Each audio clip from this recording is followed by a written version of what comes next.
Hey, everybody. I hope you're doing well this afternoon. What I'm going to do is I'm going to have something playing in the background. I'm going to sort of hide myself from the screen just to keep you guys entertained. As soon as Trump shows up and Eagles pass, I'll be showing that to you. But in the meantime, enjoy this for what it is. Here you go. It's quite entertaining. Here you go, guys.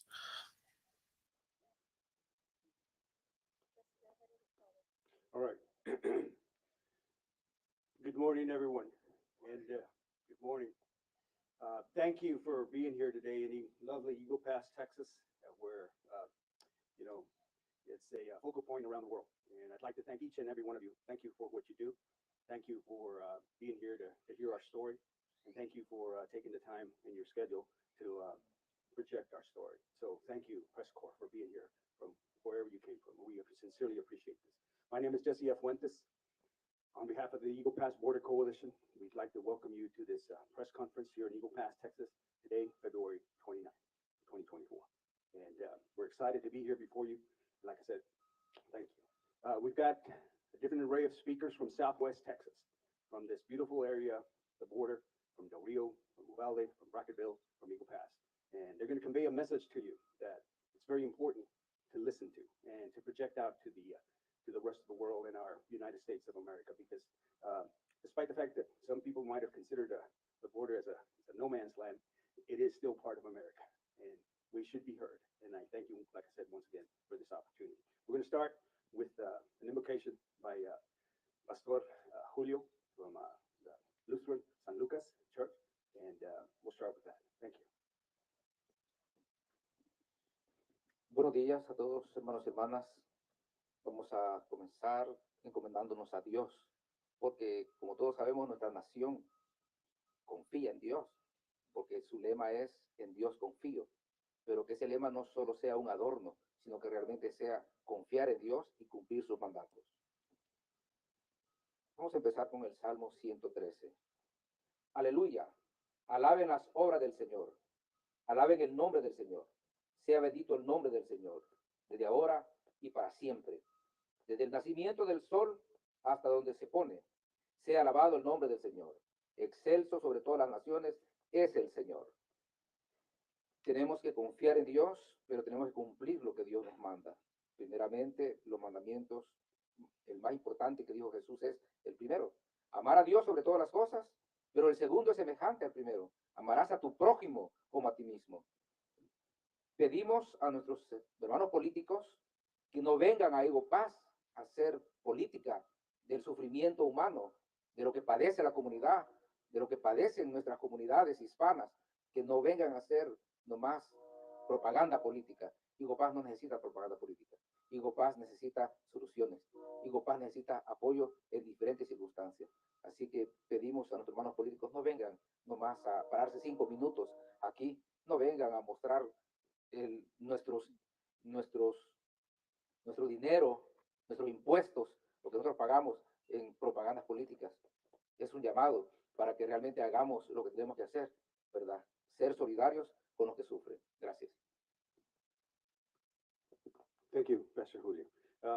It gives me great pleasure to, like I said, to be here before you, and we're going to have America Garcia Guerrero hopefully lead us through our situation as far as speakers, and they're going to be talking about diverse situations within the border that needs to be sent out so that everybody is aware of our current situation here on the border, especially in Eagle Pass, Texas.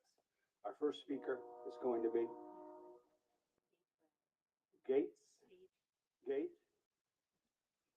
Thank you, Gage. Thank you, Jesse. I prepared something written, but my name is Gage Brown. I'm an organizer with the Border Organization in Kinney County, my hometown, and Uvalde County. And the Border Organization is a nonpartisan organization made up of everyday people who are willing to fight for themselves and for their communities. So I come from Kinney County. It's a beautiful place, my lifelong home, but a place that has been exploited and misrepresented by politicians and so-called public servants who take more interest in playing out their personal fantasies of power than in the lives of the people they are elected to serve. I know this because while the Texas legislature has allocated more than $10 billion to border security efforts over the past 3 years, my community still lacks critical necessities like mental health services, treatment for addiction, access to affordable healthy food, a domestic violence shelter, or at least law enforcement officers with the training to properly respond to domestic violence calls and not dismiss or ignore them. I know a woman who is left lying on the floor waiting for EMS for over an hour because our only ambulance is constantly following crashed high-speed chases. We've also been fighting for 2 years in my community to get a drought contingency plan for our dwindling water supply so that we can have water in the coming years. On top of all this, as a result of the militarization of our border community, I know many friends and neighbors who are sick of being pulled over by police when they're just trying to get to work or go to the store for reasons like a dusty license plate. And my neighbors of all different political leanings agree that the high-speed chases ripping through our town at all hours of the day and night are unnecessary and reckless. Our issues in Kinney County are various, but they all grow from the same source, which is the wide gap between the priorities of everyday people and the priorities of our elected officials. Everyday people in my community need affordable health care. They need jobs with living wages, secure housing, quality public education, and a safe, dignified environment to exist in. These things cost money and attention, the kind of money and attention that is currently being spent on fleets of new police cars, weapons, drones, concertina wire, and endless court cases against people who in many instances are only guilty of seeking refuge and work. Humane, nonpartisan immigration reform is worthy of investment and attention, but this is not what we're seeing now. Yeah, What we're these seeing people now is a really $10 do billion not like Trump border at all. campaign, which What's does up, more Bill? to punish Good to people see you, on man. both sides of the border than it does to establish border security. Yeah, The border will be secure when these people people on are both sides of it can make a living where they are and can live really in security and protesting safety. Trump showing up in Eagle As Pass. They do people, we not have no want him choice but to take time out of our anywhere busy near and there. burdened lives to But organize together for the things we just a want. small group of people. Because when we let politicians call the shots and define our priorities for us, this is what we get. We must organize and we must define our priorities for these elected officials and not allow them to do it for us.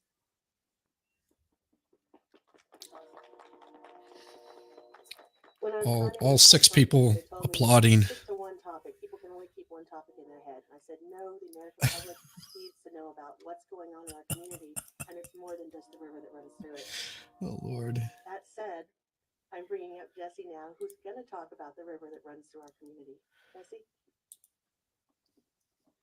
Thank you, America. This is America Garcia Gruel. She's I might say, my partner in crime. Because together we've taken on a system that's incredibly unjust.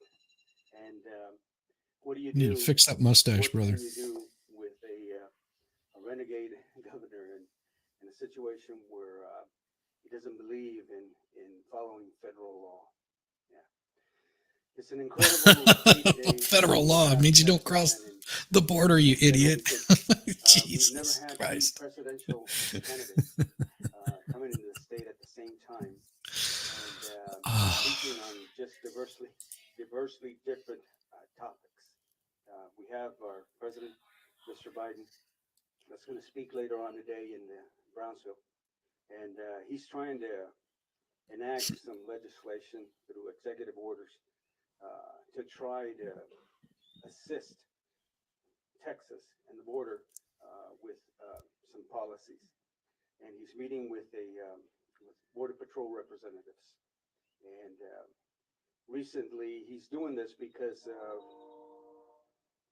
a walk away from a certain political faction that walked away from legislation that would address funding for Border Patrol and for communities along the border, and they walked away from it at the behoove of another political candidate that's also going to be here. But that political candidate, Donald Trump, is going to be in our community today, and it scares me to think that he's also going to have our renegade governor with him, because these two gentlemen are incredibly gifted at the gift of gab. They can tell a story like anybody else. And, but the thing is, a lot of the stories that they tell are false narratives, are political theater, or they're trying to grift you for money. What we're witnessing here in Eagle Pass, Texas, is the largest exchange of public tax money being diverted to the private sector because there's millions, if not billions of dollars that have been spent on these walls, on these wires, on these soldiers. And now they proposed $150 million military base on the border. Now, most people would say that's a huge investment and the community would benefit from it. It's called trying to stop the flow. Like You know, Gage would it's say, like, good Lord Almighty, people, get your crap together. there's a lot of needs that haven't been addressed. Infrastructure, education, healthcare, the rights of women, gun control. A lot of things that would help make life along the border better. Right now, later on in the day, we're going to have this candidate here. Candidate that has 91 criminal charges against him. Candidate that, I remember him coming down the escalator and reaching the bottom of that escalator and saying that all Mexicans are rapists, killers. And That's not what he said at all. Don't lie. These are the problems with the lies that they tell. God, that's not what he said at all.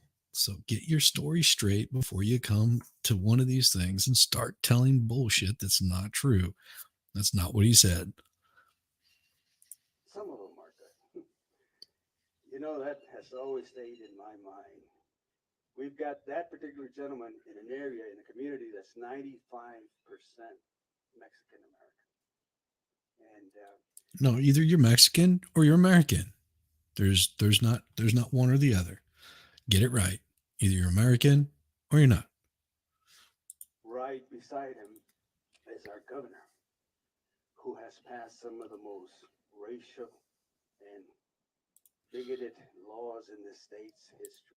Not true again. Read what the law says. It says that they are going to arrest anybody like coyotes bringing people across the border or giving shelter to illegals coming across the border. That's what the law says. Doesn't say anything about anything else. SB4 will profile people with brown skin, and I think that includes. Well, then see what Biden said about people of different ethnicities, because he was not too kind, and that was pretty recent. Son, you are so full of it. You might want to shave that mustache off so we can hear the words that are coming out of your lying mouth. A big percentage of the people in the state, because Latinos are about 40% of the population of the state, and it's not a law that's coming into effect the first week of March that just targets the border. No, it targets the state. And what people fail to understand is that affects all of us. It affects all of us. And this is our governor. And the man that's going to be, both of them are going to be here today. And they're going to be talking, and they're going to be grifting, and they're going to be requesting money. They're going to be telling stories, narratives. The governor is going to raise his hand and say he was responsible for what's happening right now. Well, yeah, Governor, if you're responsible for what's happening right now, how about the last 2.5 years? Did any of that help? Or were you the one that was smuggling people across America? And now you have a smuggling law in Texas that is an automatic 10 years minimum. And then you're going to have another law that gives the authority to local law enforcement to stop you just because the color of your skin. Is this America? Is this America, Governor? Is this what you're grifting on?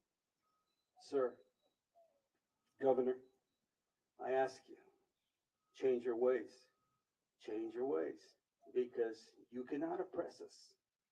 You cannot put us down. You cannot kill our people. You cannot kill our culture. it will come back to bite you. I guarantee you. What you're doing, Governor, is wrong. And Mr. Trump in Eagle Pass, Texas, I never would have thought of it. You know, we are the focal point of the world at this time because of the way we're treating human beings. There's so many journalists that I've spoken to from across the world, and they want to see how America is handling this. And let me be the first to tell you, as a long time resident of this community, that I'm embarrassed that we are treating human beings like cattle, like a herd of cattle in the river, herding them left, herding them right, until they fall and they drop and they die. Or putting concertina wire in barrels and waters. It's the most ugliest thing you'll ever see. But that's the tactics. Those are the techniques that our governor is using to deter entry into America. And you know what? None of those have been successful. Things that are not true for $1,000, Alex. He's actually smuggling people into America. He's helping the No. situation get out of control. No, he's moving people to the sanctuary cities that they wanted. We could be AMG, better as good to see you. Texans, Good to as see you. Americans, as Yeah, I'm just going to let this, I'm letting this play in the background while I'm doing some work. global So purveyors are trying to you guys just didn't enjoy the foolishness for the find next that few sense of hours. reality that there's a Um, global climate. Whenever we get Rivers are get running more dry. more Forests, fertile areas of the are information coming in, I'll put more up there. The involvement of These guys hate Trump, by leaders the way. into They dictators really hate has this been guy. pervasive. And guess what? It's happening in Texas too. We've got a leader who's authoritarian, who's racist, who's a renegade, who's creating a constitutional crisis because he fails to respect federal law. From the very beginning, when he tore up islands in the river, when he installed $1 million buoy system that's sitting in the middle of the river collecting sediment and debris and becoming an island. When he spent millions of dollars putting up concertina wire, and you got to think about it, and this is what I want to relay to you, and this is what I'll close with. You got to think about it. The Texas-Mexico border is 1,254 miles long, and we're at a park that's 2.5 miles wide, Shelby Park. That's our connection to the river. That's our green space. That's where we have our ties with Mexico. And we've got this one governor making a stand at 2.5 miles of 1,254. And this is where he's decided to stage his military. And this is where he says he's going to grow it. And he's already started. He's broke land on this new military complex, which I don't know if he knows it, but it's another violation of the Constitution. All bases are federal. The state doesn't have the right to hold arms or militias together or place them like this, but he's doing it. Once again, creating a constitutional crisis. Governor, Mr. Trump, change your ways, because what you're Dude, doing that is sucks so hurting much. the people South sits. Oh, our community. If you were to study the demographics, you know, it's not easy. It's not easy being on the border. And this unwanted attention, this unwanted military. good to see you, traveling fools. Good to see you, brother. Welcome. You are not welcome here, gentlemen. Despite what the hate that you're gonna spew today, you're not welcome in this community. And you need to change your ways. Those billions of dollars could go into infrastructure, education, healthcare, and making sure that the people on the border are listened to. Because every time that you come here, we have to do this on our own. We have to speak to the press on our own because you won't invite us or you won't have a sit down with us. So, Governor, what are you afraid of? Why would they want to have a sit down with you if you tell nothing but lies? Talk to you, and I'll tell you what we really need in our community. See, this is the problem with these folks. They want to have this sit down, but it ends up being a one-sided conversation because they're sit downs. You have to be working on the same level. You have to be discussing the same thing. You know, whenever you have someone that's talking equity, another person that's talking equality, you're not speaking the same language. And it's hard to have a sit down with someone if you don't have the rules of the game, or the definitions are not the same. There's just no point. It becomes a pointless endeavor of frugality that is not even worth doing. So I'll put it out there for you. Invite me, invite us. Let's have a sit down. Let's talk about it. And let's get some issues resolved. I thank you all for your time. Appreciate it. En español. Donald Trump es bienvenido en esa frontera. No, no queremos que venga Donald Trump a este lugar, pero se lo voy a pasar aquí a América y estoy dispuesto a platicar con ustedes, hermanos, hermanas, en español después que termine esta conferencia. Something else you'll notice about this guy: doesn't look like he's wearing clothes that he would go to work in. This looks like an outfit. It looks like a staged outfit. He's got brand new gloves on to keep his hands nice and warm, because I'm guessing it's pretty cold right now. He's got the little bandana around his neck and a hat that's never even seen a bead of sweat go across it. Wearing a rancher's jacket, but looks like it's never been worn outside of his closet. I mean, a few things you can point out about this guy. It looks like stage props. Gracias. Thank you. When I started the border vigil, and we recognized all the needless death here on the border, I kept getting questions about immigration. And I was very fast to say, I'm not an immigration expert. I'm not an immigration expert. But today we have an immigration expert with us. And it's my great pleasure to introduce Carrie Talbot from the Immigration Hub. Carrie? Thank you so much. Oh, Thank you so yeah. much. We're very much. Yeah, that right there, crazy pleadings for time, get to waste time dealing with. Yeah, we've already gotten those. We got our appeal finally going to the appeals court. So our pretty close to being sob sit type person. They're a pro se that just comes up with some of the most random shit that you've ever seen. Is being a bit of a pain, of course. They filed something yesterday, but that doesn't mean anything. They filed something yesterday because it hasn't been filed with the court. They just sent a picture of what they were planning on filing. So looks like an LLB version of Sam Elliott. Yeah, he's going to come after all our bonds. Oh, wonderful. Gotta love that. These people's, like, so ridiculous. So ridiculous. Appreciative of the efforts of the Eagle Pass Border Coalition here. Thank you so much for inviting us and for educating us about all the ways in which This Donald lady is Trump about to go off on would Trump. harm this community, the ways he would wreak havoc on this community, and he has in the past, and he will again in the future if he's elected. We all have Doubt to it. remember what happened under Trump when he was president. Families were separated. Not as much as during Biden, and not as much as during Obama. He actually decreased the amount of people that were being separated from their families by sending them back across the border. All of them. It's weird how that works, isn't it? Strange. System was horribly damaged. The immigration system. People were separated. It was a nightmare. That was during Obama. Here on the border, Get it right, woman. Of course, she's probably not old enough to realize. It's deeply concerning to think about Trump coming into power again and wreaking havoc. He's partnering with Greg Abbott, who will be here later today. And as they mentioned, they're just really causing so much damage in the community between the concertina wire, between SB4, Operation Lone Star, all of these different efforts.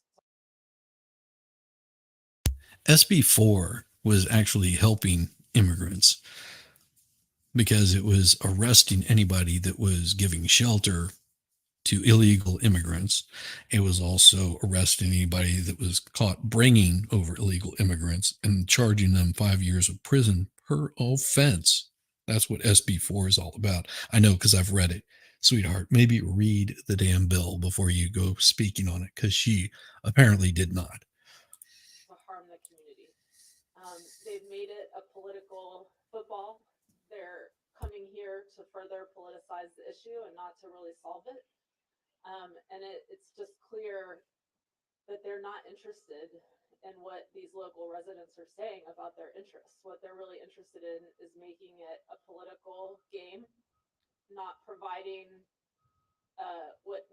not doing what needs to be done, and instead just focusing on it as politics. I think we just have to be really concerned that, you know, former President Trump hasn't said that he's not going to do family separation again.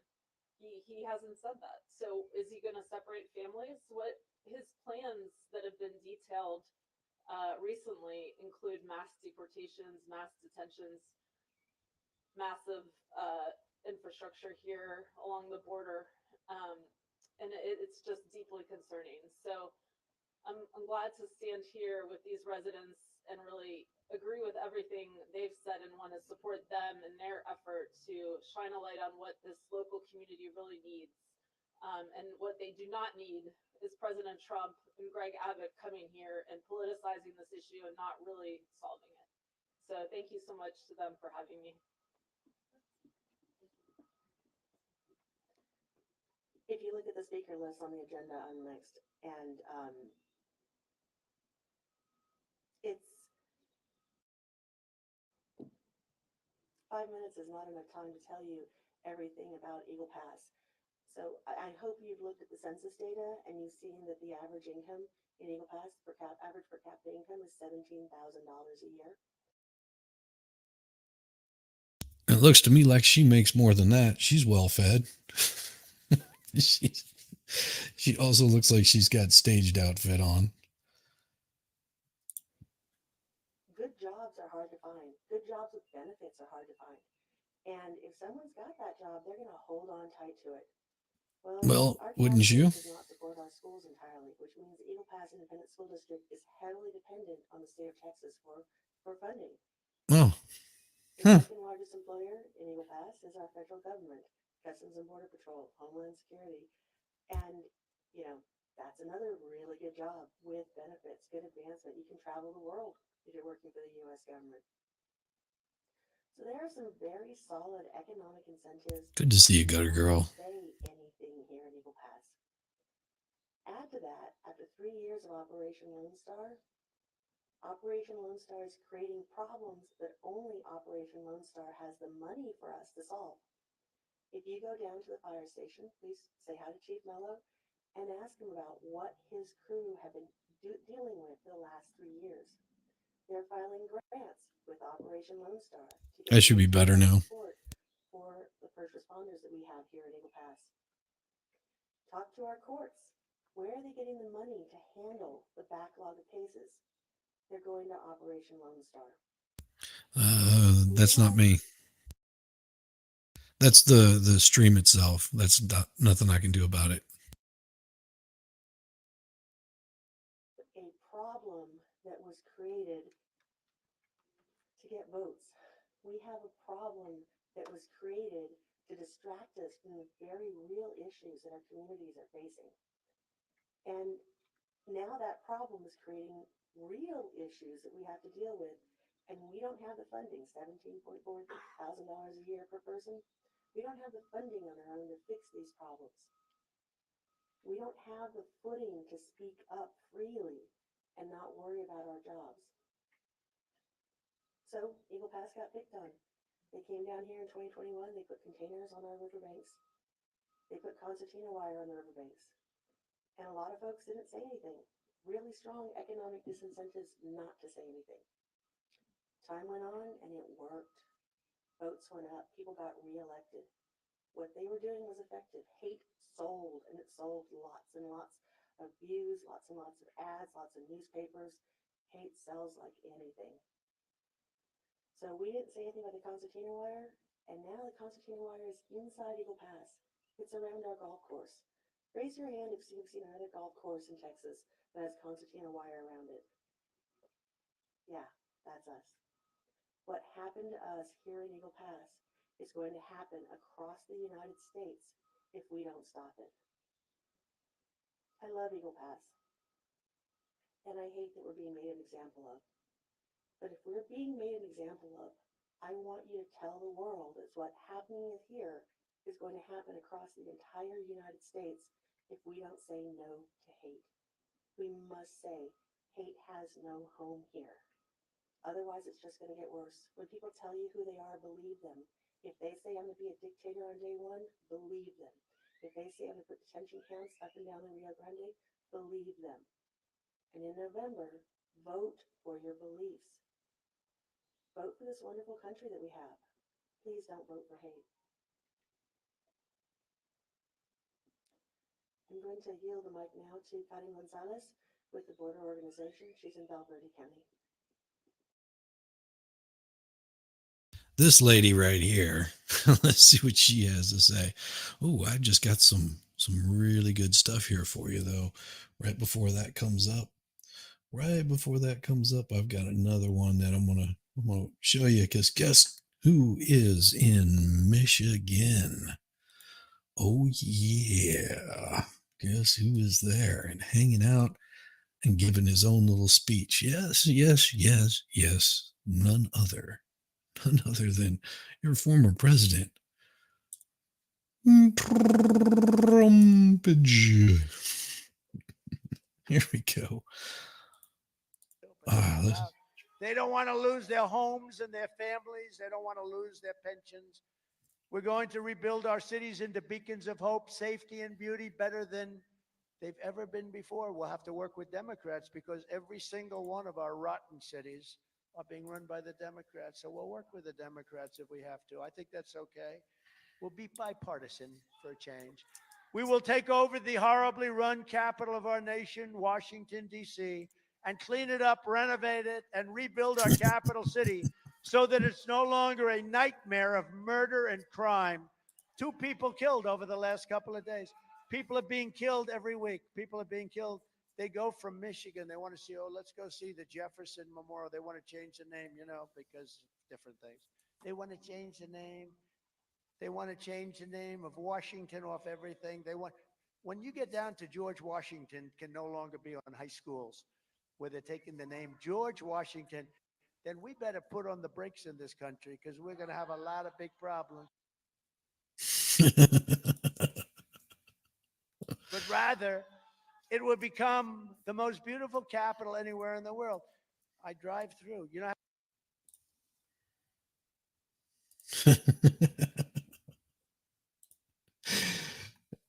It's not me. It is the stream itself. It looks like it got taken down pretty damn quick. Looks like they removed the stream. Give it a second. It'll come back.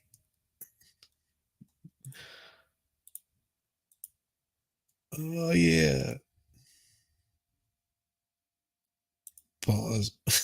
We'll just pause it right there. We'll go back to this one. Sure, instead.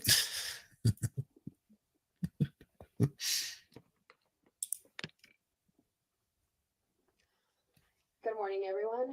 My name is Karen Gonzalez, and I'm an organizer for the Border Organization in Del Rio, Texas.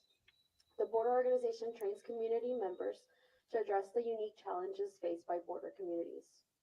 We focus on infrastructure, living wage, affordable home, education, and healthcare, all of which is affected by the gross misuse of money the state of Texas has spent on Operation Lone Star.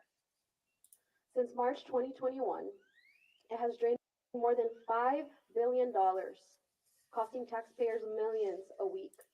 Why not invest that into our communities, our teachers, our veterans, our homeless, healthcare, school safety? The list goes on and on. There are plenty of colonias in this state still in need of water, a basic human right, but yet we're too busy infringing on others' human right to seek asylum. We all know that this is a political showdown of state versus federal government, And instead of helping our border communities, you are crippling them. You even heard some elected officials and potential presidential candidates say, close the border. Do they not understand how much this would cost? Not only the United States in trade, but our border communities. US and Mexican citizens cross daily to work, shop, buy cheaper medicine, or attend school. They don't even know what it's like to live in a border community, and yet they want to come in and make these decisions that affect. Yeah, they do. Legally. There's a difference between legal and illegal. I guess, you know, she didn't learn this in the Mexican schools that she went to. I guess not. I guess they didn't tell her the difference between illegal and legal. Isn't that wonderful? Our daily lives. The immigration debate in the US is never ending. No operation is going to deter them from coming. Back in 2021, in my community, we had over 14,000 Haitians under our international bridge. And Eagle Pass just recently had a huge influx in December. Our governor may have set up millions in razor wire, but our border is far and wide, and they will look for another route. Are we just going to keep throwing money at this every time that better route is found? Because the system in place is clearly not working. We need to invest in humane solutions to keep both US citizens and immigrants safe. Immigrants have made invaluable contributions to American society and our economy. Common sense, bipartisan immigration reform should strengthen our economy, protect the rule of law, and make our borders more secure. Then stop breaking the law. Crossing illegally would be breaking the law. Stop doing that. It's not hard. Not what the governor is doing, not what the president allows to happen, in no way represents the people in our organization. We're so locked into our political identities that there is virtually no candidate, no information that can force us to change our minds. We will justify almost anything or anyone so long as it helps our side. And the result is a politics without guardrails, standard persuasion, or accountability. According to Abraham Lincoln, democracy is the government of the people, for the people, and by the people. When you stop representing the many to represent the few, you are jeopardizing our democracy. There you go. We're not a democracy, so there you go. I had hoped that traffic and getting here would be easier because I really wanted to have Deborah from Uvalde go first. We have some very real issues and our attention span is short. But on May 24th, 2022, one of the worst tragedies occurred in this part of the country. And my sister's classmate, Ella Mireles, was shot in her classroom at Robb Elementary. So what about the illegal that was from Venezuela that violently raped and killed a young Georgia student? And what about him? Where's justice for her? No, that doesn't matter. Eva Mireles is from Eagle Pass. She went to elementary school, junior high, and high school with my sister, same schools I went to. We want to make sure that her memory is not forgotten. And we want to make sure that Uvalde is not forgotten because gun safety is still a very real issue for the entire United States. So it's my pleasure to welcome Deborah. Thank you. Good morning. I'm Deborah Bond with Karma out of Uvalde. I actually don't live there, but I became an honorary citizen on May 25th, I believe, after the Uvalde massacre that we all know about. After that, we saw division and things like that between our own brown people. And we kind of came up with we wrote something together, Adam Martinez and I. Really? So not long ago, our ancestors stood here in the same place talking about the same thing, immigration. But it was Texas, Mexico, and the immigrants were white people trying to improve their lives. Did we turn them away or throw them in cages? No, we gave them a handout and welcomed them with open arms. We all know what happened after that. So we can't pretend that these politicians want what's best for us. They create these problems so that they can have something to talk about to us, something to divide us. So people like you and I, we can run to them for help. They tell lie after lie, but we have to see through all of it. So at this time, thousands have come over and they're just trying to improve their situations. You know, we use their labor, we use them for jobs, to pay them less. The people that are coming over the border, these human beings, excuse me. And, you know, there have been a few bad ones that the right would like to point out and then criminalize all of the people coming across the border. And just as everybody else said before me, and I'm sorry I got here late, but we do need to stop the hate. We need to stop the division. And what's going on is just political theater. And the people of Eagle Pass, the people of Uvalde do not want this kind of this state where people can put up concertina wire, and people are fighting amongst themselves, Mexicans and the Mexican Americans. And well, that's about all I have to say.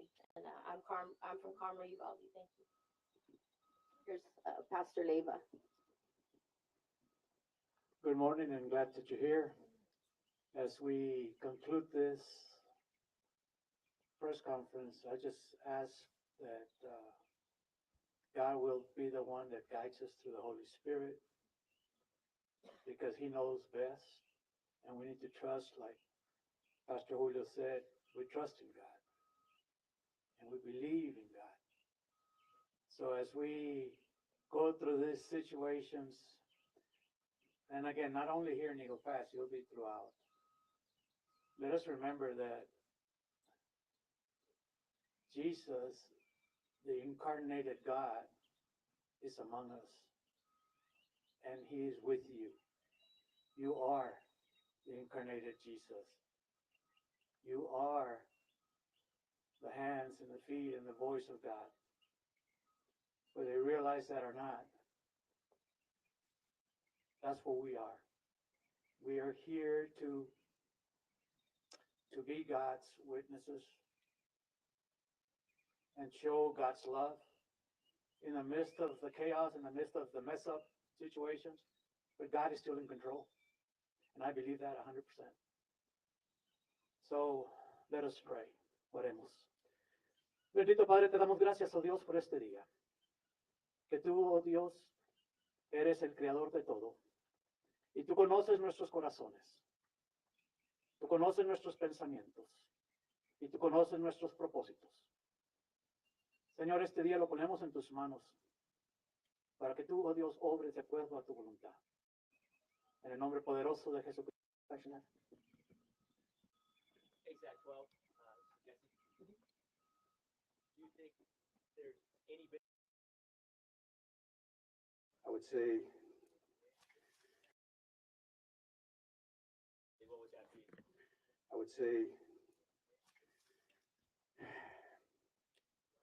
I would say to Donald Trump that I would hope that he would find it in his heart to be truthful, to be honest, to be sincere, and to stop spreading the hate, because he knows what he's doing. He's very good at it. I would tell him to stop. Thank you. Yes, sir. One of them is the former president actually just said he's going to visit the scene of the crime there in Eagle Pass. The invasion of Shirley Park by the state of Texas. That sounds good. And his sense was that this is a crime scene. Do you all feel that the Eagle Pass is a crime scene? So the question was, is Eagle Pass a crime scene? In 2022, there were an estimated 858 people who drowned or died crossing into the United States. Human Rights Watch says that there were over 76 deaths from high-speed chases in the border counties. 67% of all high-speed chases in Texas occur in border counties. So yes, I would say that Maverick County, Eagle Pass, the border counties are crime scenes, and I would say that Operation Lone Star is committing that crime. I'll also go on to say that Operation Lone Star is the biggest theft the state of Texas has ever seen. It is the largest transfer of public tax dollars from state coffers into private hands. And every single bit of what's going on would be illegal if it were not for the disaster declaration. The procurement process, the things that it's paying for, the actions that are taken are all completely illegal. And we welcome the Department of Justice looking into what's happening because we believe that there are many crimes that have occurred here and we need some sunshine on these things. So Nick, to your question, yes, Eagle Pass is a crime scene committed by the state of Texas. Just one follow-up. Senator John Cornyn just announced he is going to make a bid to replace or actually run for Mitch McConnell's seat. Are you optimistic that now that there is a Texas representative actually that possibly could at the Senate, that is, are you optimistic change of that? My experience in trying. You take care, got a girl. Be safe. Yes, sorry. Yeah. Okay. First of all, let me ask if anybody else wants to ask any question about Eagle Pass being a crime scene. Does anyone want to answer that? So. Same here. Do you love black people? I love black people. Let's check. Hello, 1, 2, 3. Let's try this again. All right, we're good. So the next question had to do with John Cornyn putting in a bid for Speaker of the Senate. My experience with John Cornyn has been that when I called his office, his mailbox is full and they don't welcome our calls. So if he is wanting to be in this new role, my expectation he's going to do what he wants to do and what political cronies want to do and not what the people of Texas want to do. And I say that based on my experience over a decade of trying to reach him and his staff not being receptive to listening to people of the state of Texas. About not listening to people wanting to bitch and moan all day long about their problems that he has no control over. Not novel idea.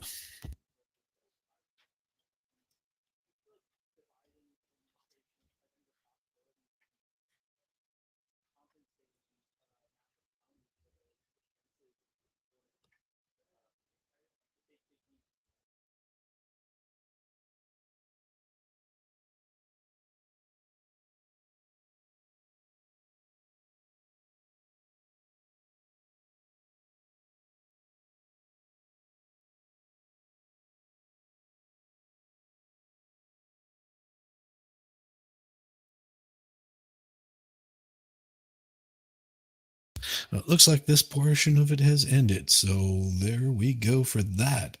But we've got more coming at you. So give it just a second while I roll up something new here for you. Oh my gosh. Elephant, the stuff makes you feel like shutting down the borders and taking away all amnesty. Yeah, it has nothing to do with hate. It's just like, why don't we shut it down until we can figure this out and get it under control? Really weird how that would work. Really weird how that could possibly ever happen. It's just insane to me that people just don't quite get it. Oh my. So let's hear from the CNN's the presidente that as he was speaking. Let's see if we can get this back up again. So here we go. And hooray for Hollywood. Let's do this. Of Washington off everything. They want, when you get down to George Washington can no longer be on high schools where they're taking the name George Washington, then we better put on the brakes in this country because we're going to have a lot of big problems. But rather, it would become the most beautiful capital anywhere in the world. Yeah, you can't claim amnesty if you're supposed to do that. International law dictates the first country you come to, which would be Mexico. So who are they claiming amnesty from? Mexico? Can't do it. Very liberal everything. So they get you in areas where in theory you can't win. But it's easier when you've done absolutely nothing wrong. But that doesn't matter because all you have to do is look at Engoron. In theory, you can't win. But I happened to go to court the other day and I'm driving through Washington. I say, man, this is going down so fast. Tents all over the place. The worst is the roads. They're in such bad condition. The medians are in such bad, the railings, such bad. They warp. They're the worst garbage. I don't know who the hell sold. They've been selling them for 30 years. They're such garbage. but they're falling down into the road.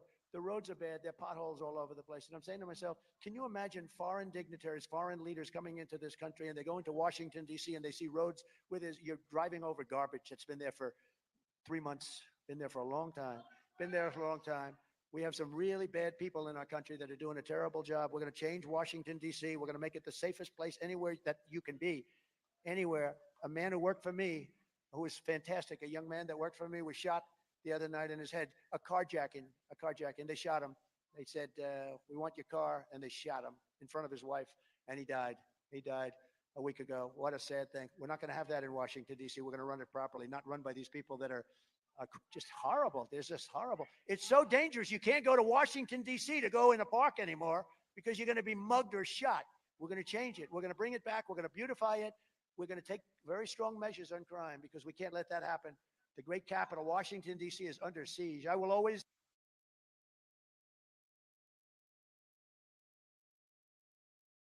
defend Medicare and Social Security, unlike Bird Brain and unlike, frankly, a lot of other people. Remember that, though, because they're not going to defend it. You know, Nikki Haley, have you ever heard of her? You don't hear her name too much anymore.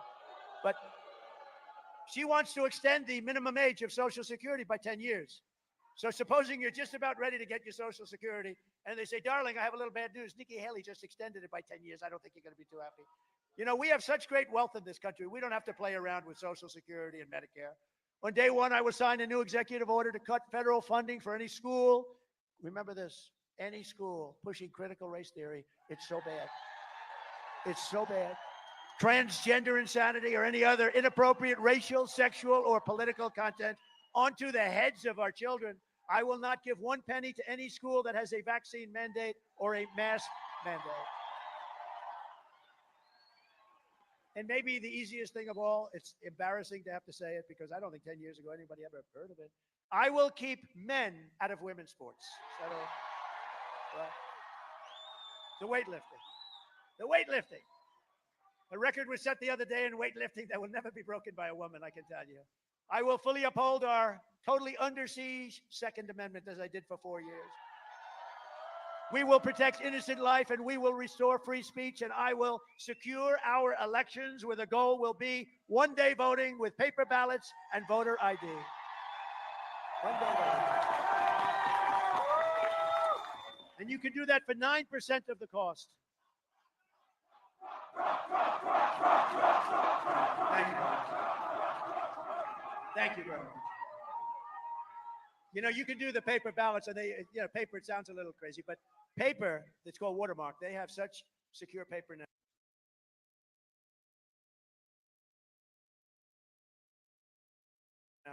It's actually a very complex instrument, but the paper today is incredible. And you can do paper ballots, same day voting. Think of it. You can do, and voter ID, it costs you 9% of what this other stuff that they do is.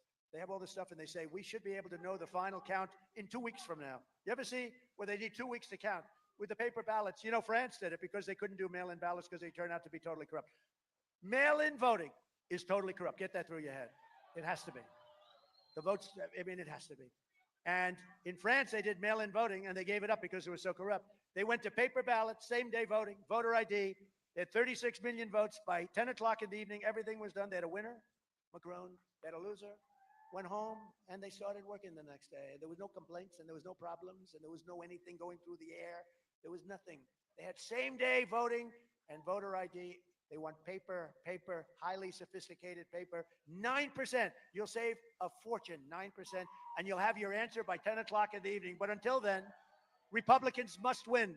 If you took the 10 worst presidents in the history of the United States and added them up, they would not have done near the destruction to our country as Joe Biden, Crooked Joe, and the Biden administration have done. If you want to save America, then you must vote. You must go and vote. Remember, the primary is Tuesday, February 27th.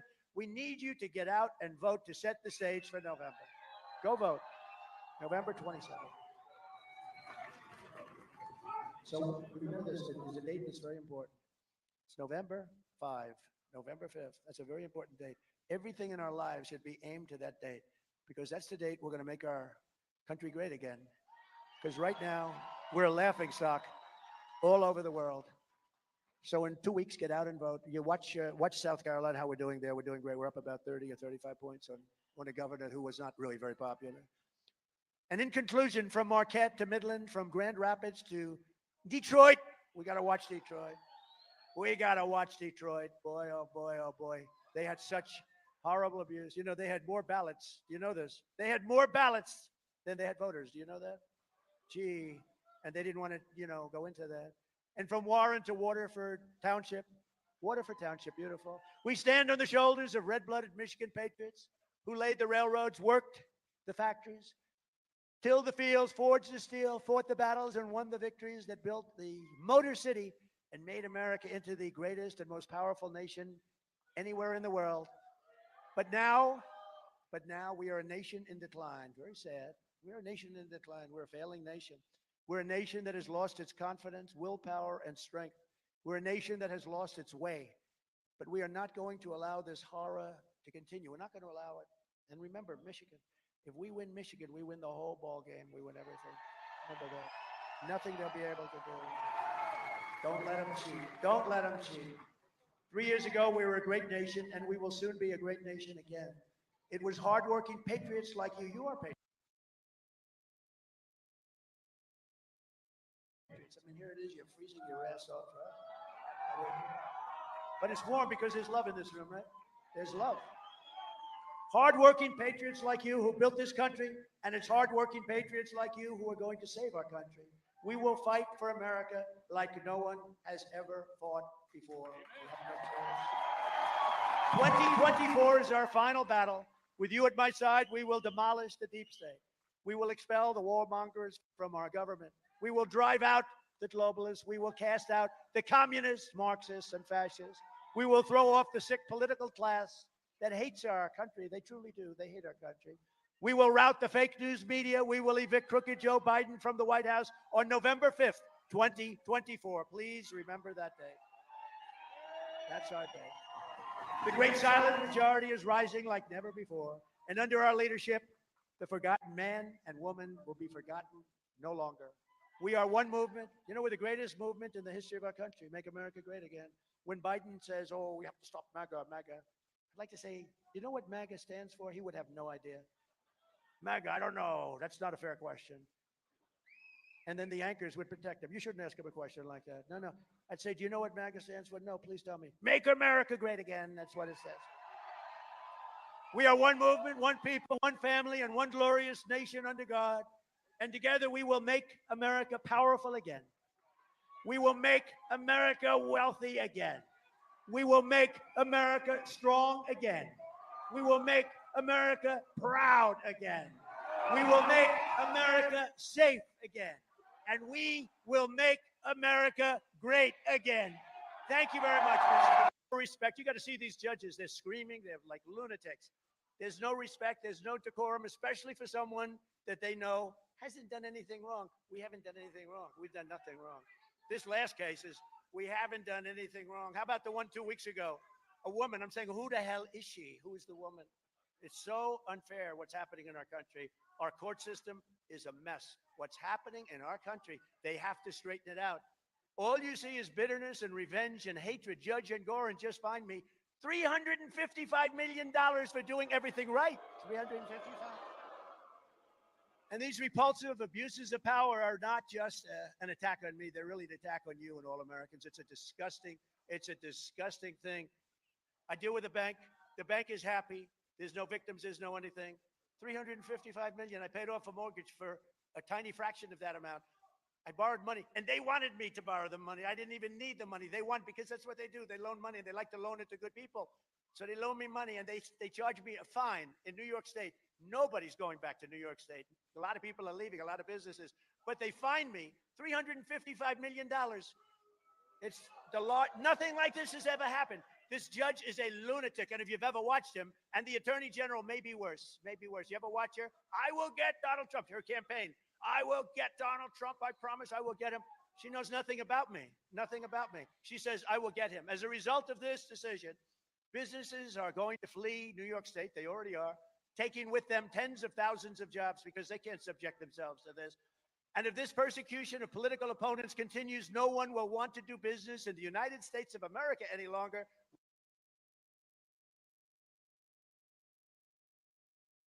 We will truly become a third world country. We are going to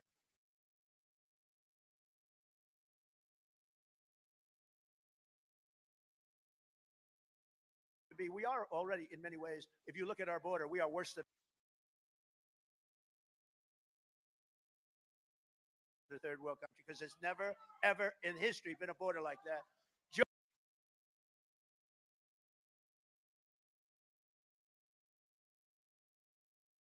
Joe Biden and the fascists that control him are a threat to democracy. They're a threat to democracy. Now, he's not smart enough to know that, but he's got people that control. The guy can't even walk off a platform.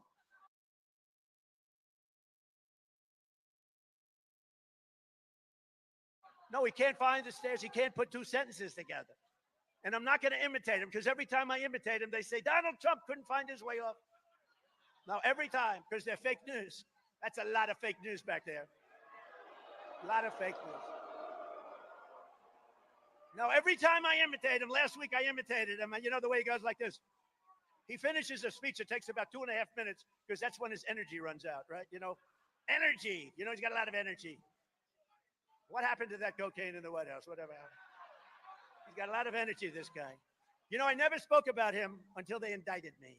And once they indicted me, I can now just speak the way I want to speak. He's a corrupt person. He's a horrible president, the worst we've ever had.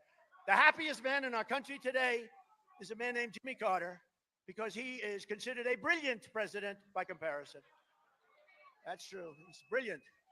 Congress ought to impeach crooked Joe Biden for attacking his political opponent by weaponizing the DOJ, FBI, and even local DAs and attorney generals against his opponent, me. They ought to do that. As Byron York, did you ever hear of Byron York, great writer? From the Washington Examiner said, quote, the Justice Department forbids prosecutorial interference with elections. Very simple. The guidelines are very clear. Now, he's just writing the rules. He's a great talent, and he's writing the rules, and he's quoting the rules because nobody knows them. Not even lawyers seem to know them. Federal prosecutors and agents may never select the timing of any action, including investigative steps, criminal charges, or statements, for the purpose of affecting any election or for the purpose of giving an advantage or disadvantage to any candidate or a political party. Now, so they're saying you can't be doing what they're doing to me now because we're in the midst of an election. We just had 3 beauties, and actually 4, including the islands. We won them all in landslides. You're not allowed to do what they're doing. You've got South Carolina coming up, Michigan coming up, and then Super Tuesday coming up in 2 weeks. And they want me so badly, these guys, because you know what? We're beating Biden we're clobbering this guy. Who the hell wouldn't? We're beating him. Prosecutor deranged Jack Smith is in a very big hurry. I mean, this guy is working so hard. He's a crooked guy, deranged Jack Smith. He's a prosecutor. They brought him out to try and do damage, and he's done a lot of damage to a lot of people, and he's been overturned by the United States Supreme Court unanimously. But he always fails because he goes too far. He's an animal. But he's not allowed to say why, but the reason has been obvious all along. He wants Trump to be tried and convicted so that we get hurt for the November 5th date. And he's not going to hurt us because this is my poll numbers today are much higher than they were 3 months ago because of this. Our poll, it's actually our poll because we're all in this thing together. We're all in this mess together. We're going to straighten this country out. We cannot let this injustice stand. And that's why I will fight crooked Joe Biden's weaponized persecution at every step, and we will win. We're going to win. This is going to be the biggest win ever. This is going to be bigger than 2016. Be bigger than 2016. With your support, we're going to rocket the Republican nomination. We are going to get this. We're going to have so many voters out there that whether they cheat or not, it's not going to matter. You know, at a certain, because they only cheat. How the hell do you get elected if you have open borders and high interest rates and you can't buy a car? And if you do buy a car, they want you to buy an electric car, which doesn't go very far. And the United Auto Workers, this guy, Sean Payne, what the contract that he entered in, you know, all those cars are going to be made in China within 3 years. I hope they know that. The auto workers are all, I think the auto workers, I met a couple of them back. Raise your hand if there is one guy right there. Do you agree with me? He sold you out. I had a guy, he had the strongest build I've ever seen. I said, I'd love a body like that. Where is that guy? Where is that? Right there's one. These guys are, so you're lifting, you know, a lot of stuff. You got to, by nature. And then they go and work out after work. I mean, explain that one. But no, I met a lot of the auto workers backstage, and they're great people, but they're being sold out. We're going to bring auto workers back to the country. We're going to have all sorts. You want electric, you want a hybrid. We're bringing everything back. You can have your choice. The problem is electric doesn't go very far, you know? You're driving along and you're petrified. Oh my, I'm going to front. They say, next charging booth, 93 miles. Go west, 93 miles. The whole thing is crazy. And you know, if we built all the charging booths that are necessary, our country would go bankrupt. You know that, Pete? The country, it would cost like $3 trillion, more money. It's the craziest thing I've ever heard. But we're dealing with a lot. He's a very low IQ individual, our president. I would be willing to bet that Joe Biden, of all the presidents, we've had a lot of them, he is the lowest IQ individual of any president ever, ever. And he's telling us to get rid of our cars. They want to make the trucks all electric. The problem is they don't go far either. And you'd have to have half of the capacity of the truck would be devoted to a battery. I don't know if you know this. They want to make our army tanks, you know, the beautiful army tanks. They want to make them into all electric. So that it was, as we enter a country to obliterate it, at least we give them nice, clean air, beautiful air to breathe as we obliterate them. Crooked Joe has ordered a hit job on Michigan manufacturing with his insane electric vehicle mandate. Do the auto workers here, of which we have a lot, do you agree with that? There's the guy. Come on up here. Come here. Come here. Come on up. This never works out. You know that, right? That's okay. No, I like this guy. I met him backstage. He's great. He's great. Come on up. Secret Service is thrilled. You know when we do this secret, and you look at the guy, he could rip you apart. Come on up. I like this guy. Come on. Come here. Say something. Say something. Take that thing. Look at this guy. Thank you, President Trump. We got your back. The auto workers are going to support this guy like we did in 16, 20. We're going to do it again in 24. Everybody's going to get out and vote. We're going to vote 85. We're going to have big investments from other companies, and we're looking. Look, we're going to put tariffs on cars. I did it with China. I stopped that inflow with China. We took in $444 billion from China. No president has ever taken in 10 cents. And you know what? I protected the auto workers by doing that because cars were actually taxed when they come in. And if we don't do that, that's what they do to us. That's what they do to us. So we're going to bring manufacturing back. And look, I get along great. The president of Mexico, great person, great person. But what Mexico's done to this country in terms of auto, do you realize what Mexico's done in terms of the auto workers? A friend of mine builds big plants. He's a big supporter, build big auto plants. I said, I'd like to go take a look at some of your plants because I find it very interesting. I want to know exactly what I like to build, and I like to see things like this. He said, good, but we really have to go to Mexico. I said, what do you mean? You build them here, right? Yeah, I do, but the big ones are being built in Mexico. I said, isn't that a shame, right? This is just a guy telling me, no axe to grind. He said, the big plants, President, he's a friend of mine. He used to call me Donald. Now he calls me President. I said, call me Donald. He said, I'll try. And he said, Donald, the big plants, the ones that you really have to see are the ones that we're building in Mexico. They're unbelievable. I said, how much bigger, how much better? He said, far more advanced, double, triple the size of what's happening in the United States. So, President, I said, Donald, President, he couldn't do it. But that's nice that he couldn't. You know what? That's a sign of respect, right? He couldn't call me by whole, for 20 years, he called me Donald. He can't call me Don. I have that with a lot of friends. They used to call me Donnie. They used to call me Don, DJ. Now they all call me President. I say, call me loosen. I say, loosen up. Loosen up. You've been my friend for 25 years. Loosen up. But the big plants are all being built in Mexico. And I'll give you a worse one. China now is building plants in Mexico and selling the cars to the United States. What the hell does that do for us? They're building plants in Mexico right across the border, and the cars are being sold tax-free into the United States. I will stop that the first day. The first day. A vote for Biden is a vote to send tens of thousands of Michigan jobs to China and other places that we don't want them to go. A vote for Trump is a vote to keep those manufacturing jobs in America and add a lot of jobs. We could get, within a very short period of time, just through taxation of people that don't love us, we could get everybody to start moving back here because it wouldn't be economically feasible for them to build in Mexico or China or other places. And it will just take the stroke of a pen, and I can do that very quickly. Biden's ridiculous electric vehicle mandate and his Green New Scam are these are what they're pushing. The Green New Scam. Nobody even knows what the hell's going on. The Green New Scam. They talk about You know, they don't want anything built with any form of petroleum product. They want wind. But what happens if the wind doesn't blow? They don't know. You know, it's hard to store wind energy, right? You know that. So they want wind or they want solar, they want all things. It's not big enough to fire up your plants. It's not good. It's not consistent. So Germany tried it and they went bust. And now they're building coal plants all over the place. And they're building nuclear. They closed up all their nuclear, all their coal. Now they're reopening them. It didn't work. They have suffered greatly. Other countries, it hasn't worked. Why do we have to be doing this? It's not going to work. We need to fire up our plants with petroleum if it's necessary, whatever the hell it takes. Nice, clean, natural gas. Did you ever hear of a thing called clean coal? Clean coal, they do great things with coal too. And we have more of all of these products than anybody anywhere in the world. I call it liquid gold. We have more liquid gold than any country anywhere in the world, including Saudi Arabia, including Russia. And we don't use it. We're now buying oil from Venezuela. We're not buying oil, we're buying tar. We're buying tar. It's very thick. And you know where we clean the tar? In Houston, Texas. It's the only refinery in the whole country that can clean this tar. And that's what we do. And that goes into the air. And I guess, you know, they'll figure out what happens with it. But it's very sad. China is building a coal plant a week, a big coal plant a week. And then they see, well, they finally fired Kerry. He got fired. To me, that was a great thing. He'd go to China. They're building a plant a week, and he tell them all of the problems with coal, and they're saying, oh, yes, we agree. In the meantime, they authorize about 70 new plants for next year. The whole thing, we are like the stupid country. But we will be the stupid country no longer. And we had it going. You know, we built the greatest economy in the history of our country. And we will get it back, and we will do it again. And we're going to close that border, and we're going to drill, baby, drill, and we're going to do all sorts of things. We had the strongest border. We had the strongest border in the recorded history of our country, by far.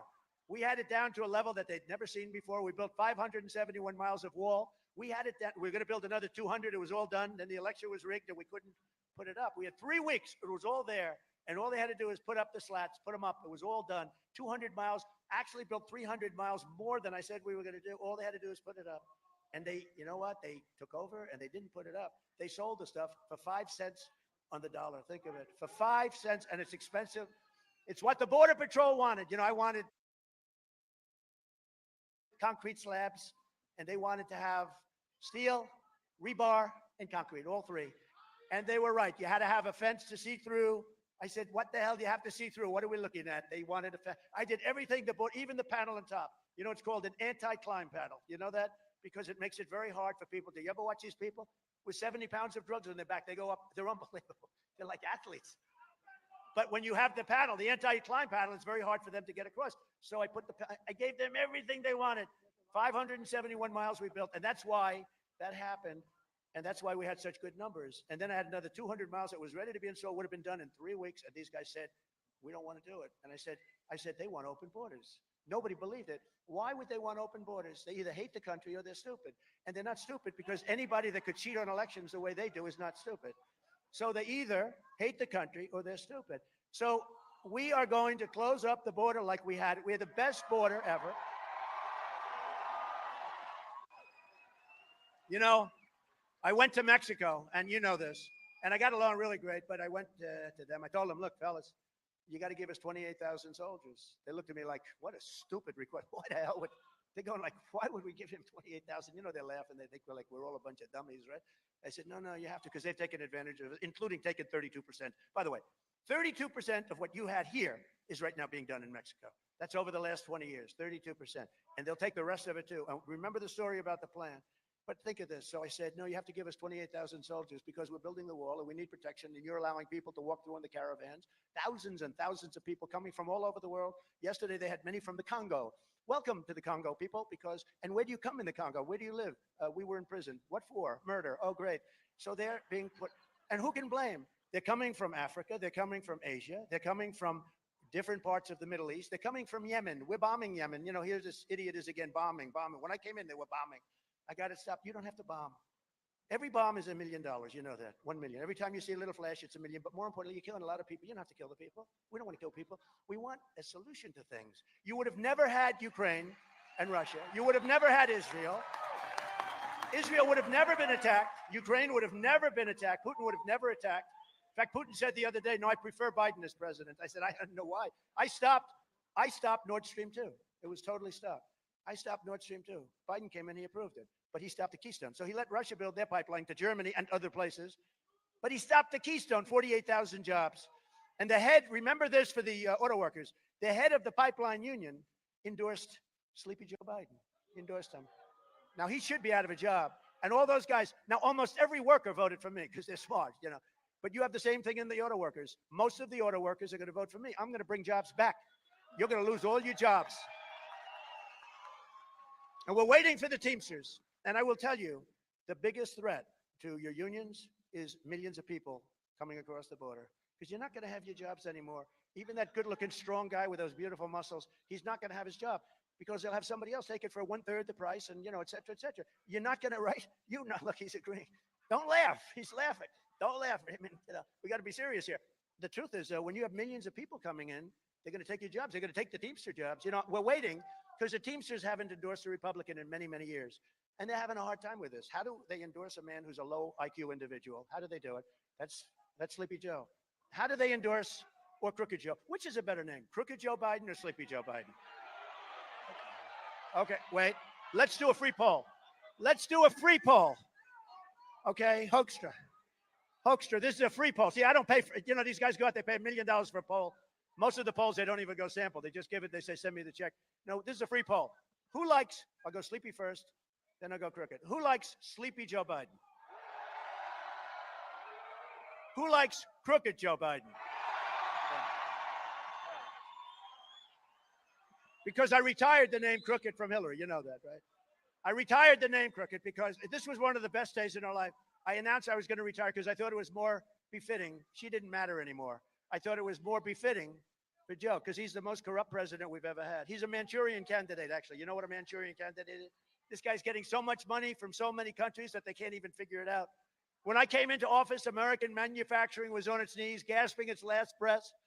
8 long years of Obama and Crooked Joe Biden, who backed NAFTA, the worst trade deal ever, and China's entry into the World Trade Organization, great deal, fellas, TPP and every other globalist betrayal of Michigan workers. For 50 years, they were backing all these horrible deals. They were really backing China. Just as I promised, I withdrew from the Trans-Pacific Partnership in my very first week. That saved your auto industry. You don't have much left anyway, but that saved you the 42% that you have left. I ended the disaster known as NAFTA, the worst trade deal ever made, and replaced it with a brand new USMCA, the best trade deal ever made, they say. And in particular, it was salvation for the American auto industry and the American labor. Now they're going to these all-electric cars, so everything's going to be gone. Everything's going to be gone. So sad. So sad. Nobody wants to buy these cars either. That's the other problem. They don't go far. I want to be more sophisticated. I said, give me a good reason why we shouldn't buy electric. Why should we buy it? And the guy goes, well, sir, they don't go far. I said, they don't go far. That sounds so basic. That's like a first grader. They don't go far. I said, that's about as accurate. They don't go far. They also are very expensive, much more expensive, and they require far fewer jobs to make. That means, Michigan, you're going to get so screwed. I can't believe it. I can't believe that guy was able to convince, I thought he was like a tough guy because he said, we're going to go on strike. We're going to do this. He got on strike. He signed the worst deal. You're getting nice wages for a short period of time, but you're going to be out of jobs in 2 years. So just remember it. I also, and they're trying to renegotiate a whole big pile of things. As you know, all of these deals, the USMCA, Mexico and Canada are trying to renegotiate the deal now with Biden. And Biden's looking at them. He has no idea what they're talking about. I have no idea. What is the USMCA? What countries are they?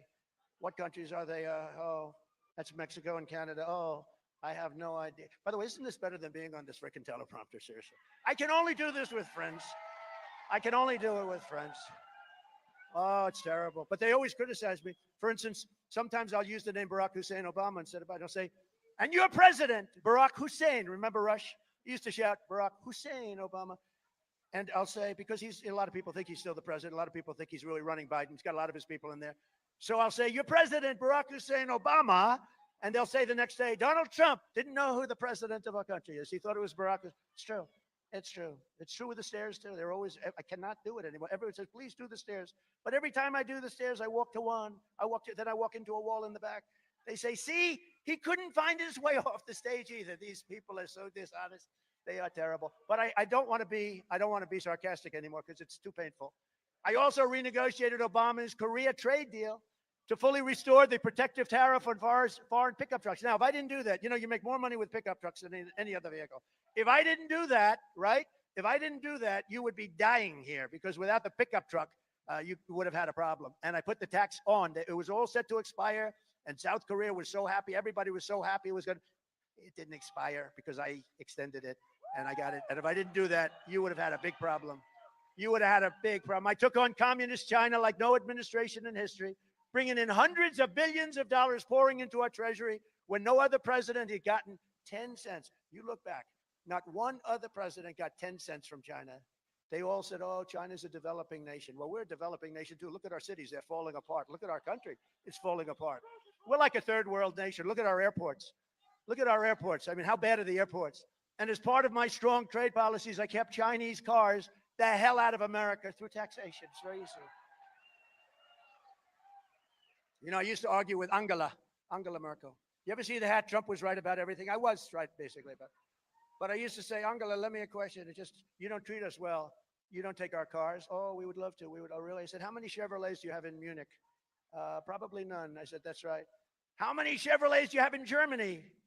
Maybe none. That's right. But we take their BMWs, we take their Volkswagens, we take their Mercedes Benzes, we take everything. We're stupid. We're so stupid to allow this to happen. Everything was good. We were doing good. And then all of a sudden, you know, we had the COVID hit us, and we did a great job in that. We never got acknowledged for that. But what China did to us with COVID, to the world, $60 trillion of damage and, you know, millions and millions of people killed. But we did a great job, came out of it. When I left, the stock market price was higher than when just before COVID came in, or as I call it, the China virus, because I want to be accurate. I imposed a magnificent 27.5% tariff on all Chinese automobiles, and it remains in place to this day. You know why? Biden can't take it off because they make so much money with it. They want to take it off so badly because, you know, they pay him a lot of money. China gives him a lot of money, so he'd like to reciprocate. But I just want to say to Michigan, you're welcome, because if I didn't do that, you would have a big problem. Under the Trump administration, you were better off, your family was better off, your neighbors were better off, your communities were better off, and our country was a lot better off. America was stronger, richer, safer, and more confident than ever when you had me sitting behind that beautiful Resolute desk. You know what the Resolute desk is? Beautiful. In the Oval Office. You know, we have, as a president, when you get elected, they give you a choice of 7 desks. You have 7 desks. They're all beautiful. They all represent something different. But Resolute represented Ronald Reagan, represented some people that I respected, liked. I also think it's beautiful. But we got to get back behind that Resolute desk. We have to get back.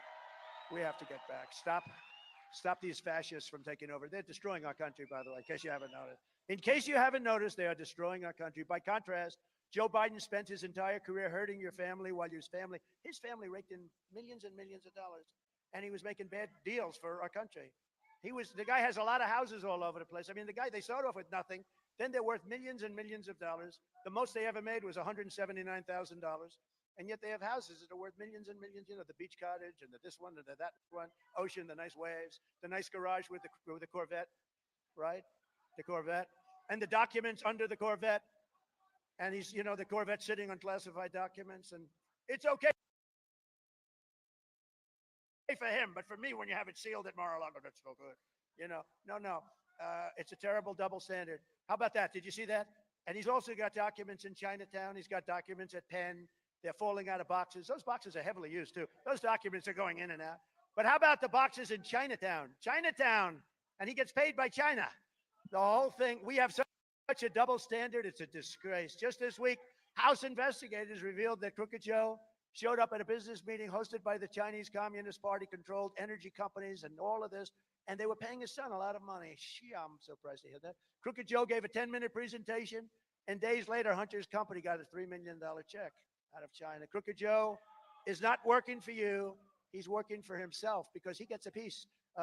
Don't they have a little statement about him? You know, he gets a nice chunk out of everything. As President Harry Truman said, show me a man that gets rich by being a politician, and I will show you a crook. True. That's true. Hey, by the way, it's nice in this. You know, I thought it was going to be like freezing in here, Pete. It's very nice. It's beautiful. Is everybody having a good time talking about this horror show? Is there any place better than being at a Trump rally? I'll tell you, the people outside that can't get in, they're not so thrilled. Thank you very much. Look at that. I mean, this place is packed. This set a new record. You're not supposed to have this many people. This place is packed. Thank you.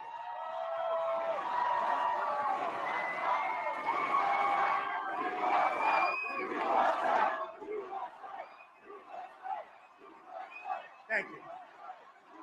I love you too. I love you too. Or I wouldn't be doing this. I had a nice life, you know. I had a nice life. I had nice places. I had a great company. I had everything. And now look, I go through this crap because you know what? We made America great again. We're going to make it greater than ever before. We're going to take it back. It's the question I get asked most often. They say, sir, how do you do it? I've been asked by the toughest guys, the toughest Wall Street guys. You think they're tough, but they're really not. They're not as tough as the auto workers, I'll tell you right now. But they think they are. They think they're tough. But a lot of them come to me and they'll say, how do you do it? You go through all these subpoenas. You got indicted. Now, in my whole life, I didn't. All right, guys. Look, I'm gonna let this one run for a little bit. What I'm gonna do is I'm gonna pull up Words on Stream for you guys for a little bit. It's gonna be about another almost 2 hours before the Trump stuff comes up and the dueling speeches on the borders. That's gonna be an interesting one. We'll be pulling that up as soon as it comes up live. But in the meantime, I'm gonna pull up some Words on Stream for you guys, just to sort of bide the time and let this stuff flow through, give you a little bit of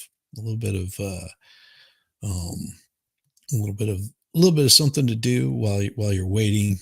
And sorry, but I was hoping there'd be a little bit more information coming across from the border, but there wasn't anything. As soon as I get more information in there, I will definitely pull that up for you. So give me just a minute. I'll pull up the Words on Stream. Words on Stream. Because I want to make sure you guys get a nice little bit of something to do while you're waiting. There'll be a couple of hours. So you guys are awesome. And give me a second. And okay, I got it. And this one right here. And we'll pull this up for you. Continue. And I will go ahead and share this tab instead and see if we can get it started. There you go.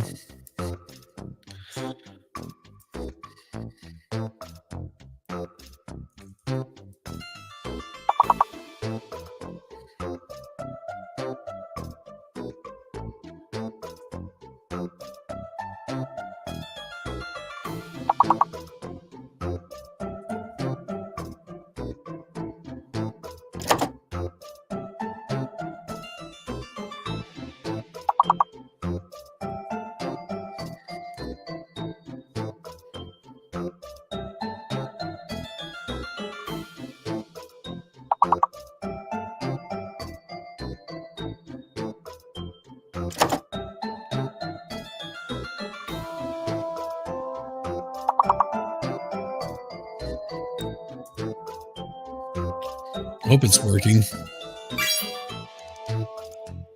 There we go. It is working. All right, you guys enjoy for a little bit. I'm gonna go grab a little bit of lunch, but I will be back before all of this kicks off. So enjoy while you can. See you soon.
You take care.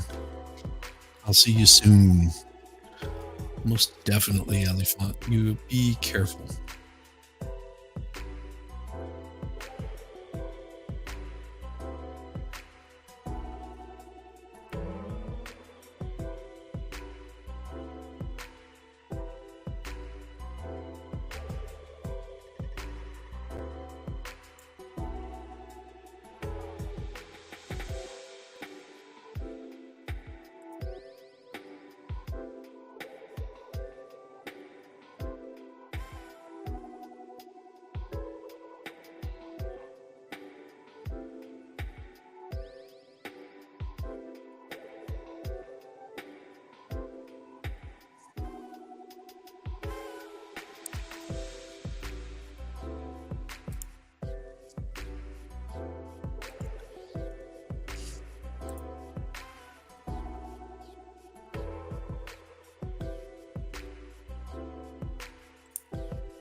Stop!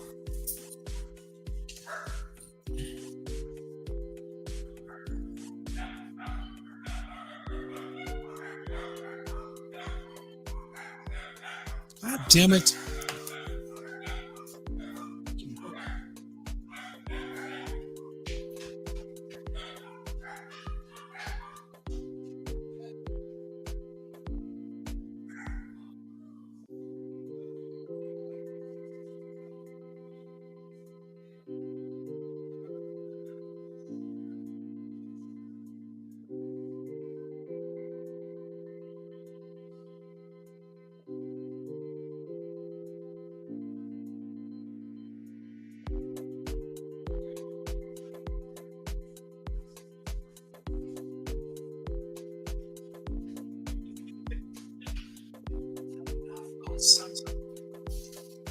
Ah.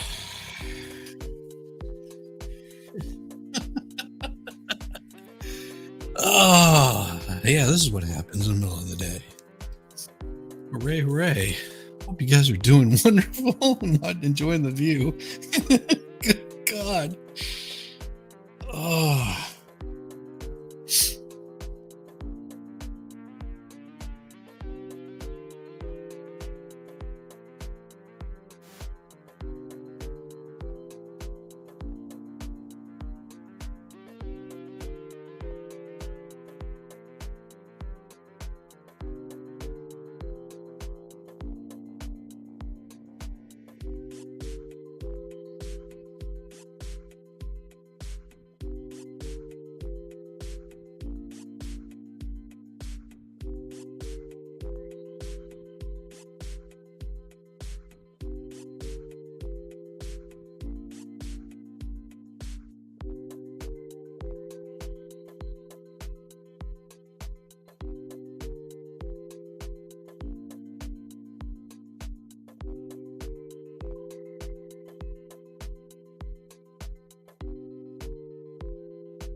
I'm here. I'm just working, folks. That's all. This is Venice Beach. There you go.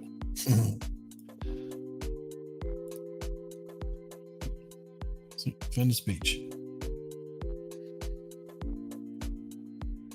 But here in about 15 minutes, we should be kicking it up just a little bit. Good to see you, Danielle. Good to see you, Scott McGinnis.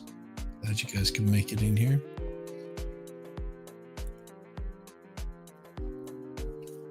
But just enjoy for a little bit. Stop the music, or at least pause the music for a little bit, and see if we can't get this this stream floating a little smoother. You know how it is. It's a little shaky and acting funky. But if you're ever wondering what Venice Beach looks like in the this time of day, there you go. It's not even afternoon there. There you have Venice Beach. Pretty cool, huh? Thought you guys might like something like this. Good to see everybody. Good to see everybody.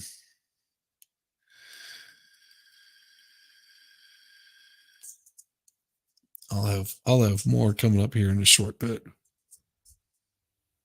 Probably 15 minutes.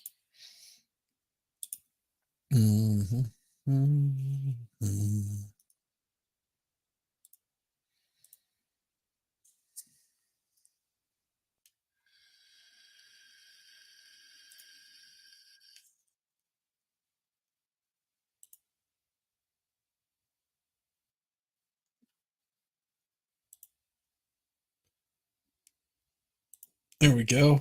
I got some news for you. Got some news for you guys. We'll bring this one up instead. We'll just bring this up here. Present this one. Here we go.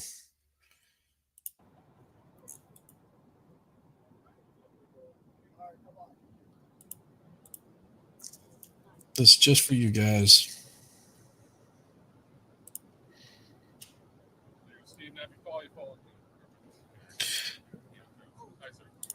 Just for you guys, I'm bringing this up so you can actually hear this as I'm hearing it. Great. Good afternoon. We're on our way to Brownsville, Texas, where President Biden will meet with Border Patrol agents, law enforcement officials, frontline personnel, and elected leaders, including Representative Gonzalez, who's headed down to Brownsville with us today. Secretary Mayorkas is joining us to talk a little bit more about the latest on the ground. An impeached general. I want to highlight just a few points. Earlier this month, congressional Republicans rejected the bipartisan border security agreement simply because the former president told them to.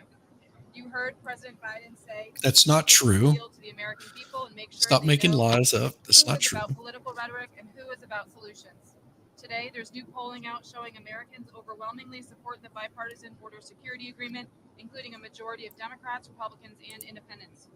You will hear from the president. Well, they're fine with that if they knew what was in your bill. But it seems to me you guys want to send a bunch of money out to other countries like Ukraine, Palestine. You're more interested in prolonging a war. So before I talk about today's operational briefing on the border, let me just say a few words about the fires in Texas and Oklahoma. The latest report is that the latest report is that over 1 million acres have burned. One life has been lost. We in the Department of Homeland Security, especially FEMA, are intensely focused on these fires and providing the resources, equipment, and personnel that the impacted communities need. We have fire management assistance funds available to Texas and Oklahoma, and we also already have deployed firefighters, first responders, trucks, and other equipment to help fight the blazes. Let me turn then to the visit to Brownsville, Texas. This is a very important operational briefing for the president as the commander in chief. The president is going to hear from Border Patrol, Office of Field Operations, both within U.S. Customs and Border Protection. He's going to hear from enforcement and removal operations and Homeland Security investigations personnel in immigration and customs enforcement. He's going to hear from asylum processing experts in U.S. citizenship and immigration. But how does that services. stop He's people going to coming hear across the about what border? they're able to do with the too few resources that they have. He's going to hear about what they need and what impact operationally Silly, those silly additional needed folks. resources would deliver. And he's going to hear about the incredible value and importance that the legislation would deliver if Congress Nothing. passes it. More people, faster processing Yeah, times, we already got more people coming technology, in. more We equipment, don't need more people coming in. facilities. We don't need more Um, people if I coming in. We can, don't need more facilities to process them. We don't Brownsville, need more processing. Texas, We need to provides stop a them from very coming into the good country. glimpse How of how about that? dynamic and challenging It's the amazing. migration phenomenon is. Last year in April and May of Illegal 2023, immigration. approximately 30% of Say it all what it is. encounters across the southern border Tell were us what it is. realized in the Rio Grande Valley sector, of which Brownsville is a part. Now, those numbers My have been family came here reduced legally. Why significantly, can't primarily everybody do because that? of the enhanced Oh, law because enforcement that would be too efforts difficult. south of our border. The key is to address the regional challenge that is migration. We need regional is not- participation, That not is not just on the true. part of the United States, That is of not course, true. but on the part of our Raucous, partners stop and allies lying. to the south. And this Stop lying. Brownsville demonstrates the impact of that partnership when everyone's working together to address a shared challenge. Oh, And now I'll turn Jesus. it over. Follow up on that point. The head of the Border Patrol Union said that Brownsville is actually not a place where the president will be able to evaluate what's going on because Oh, there are not relatively fewer Brownsville. crossings comparative to other sectors. So is the president going to be able to get a fulsome evaluation of what is actually No. needed right now when it comes to the border by going to Brownsville? What did I say Yes, yesterday? it will. I mean, Texas is seeing a reduction in encounters Idiots. across the board over what we experienced in December and immediately before then. The primary reason is the enhanced enforcement efforts on the part of the Mexican government. The president But they're had a not. conversation with the president of Mexico in December. Secretary Oh, Blinken Lord. and I, with our Homeland Security They're advisor, idiots. visited Mexico. We spoke of the importance of really renewing Wasting their more enforcement time, efforts. wasting more They did. taxpayer We've seen money. a tremendous drop in the number of encounters Gotta love across it. the southern border. The most difficult part south of our border to patrol is Sonora on the Mexican side, which is why Arizona, the area of Arizona. Oh, increased now they're going to increased talk about Arizona. an Like, let's forget increase Texas. in the number of encounters. But the president will see firsthand Hmm. Sure. what the Border Patrol needs and what the legislation would deliver if Congress would pass it. Nothing. Is he going to contrast his approach with that of Donald Trump, who's How calling about for mass enforce the law? deportations? This is focused, this visit is focused on the work that we do, not the rhetoric of I'm doing others. nothing. This is focused on operational needs, operational challenges, and the significant impact that legislation would have in enhancing our border security. And in doing nothing.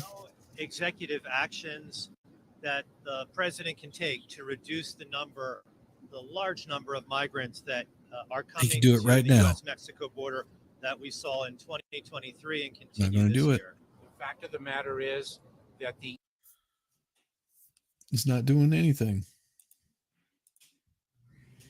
Not planning on doing anything. Good Lord Almighty, I got a vacuum running in the background. Wonder if you guys can hear that vacuum. Oof.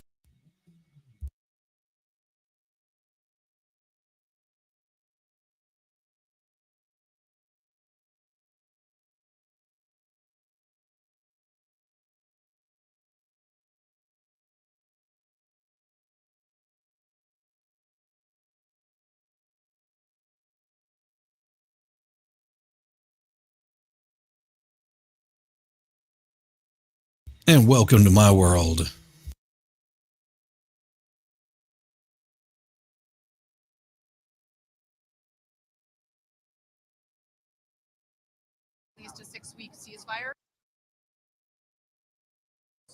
I have been incredibly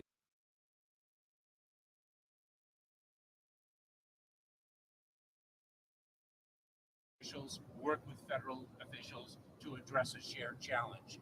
We have Yeah, a that's very what a good pain. relationship with the leaders in Brownsville, and the Border Patrol will speak to that to our president. And we will have local officials present in Brownsville. So when we work together, we have a better result in achieving what the American people expect and need. When a state leader purposefully and deliberately refuses to cooperate, coordinate, collaborate, communicate, we see actually a detriment to our enforcement efforts. But you're not enforcing it. You haven't been enforcing it yet. So what makes you think that they're going to enforce it now? Good Lord. We know you haven't been enforcing it. We know that you haven't been doing anything about it. So what, you're going to do something now? Nope, not doing anything. Oh, Lord Almighty. We'll let that catch up for a little bit. Crazy, isn't it? Crazy to think that they'll do nothing. Mr. President, and you, why are you taking this visit now? What is the significance of this time of year? Is it just something that, was able to be put on the president's schedule right now? Essentially, what I'm asking is, what's so special about this day at this time? We have a bipartisan piece of legislation that needs to pass to enhance our border security. Nothing The president other than advocate Trump is going to be there. he must pass this bipartisan piece of legislation. Like playing catch He up. is going to hear firsthand from the people who work tirelessly and bravely to secure the border. Ain't doing shit. The impact that this legislation would have on advancing their mission. Nothing. Talked about, you're talking about the And of course, there it goes again. Lord Almighty. Gotta love it that they can't get their shit together. Nothing they're going to do. Yeah, maybe the YouTube is throttling stuff here. We'll let it catch up here for a second. As soon as I see the wheel of death stop spinning. Damn it. Crazy days. Crazy freaking days. This is what we have to deal with on the YouTube side of things is, and this is not my internet connection or else I would be frozen up right now. This is YouTube throttling shit. Seems like a lot of people are watching this information and they're not getting anything out of it. Mm-hmm. So we'll just pause that for a second and see if we can't get that thing to catch up. And in the meantime, we're waiting on DJ T to show up in Eagles Pass, and that should be quite damned interesting. So it's coming. Just pay attention; you'll see more of it. It'll start popping here in a second.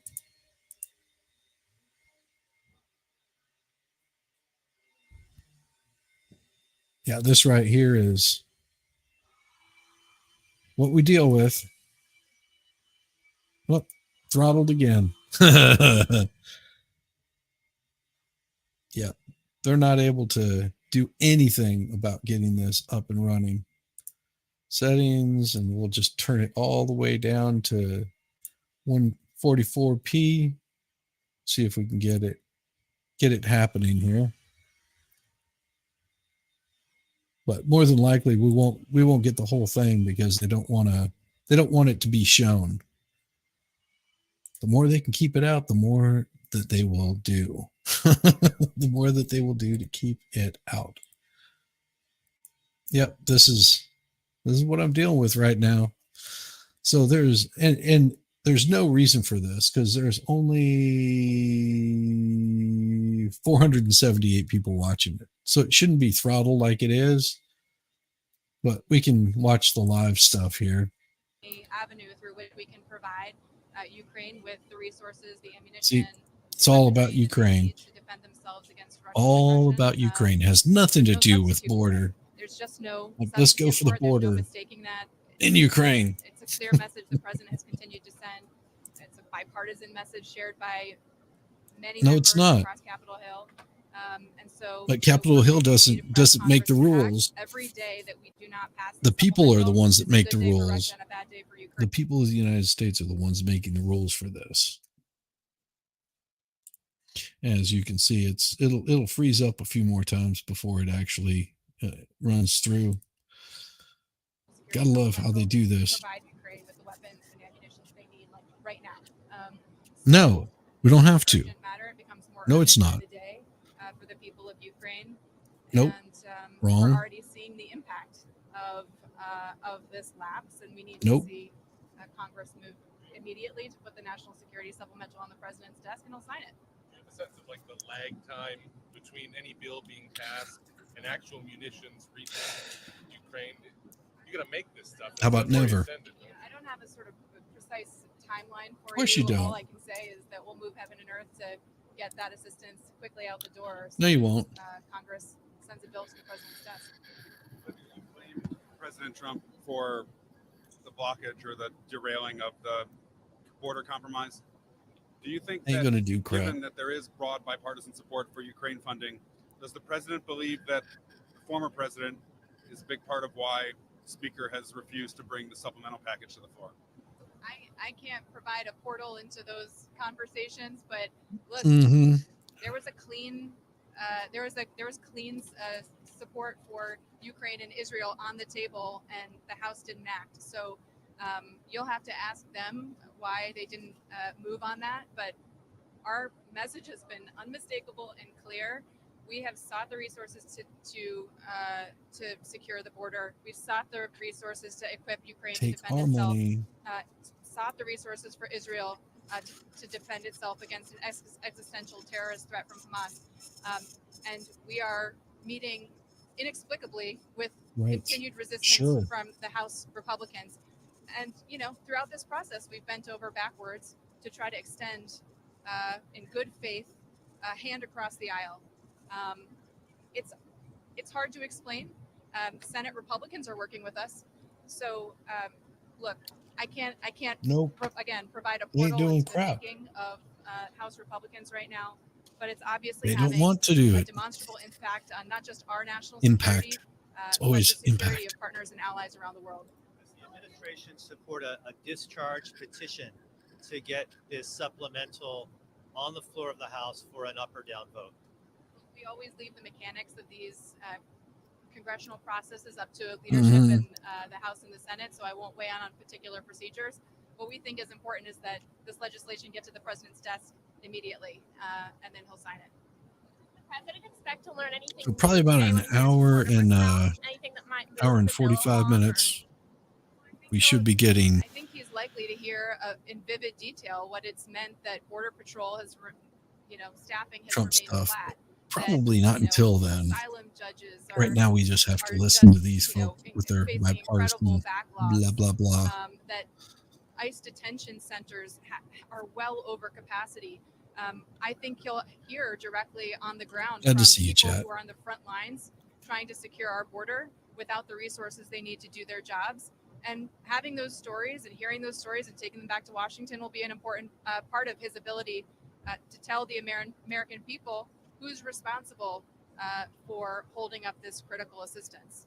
In Gaza, the president told Seth Meyers on Monday that he's concerned that Israel is starting to lose support on the international stage.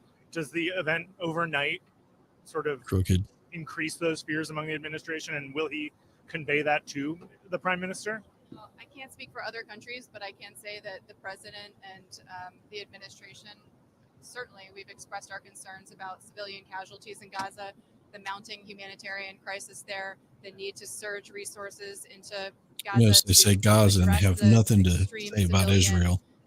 Harms that are occurring there. He's been unequivocal about that. The administration, everybody in the administration has been unequivocal about that. And as we've continued to communicate our concerns directly to Israel. They can't even say Israel, can they? This tragic event. Communicating those concerns hasn't moved the needle. Is there any talk of withholding aid or changing the aid to Israel? look, Israel is also a sovereign nation that makes their sovereign decisions. We are vocal about our concerns. And I think, it's also important to bear in mind that Yeah, they're we've a close heard what you've ally, said that about your remain a close concerns. ally. They Ain't are right. in the throes of an existential battling and existential crisis, existential threat to their existence from Hamas, and we're going to continue to support them in that process, even as we continue to make very, very, very clear our concerns about how these military operations are prosecuted, and our concerns that You civilian know, life there's is nothing that protected. they're not saying anything about Israel.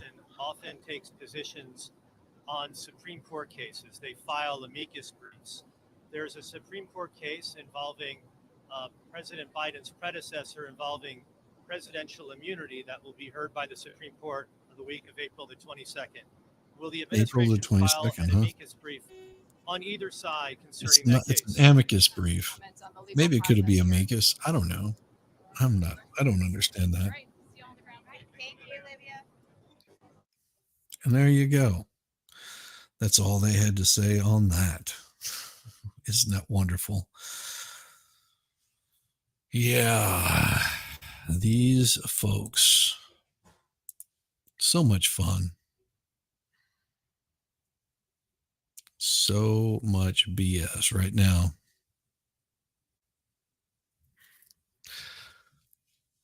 Nothing new. Nothing new. What do we got here for? We'll see if they've got anything that they have to say. I would love to get some of the. Yeah, Eagles Pass is slowed down due to the razor wire, you think? Oh my. Good Lord Almighty, folks. This is so horrible. Right on the edge, right on the verge of silliness. Right on the edge of silliness.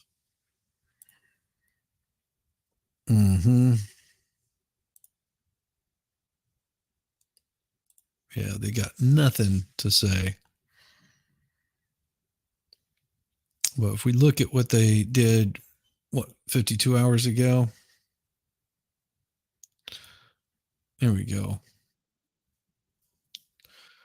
We'll, no, we're not going to show that one.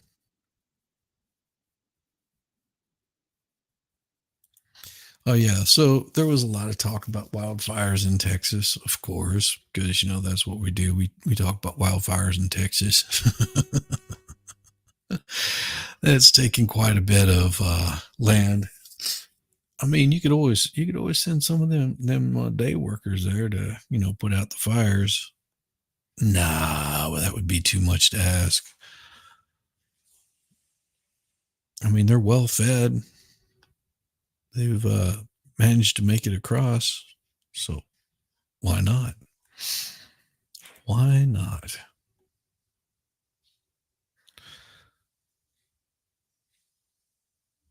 Let's see. I'm looking to see if we've got. Let's see if I can find a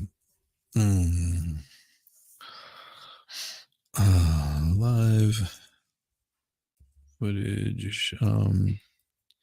Eagles Pass.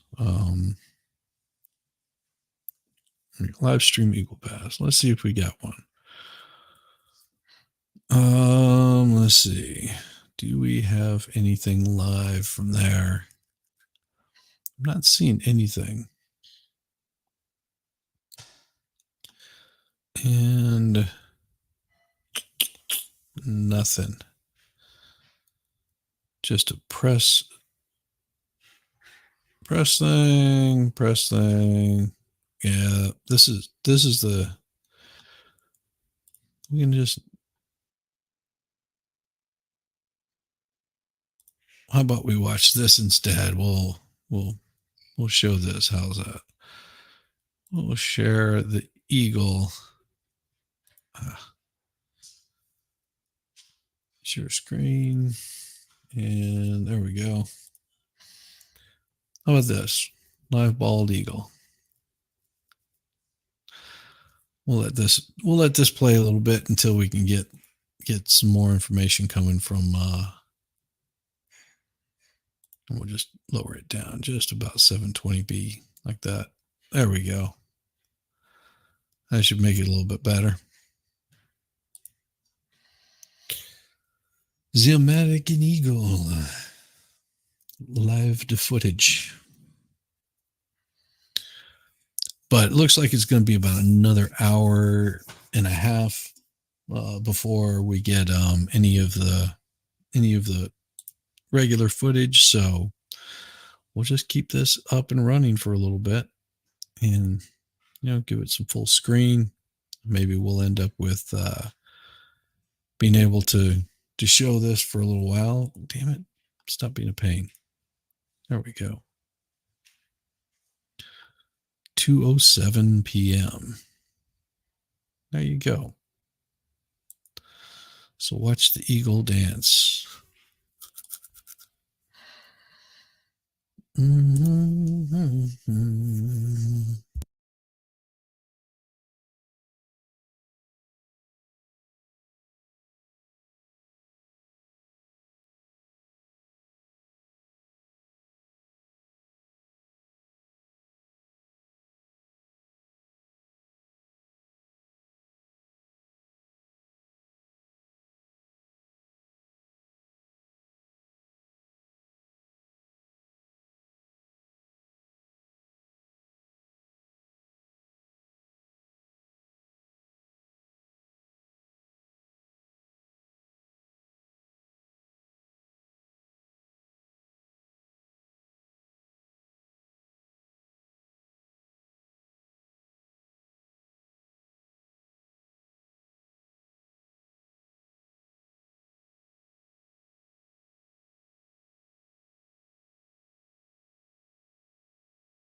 hope everyone's doing well. Not showing my face right now just because I'm in the middle of work and don't need to be disturbing you with this ugly mug.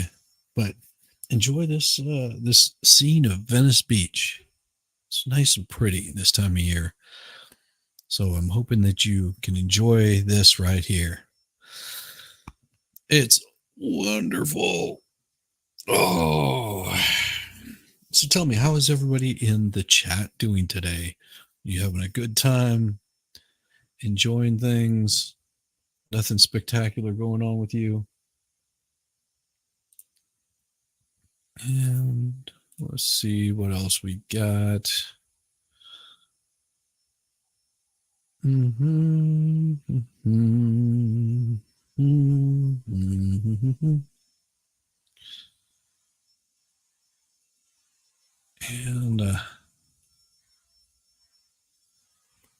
I'm hoping to find some good stuff here. I want to make sure that my stream is still up and running and healthy and not getting me in any sort of trouble.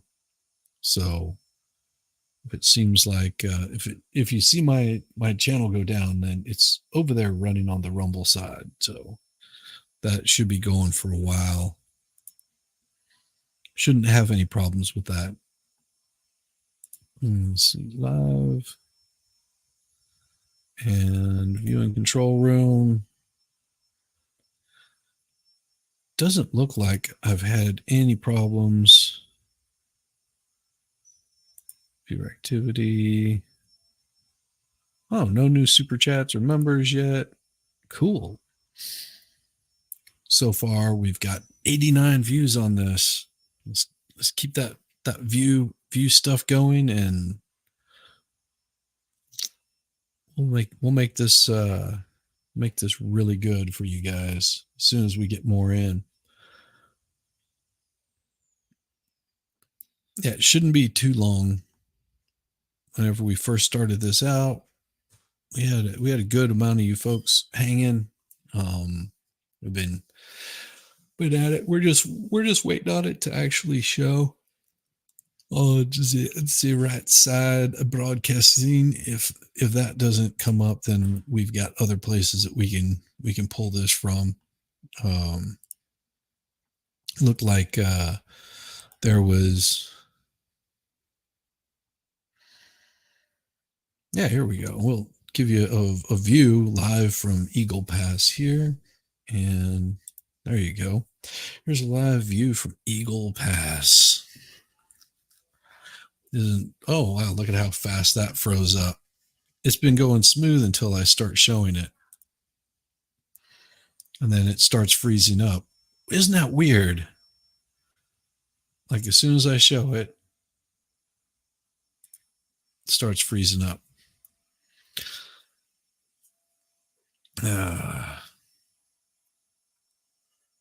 Pretty cool, huh? Pretty damn cool. We'll see if it's going to get us in any sort of trouble. Wouldn't surprise me if something boots it down, downgrades it, makes it go away. They don't want you to see this, do they? Do they? Yeah.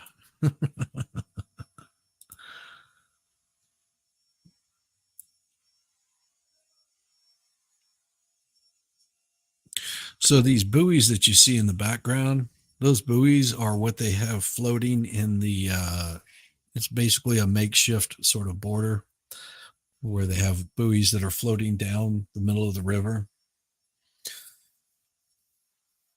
And they keep those out there to basically make it more difficult for people to pass around.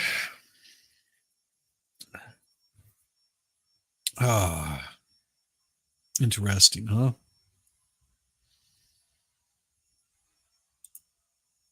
But we should have in the next 25 minutes, we will have one of them come popping up.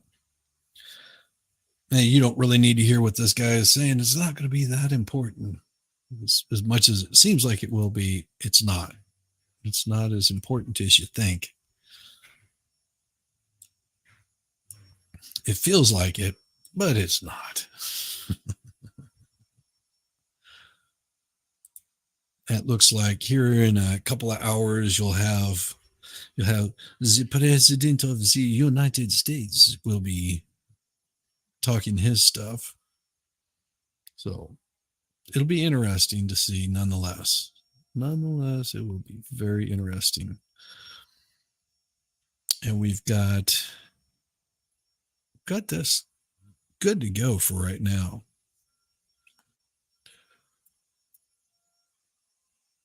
Hope that everyone is having a good day. We're trying to keep it up and running as long as we can. You know how it goes. Some days they don't want us to show this stuff. So much better than the Venice Beach. Yeah, see, it's saying 3:45 p.m. So they're saying another hour and a half is when he's supposed to speak. But I'm sure they'll have some speakers before then that will want to give us more information as this goes. We'll just keep you guys updated for a little bit, and let you guys know. So there's all of the RSBN stuff, but it's only because, well, they're the only ones that are actually, seems like they're the only ones that are on the ground and want to report on anything and talk stuff. But gotta love the guys who are out in the field doing this. Keeps them nice and busy, and it's a nice jacket. I like the big 70s pockets on the front. Those are pretty damn funny.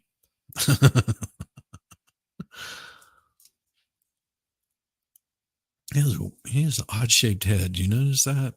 Very large and shiny.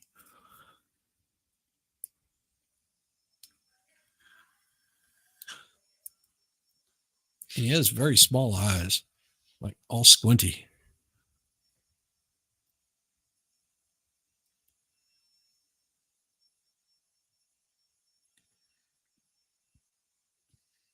And what he's saying right now is, I was chewing some bubble gum over there, and as I was eating my bubble gum, they told me that I needed to move from over there and move out here a little bit further and chew my bubble gum over there. And then, we started throwing pickles at the Constantine wire to see how many we could get hung up in it.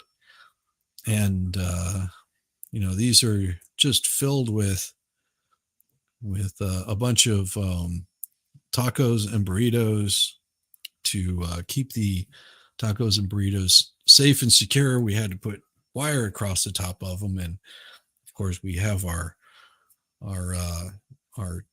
medical emergency tent where we like to keep medical emergency things in there. And as you can see, we've just got these two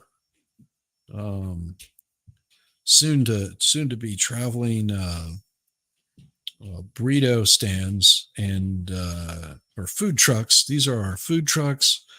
We have to keep it wired heavily to keep the food trucks safe, because there's so many people that just want to get into our food trucks. And if you look, you can see this guy right here. He's been stealing from the food truck, obviously been stealing from the food truck. And as we look out across this place over here, you can see the bird in the trees back there, and he's just sort of hanging out. And then of course we've got these guys, which they're really hungry. They can't wait for the food trucks to open. As soon as the food trucks open, they will make a mad rush over here to get fed, because they might be hungry too. But right now, one stands on guard while the other sleeps in the Humvee. And we've got more food trucks up there on the hill. And as you can see, the water looks great. Water looks fine. It's a perfect day for crossing the border. And I can't wait to get more pickles on my Cuban sandwich and eat that Cuban sandwich. Be so delicious. And as you can see, as we get down through the hose, they're over there in one part, and we've got the food, not being where it's supposed to be. We're getting really hungry, and of course, you can look at the subtitles and know that everything I'm saying is complete bullshit. So. Yeah.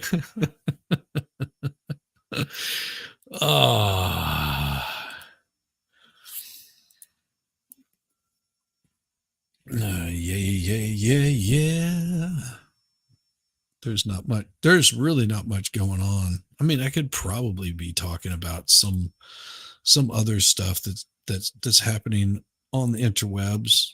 There's always something happening on the interwebs, like constantly.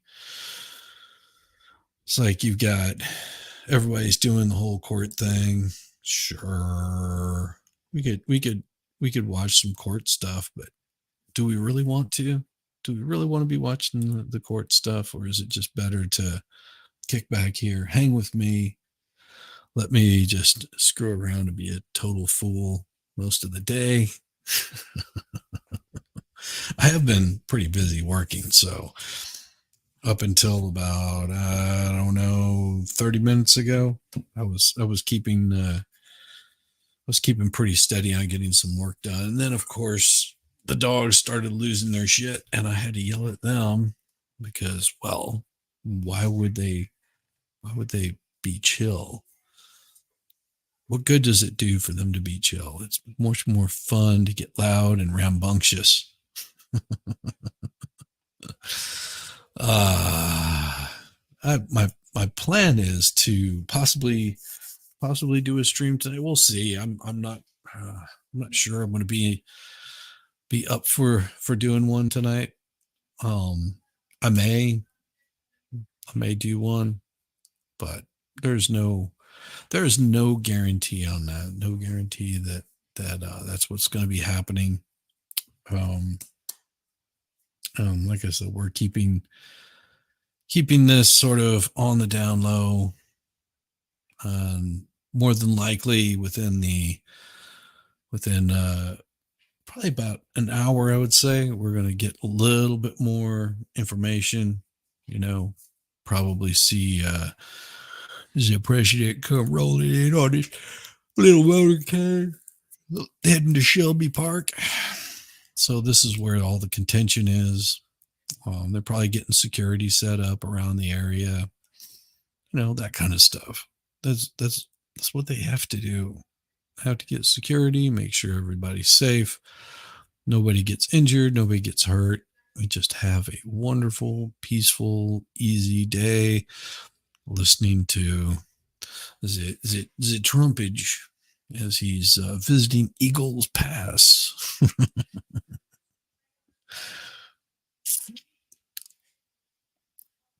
And let's see what we've got going on today. Holy cow. Amazing stuff. Amazeballs. Oh, look at that. I love it. That dropped. I love whenever it starts to go crazy. I had a pretty easy morning this morning. Hope you guys did too. We've got a plan to, get through this portion of it. We'll see what happens. No guarantees that it's going to be wonderful or great. It's probably just going to be him visiting. A few people that'll want to talk. They'll do their whole talking thing, Ray, as they do. Yammer. Keep it going. Chat rate So about 12, my chat went crazy. My views have increased over the past hour. So that's always good. Make sure that you guys are happy and you get to see all of this as it comes at you live. Party Central. And hopefully next 15 minutes we should get a little bit more of something. It'll be, we'll see. We'll see.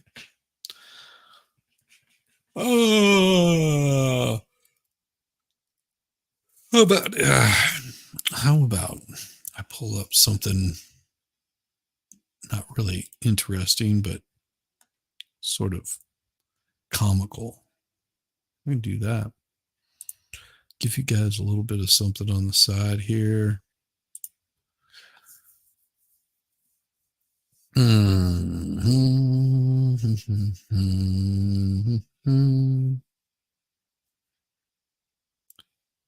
oh my, oh my.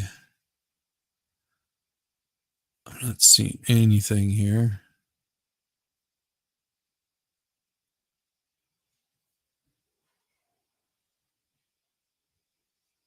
I don't know what's going on.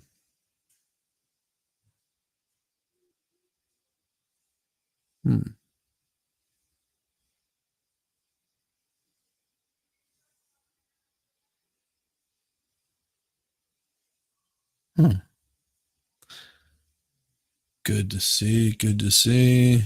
Rich. Bill's confidence, Joe.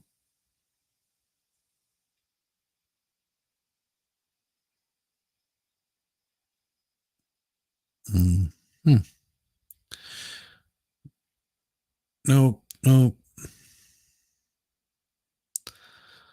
Wow.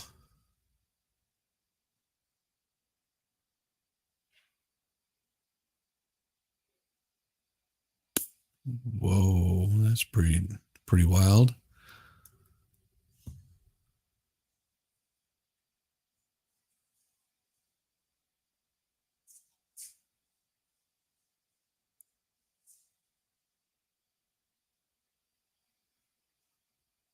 No. Looking for something good for you.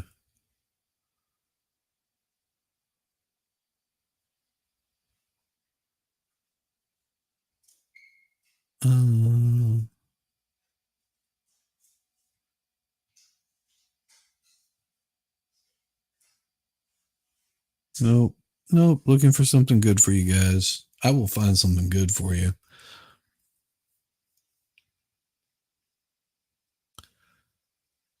What is...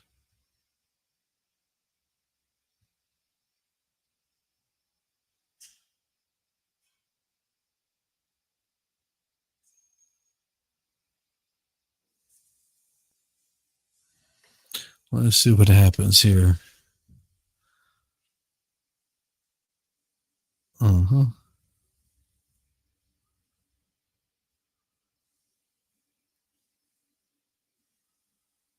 Interesting. Huh. That was pretty cool. Let's see.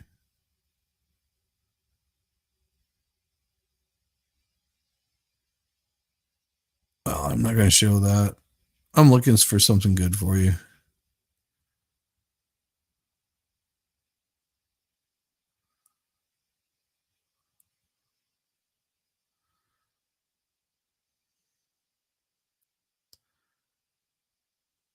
Wow.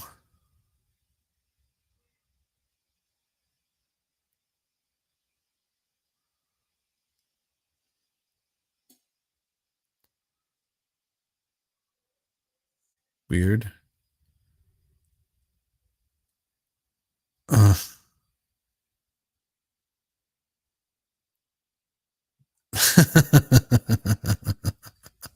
Sorry. I was looking for something, but that was not going to work. Let me see. Let me see if we got anything. No, about 10 more minutes. I love it.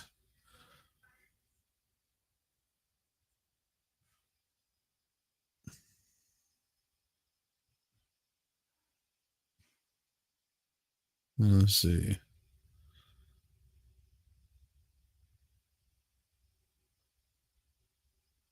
Nope. Nope. Looking for a good one.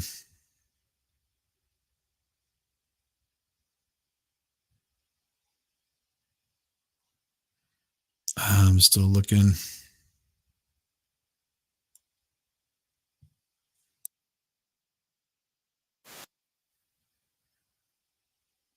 Wow. That was 2022.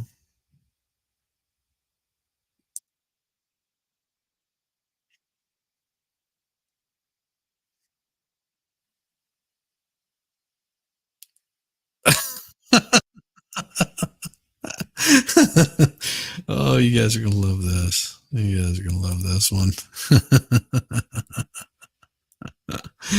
Here we go. We'll bring this one up here.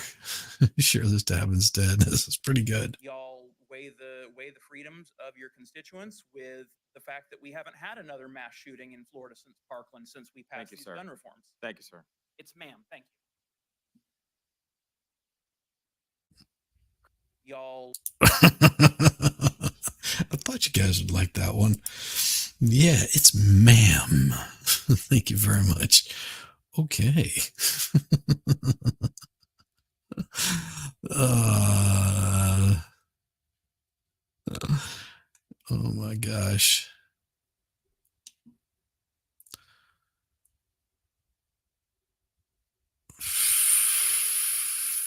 Not showing that. Not showing that.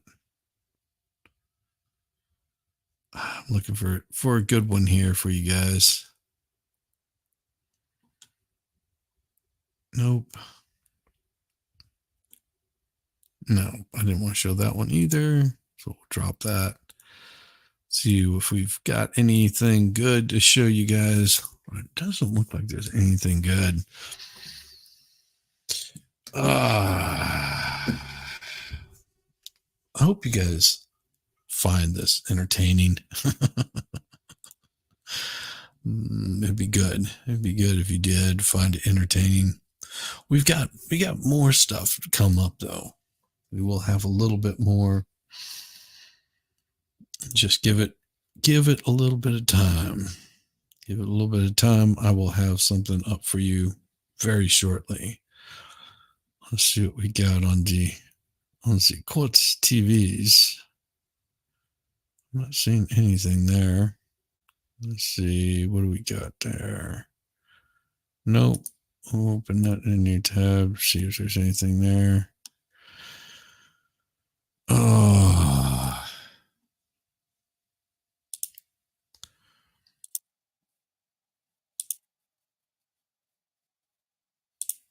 Let's see what we got here.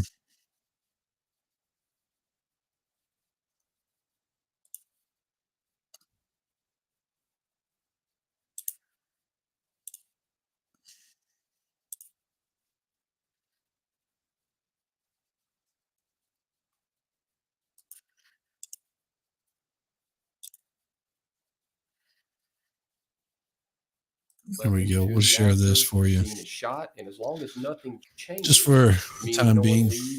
Or nothing changes on that set, you can stand there with that weapon, observing the scene until it's time to collect it back up. And you always want to be Johnny on the spot. When that actor gets through with that scene, they're going to be immediately looking to hand it to somebody, and they'll hand it to anybody. So you have to be there and collecting that weapon up safely and securely, maintaining muzzle discipline, et cetera, et cetera. And then if they walk off and they want to come back, then this process repeats again. In your experience, should the armorer ever what? So we'll get back to that here in a minute. And we'll pull up this one here. Nope, this one. or leave a gun Go with and anyone we'll else add- and leave the area? Not a live weapon, no. When And you when I say- say live, I mean a weapon capable of firing a round or a blank. a live weapon being, it could be a prop gun, but it's a real revolver. Props or replicas are different than a live gun. So what a lot of people don't understand on a movie set is most of the weapons are real guns. As far as alcohol, tobacco, and firearms, ATF is concerned, these are all real weapons, and they're serial numbered license. That's a real weapon, regardless of modifications. For use in film, it's capable of firing a round in some capacity or other. A prop gun is completely an inert weapon that cannot fire a round in any capacity, and a replica is simply one that looks like a gun, but it's not. Okay, so pursuant to your definition of a live gun, that being a fully operable firearm, would the armorer ever leave that and walk away? Absolutely not. Why not? Because it just opens the door for any type of accident to occur. You have no management of that weapon at that point in time. It could, from the most simple of things, be laid down by a performer haphazardly and picked up by any number of people or left in areas that are unsecured. You can't manage what's happening to the weapon. If someone drops it, damages it, now it's going to malfunction. If somebody sticks the muzzle of it down into the dirt and fills it with dirt, and then you fire a blank round, many things on a very I guess would be on a low scale of danger, and then you work up to more dangerous things like someone having blank rounds left in their pocket and loading it, or pointing it at another person, breaching the force safety rules, et cetera, or having it stolen. In your experience, how does the armorer generally carry the ammunition when on set for the moment that they're going to load it with dummies or blanks and hand it to the actor? Now you get into a lot of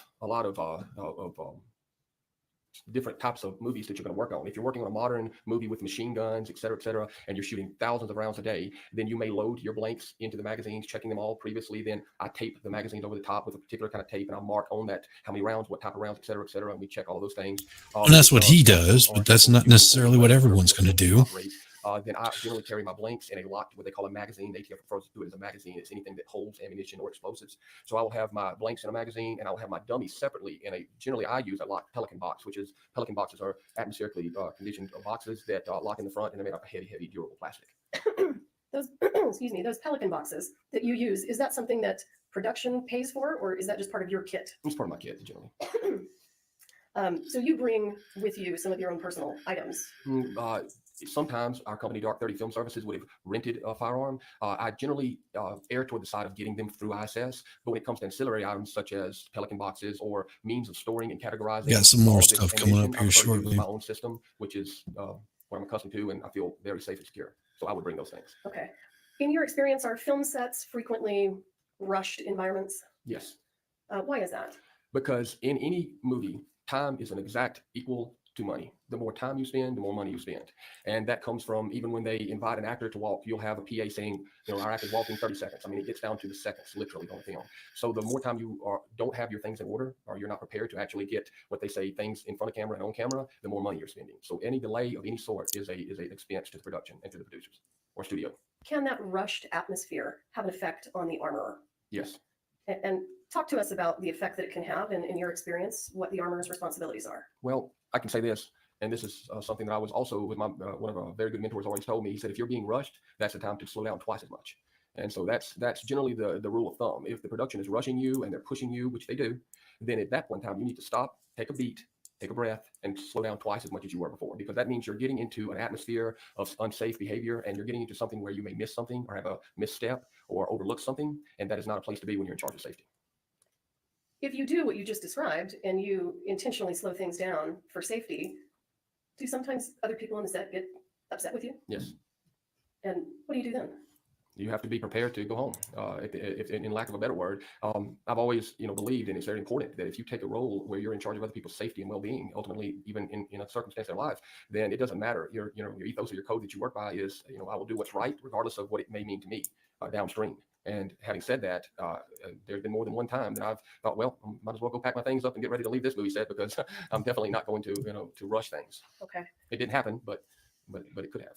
In your experience, do armorers carry dummies or blanks loose in their pockets or a fanny pack? Different armors could carry things, I guess, any way they chose that they felt like it was secured. So, I'm sure they do. I don't. Why not? Because I don't feel dummy rounds are specifically spooky, for lack of a better word, also when you're using them on a movie set, because they're meant to recreate the look and feel of a real round, right? Or I should say the look, not the BBs inside, which the audience would never know. So having said that, it's just a good Interesting. idea to have those things in an area where you're in 100% control of them. So loose inside of bags or inside of pockets just doesn't equate to that, as far as I'm concerned. But other people may be able to manage. In your opinion, should an armorer leave a gun with an assistant director and walk away? No. Why not? Because that goes right back to the fundamental rules of gun safety. If you're not in control of of viewing this weapon and knowing where it is and who's handling it and what they're doing with it, then you've lost control completely. So you need to be observing these things, these weapons at all times. And are you familiar with accidental discharges? There's two types of discharges. Accidental discharges. Got to be careful with that. Always be careful with accidental discharges. Oh my. Looks like everything froze up on me. So we'll see what's going on. There were two types of discharges. Good stuff. And we'll close that. See if it doesn't help speed things up a little bit. We'll close that. See if that doesn't speed things up a little bit. And we can probably close this one too. And we're just waiting to see if we get anything.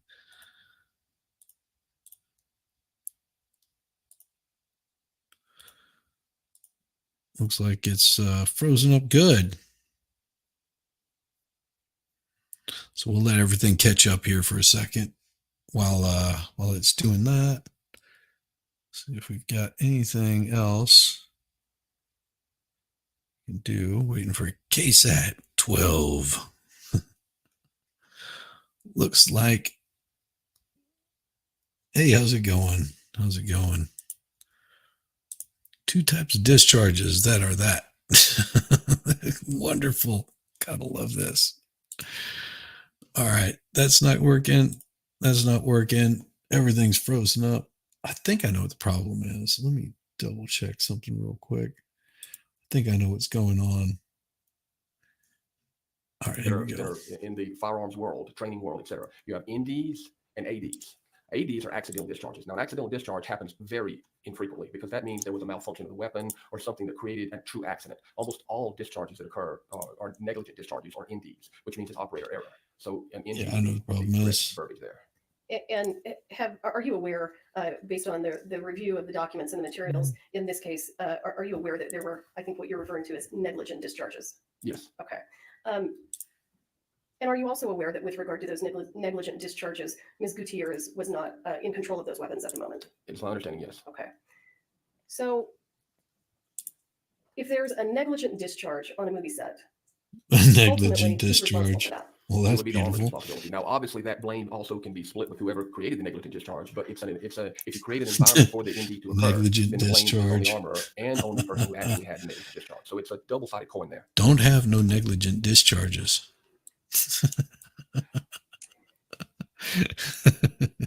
in your experience, stop with your police that armor negligent generally keep their blanks discharges. and dummies locked up. They should, yes. Why? To avoid any disturbance of them, anyone, again, it's just like chain of custody in court or the law enforcement world or any world where you have evidence moving from point A to point B. You need to have one person in control of it. More hands on it or incorrect hands on it can open up the door for accidents and things to go wrong. In your experience, do actors generally do their own safety checks of the weapon? And what I mean by that is the actor is manipulating the gun, taking the ammunition in and out, looking at it. You know, I've worked with a few actors that wanted to check their own weapons even after my safety checks occurred, just because they felt more comfortable doing that. As long as I was there standing and observing and letting them do that, as long as my safety checks occurred, they can do as many more safety checks as they feel. However, those safety checks are more for a warm and fuzzy feeling. So you don't have any not for me accidental as a professional. discharges. I'm going to make sure that we check it the way that I need to check it in front of the right people and individually. If they feel like they need to do it again, then by all means. Okay. But that's rare. But that haircut makes me think he might have had a couple of accidental discharges. Usually allowed to handle the weapons?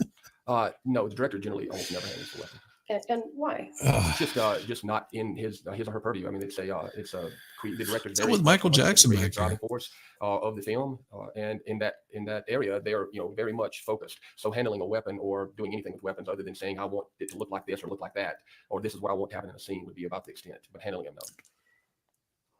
Let me ask you this: if you're the armorer on a busy movie set, and you need to use the bathroom, Mm-hmm. do you just let some other people take over your role? Well, you can let other people take over momentarily if you collect up all items, put them in an area, and do what's called a fire watch. In other words, you can bring over the prop master or someone who's in your department that's trusted, not just anyone, but someone who's trusted in your department, generally the prop master, and say, hey, I need to go to the bathroom. Then they will stand there and watch, not touch, just watch that cart or those items once they've been collected up until you get back.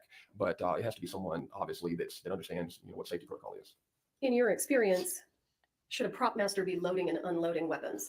That's a particular question because some prop masters are actually also armorers as well, and they have it all gets down to a lot of the ATF regulations where prop masters are put on, and for lack of a better term here. Oh look, we've got an arrival of somebody that came rolling in, rolling. Keep them doggies rolling, right. There we go. So it looks like this guy showed up. Yeah, let's see what we got here. Yeah, he comes rolling in. President. There we go. Look, he's actually walking down the stairs of his own free will. He didn't fall. Good Lord Almighty. So who are these folks? Hello. I don't remember my name. Do you smell good? He won't let go of her hand, or she won't let go of his.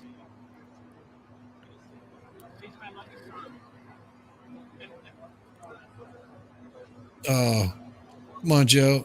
Joe, don't you dare go kissing on her. Don't you do it. You know he wants to. Creepy old bastard. Creepy old bastard.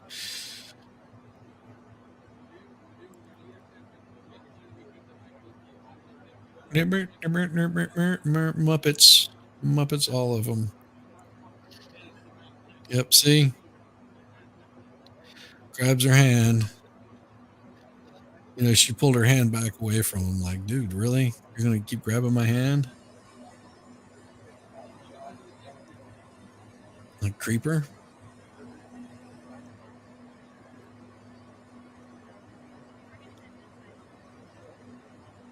Yep, so it looks like this guy's arrived. Ray. All right, we'll go back to this. This is more interesting.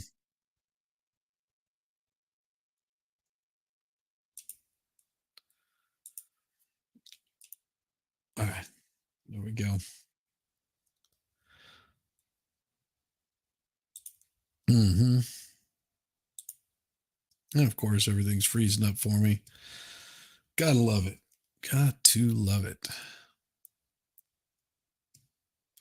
So we're waiting on everything to happen here.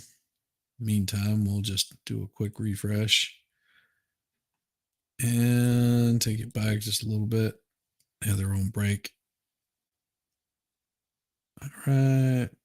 And nothing. Damn these things. Giving me heartburn. They are throttling stuff though on the YouTube side, so just be aware. You'll see some of this happening for the next little bit of time. Oh boy. Gotta love it. FBI, open up!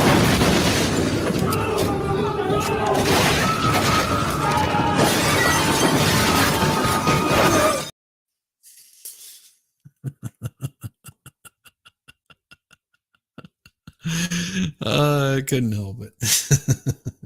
Did that wake you up?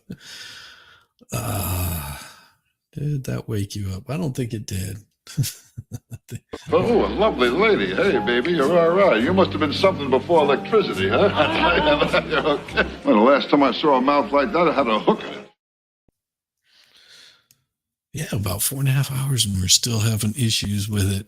What I may do is shut down this stream and get it started back up here in a second, so I can get everything running a little bit cleaner. It seems like we're having issues with the StreamYard possibly. So we'll see if we can get it right. Maybe we can, maybe we can't. I have no idea. Been a crazy day. No, I'll just go ahead and remove that off of there for you guys for the time being. Oh man.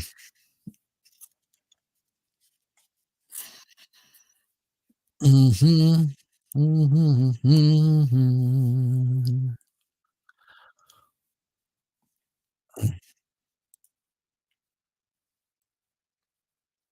Let's see if we can get that back up and working. There we go.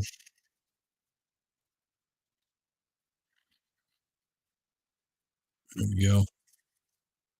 Present this one. There you go. Call load and types of calls and priority calls. call? No. Can you create me an I'll just mute it so we can see if we see anything interesting here. Live on patrol.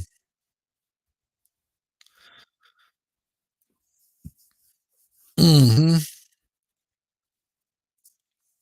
Mm-hmm.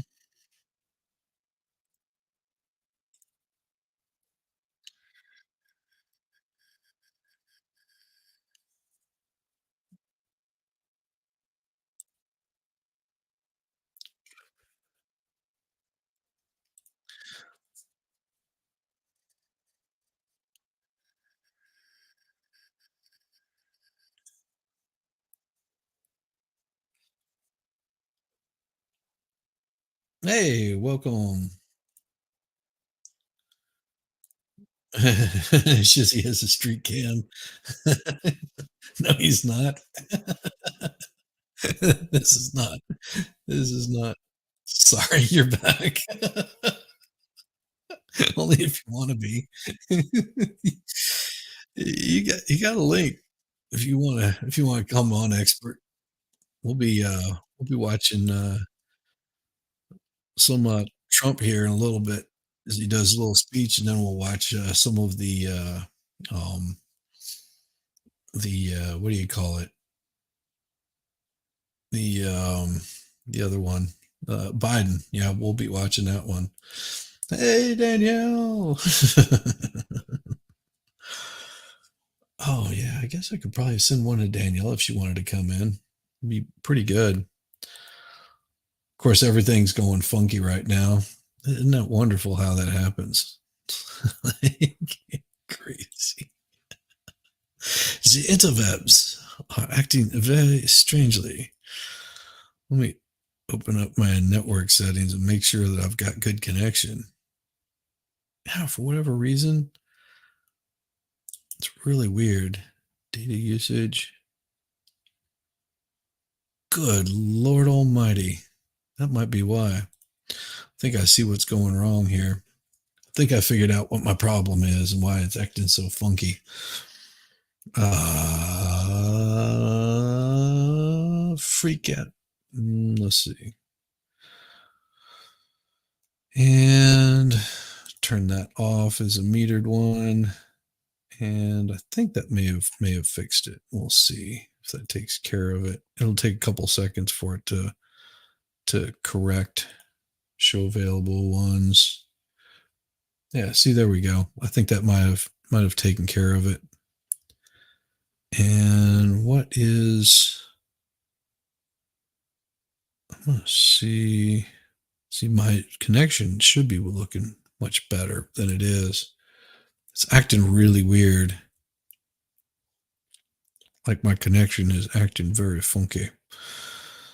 Let me try something here.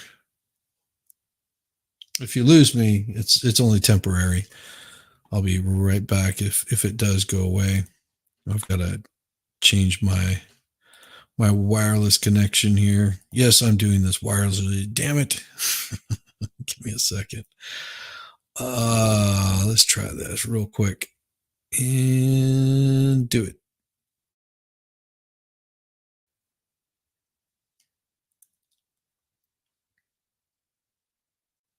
We shall see if we lose it. I think that might be a little smoother. Nope, it is not.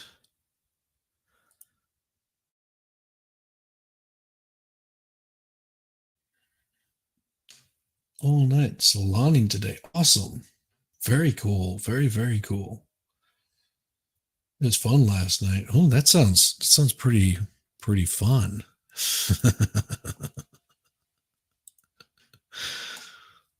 It was good. Was it as good for you, expert, as it was for me?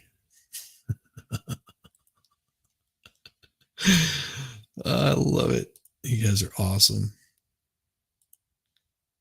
Let's see if we can get this thing up and running. This thing's acting all funky like everything. Let's see. Invite, copy. Everything's been acting really weird lately. Let's see. Maybe I can catch the little D here. Where is it? Where's little D? There she is. Boom. Paste. Happy days. Boom. Uh-oh. He saw something. Dun, dun, dun. Look, car was on blocks at one point in time. Now it's not. It's weird. Let me see my settings and quality. There we go. We'll give you some high quality stream there. And history.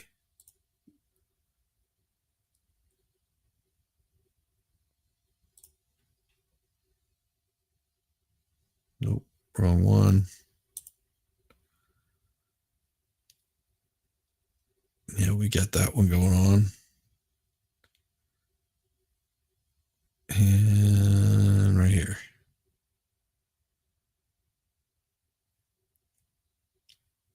Yeah, not seeing anything yet. But he should be not cool. Your ass hurts. Well, you just said you had fun last night. What do you mean your ass hurts? You'll be taking so many ways, Don. Just saying.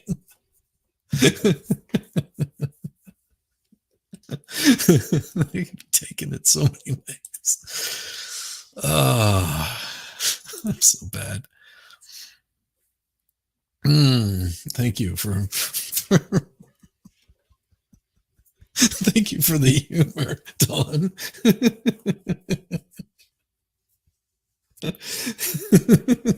Stop.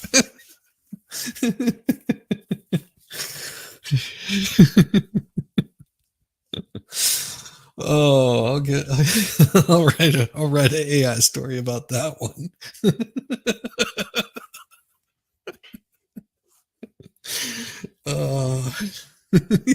Because expert has something to say.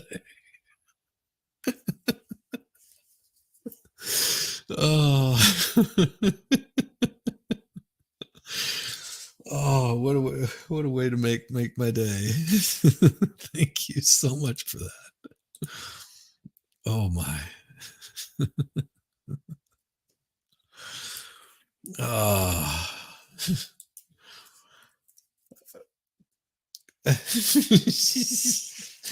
Like, I'm gonna get my ass kicked by a redhead is what's gonna happen. She's just gonna find me, hunt me down. She isn't gonna bother stealing my soul because it's not worth it. She'll just curb stomp me. Thank you, Don. I love it. I love it.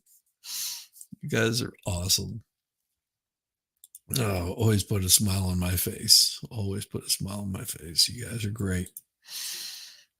I'm hoping we can get this this live stuff happening here pretty soon. He should be coming on any minute now, like within the next I don't know, 15, 20 minutes.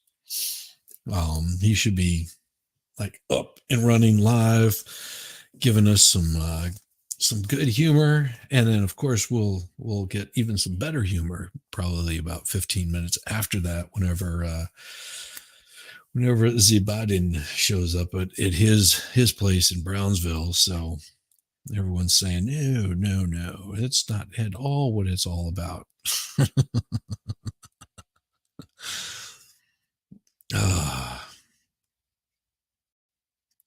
Looks like they're bringing food trucks in. That's what I'm seeing. Some food trucks.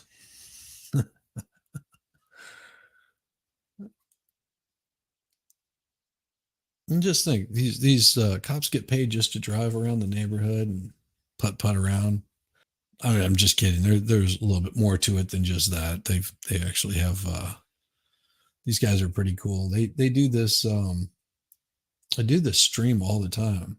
It's really cool just to pull it up and watch it. Oh, okay. Well, we'll see you soon. We'll see you soon, Just Don.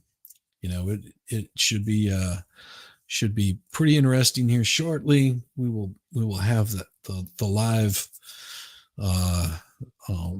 stuff coming up from Trump. Hooray. It'll be should be coming up in the next hour or so. Somebody's about to get busted. Somebody's about to get a ticket. Let's see what happens. Yep, this guy's going to get chased after. Let's turn on the closed captions. We'll unmute it. Yeah, sure you were. Yeah. Yeah. Is that a stolen? It's not coming back. It's stolen. Yeah. What color? So they're following it. They're still following it. Party Tango, I copy your and information. It's 2007. See what happens here. Under Tango. You can set this welfare check. Copy for the welfare check 313 Northdale. Check on caller's uncle. She hasn't heard from So they 5 checking days. him? Squad to assist 130 Tango. They're going to go following him. Nope. It's 2007. Nope. They're done. They're not chasing after him.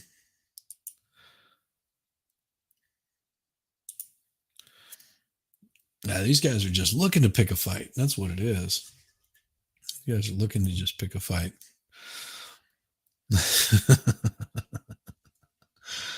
What do we got? I'm guessing they've had previous contact. Nope, nothing's happening there. We'll see.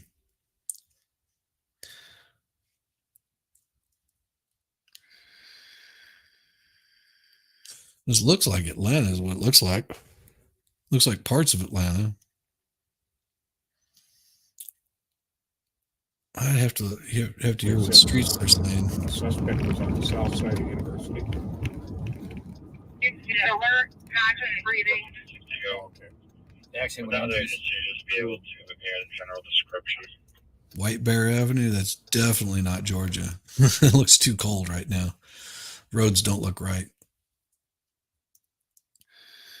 I mean, it could be, but I don't think it is.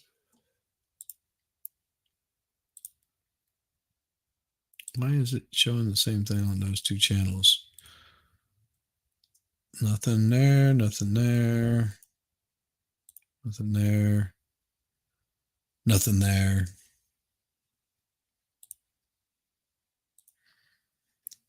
And I think we're all caught up here.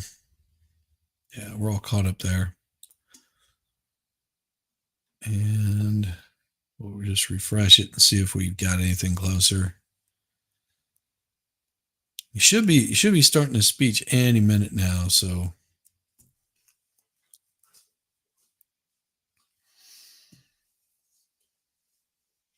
these are some pretty cool houses. The only problem is they're right up on top of one another. Atlanta looks a lot like this in a lot of places. but there's no White Bear Avenue or whatever in Georgia, so you don't quite have that. Also, license plates aren't right for Georgia. Looks more like I don't know, could be Illinois. Some big old pines though.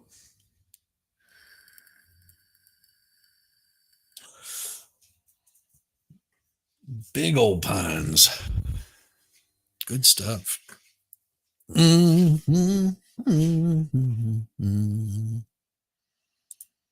Yep, still nothing.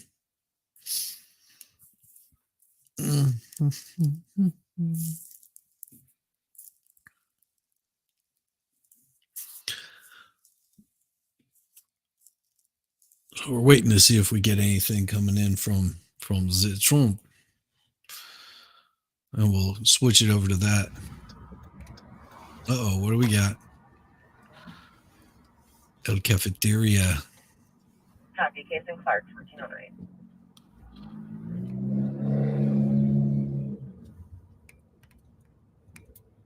What do we got? Dollar General, Hefner Center.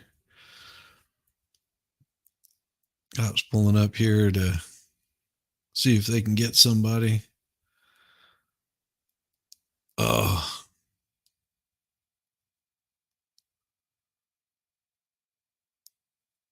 Just making the rounds. Just making the rounds. Here we go. Nothing happening. Nothing happening here, nothing happening there. Nothing new. Settings, playback speed, 1.75. There we go.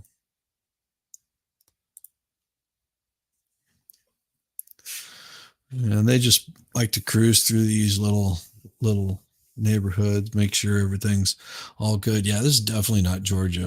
Too many rusted out cars and salt damage, and you got piles of snow. Yeah, look at those piles of snow. Good Lord Almighty. Got a big old pile right there. Still got snow on the ground. This is coming into spring here in Georgia and just snow everywhere. Oof. No, thank you. I'll take my nice warm weather any day over the snow.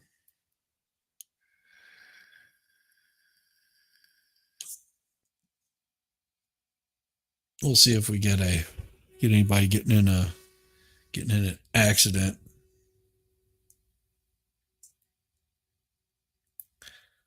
You think he's following? No, he's just driving along on my automobile. Hey, look at that. $3.29 for gas. Damn. I'd love to see his little speedometer and see how fast he's actually going. Bet he ain't driving no speed limit.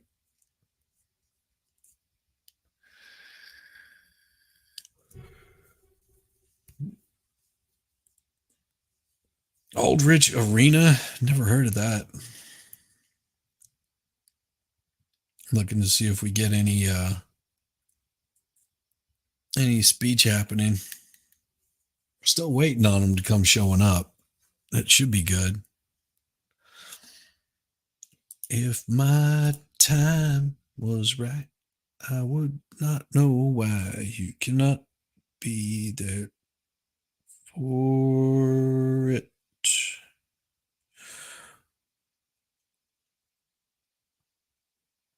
Mm-hmm.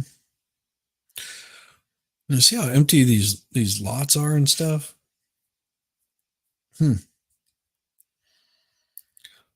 Pretty cool.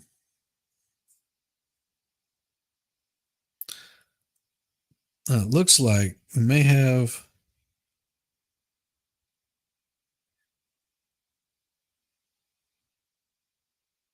someone approaching.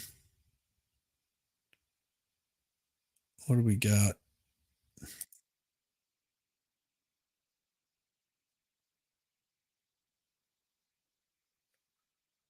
$3:45. Got about another 15 minutes. Got about another 15 minutes before he's due to show up. So hold on to your seatbelts and be ready for it. All right, here we go. All right. It's gonna get good in here. There we go. And we'll bring up the volume here, and we will share this screen instead. There we go. All right. Looks like everything's going to act all funky here for a second. Pause it, play it. There we go. And we'll get it all caught up shortly here.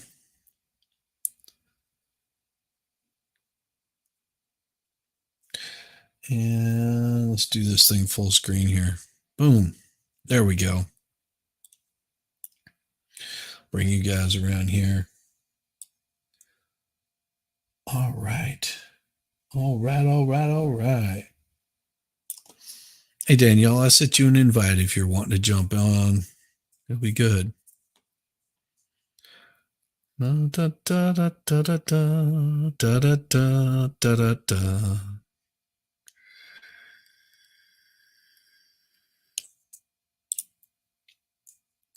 I think I need to get rid of that one, and that one. Yeah, that'll work. Cool.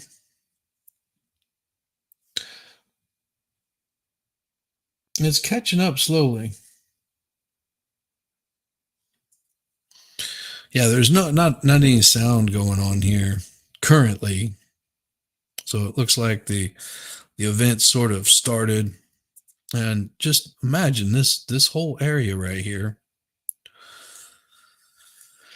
This is Shelby Park in Eagles Pass.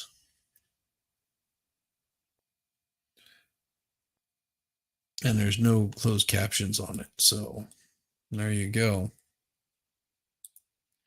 And history, which is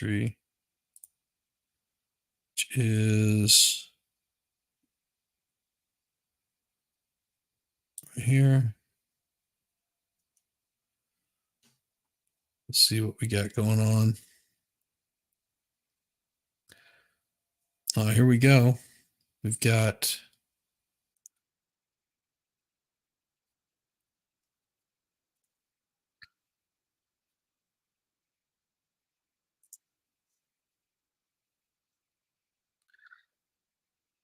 so that you're seeing that from the outside. There it is.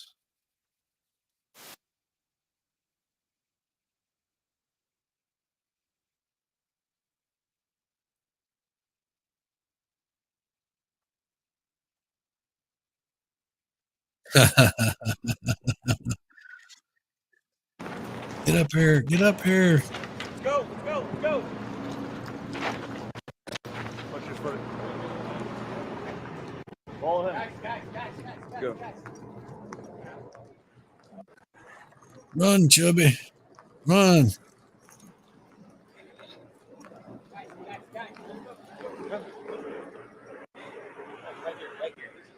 I'm gonna need you guys to move faster the next movements, please.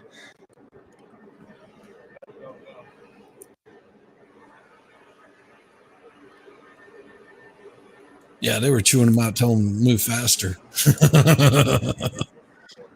Like, you boys need to move faster. This is a horrible video, too. I wonder if I can increase the graphics on it. Quality. Jeez. 720. Looks like Governor Greg Abbott right there. And sounds like bees, what I'm hearing.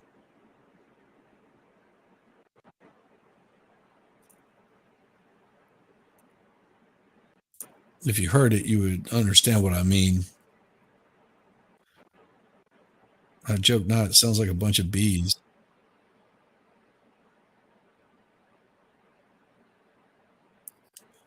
Yeah, I do believe that's Governor Greg Abbott. what I'll do is I'll bring this one up instead. So that's Right Side Broadcasting's.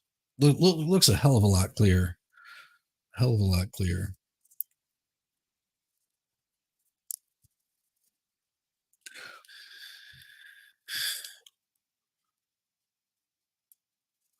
Which it sounds to me like that's where Trump is going to come rolling in through.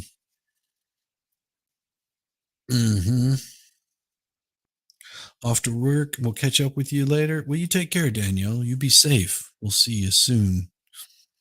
We'll see you soon. Have a good day at work and make lots of money. We need to catch up later, Danielle. That's what we need to do. Oh man.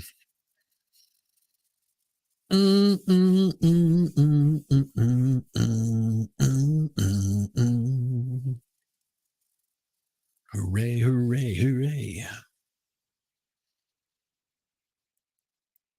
Yeah, nothing really to see right now. But he should be starting to talk here in a little bit. That's sort of the thought. And here comes Greg Abbott.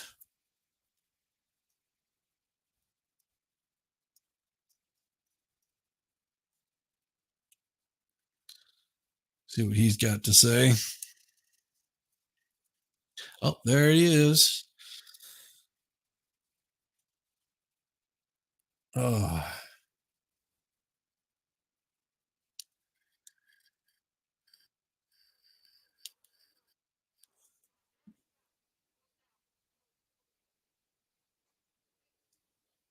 All right. Comes rolling in.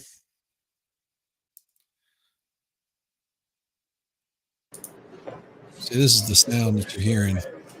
Sounds like bees. There we go. Snap at it.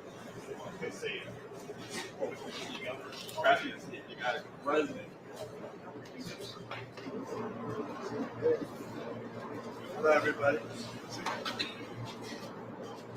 Where are we going? This is our tactical operations center here. We have optics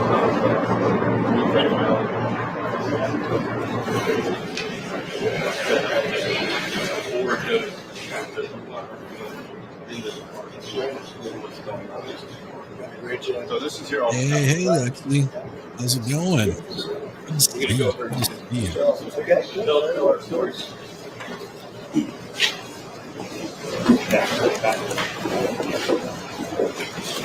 First two are mine. Yeah. So, this picture really represents federal government's utter failure in the area of the community to secure the border with the United States.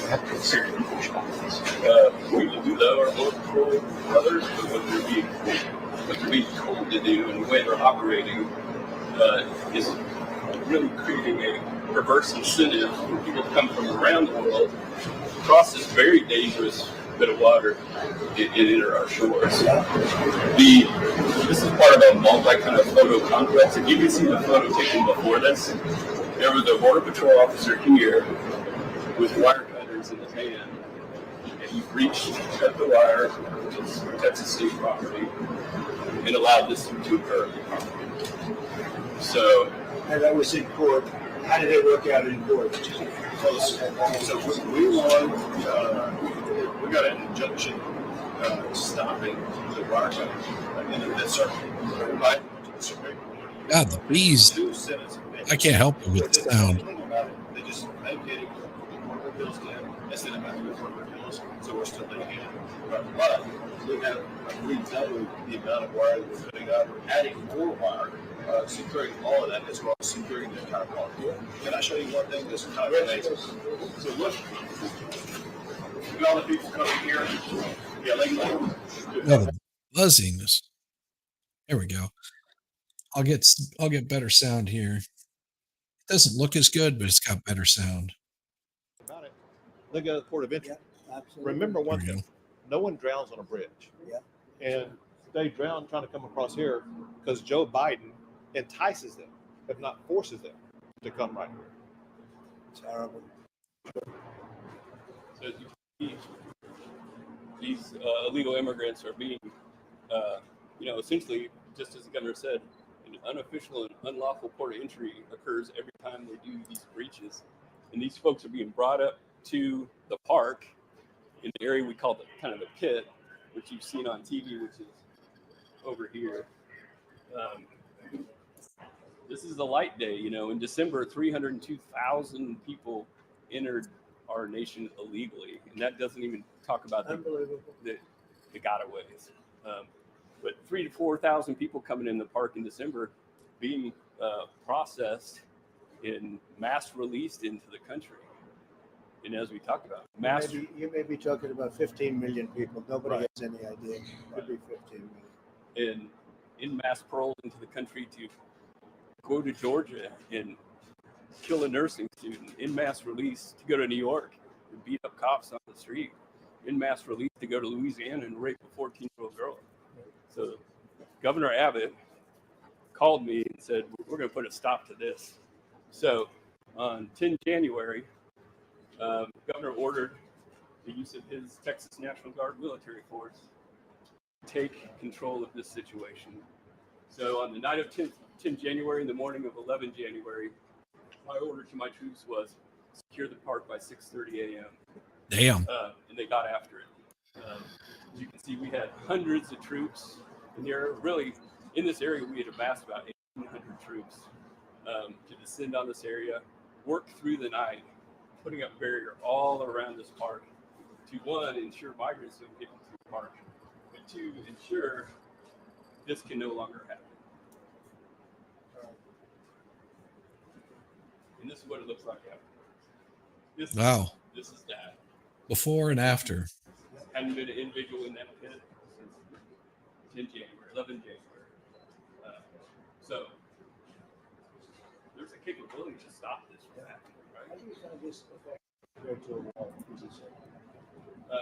Any form of barrier. So whether it's a wall, what the governor's really done is, hey, where we're building the state wall, we'll put up as much quick barriers as we can. We put soldiers behind it, DPS with our soldiers to get compensation.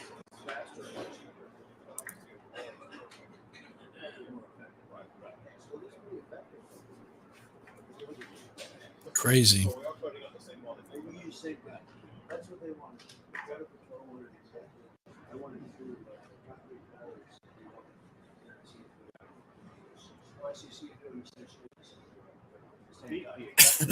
Nothing. So this is just the first use that you drove in. I think you came in maybe around here by the golf course. But this is where you are now. You've sealed off. This is the gate that you often see on the news with the soldiers in front of it. Boat ramp will move to here and later on today. Shipping containers, concertina wire, anti-climb barrier, all the way around here.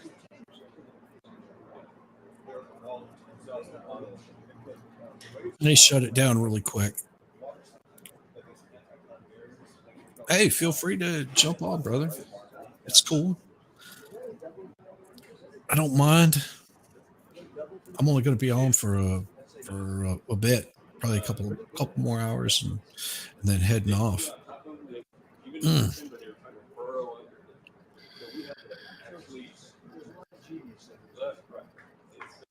lot of money pushing these people to go across. But what you can't see here is we put fields and concertina wire out to. So is it essentially every once in a while you get, what we have to, somebody who pushes a minor. So before this, we've got 3 podcasts.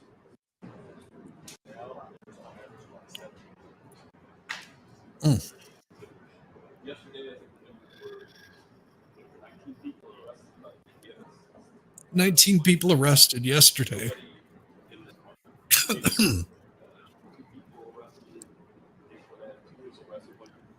We're talking sometimes dash to 2 to 3 years. Well, the thing is now they have to move to another location to try to get across. And they'll just keep rotating to another location. If you make it very clear that the illegals are not welcome here, they tend to stop coming for some reason. I don't know what it is.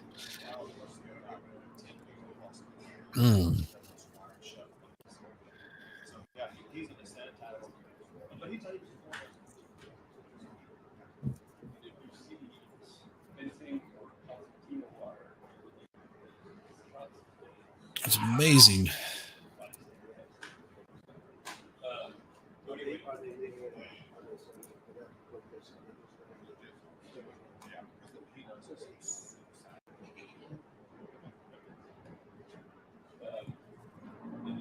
Be on this, golf course, something like the next day at 7 in the morning. At 7 in the morning. Our still works closed.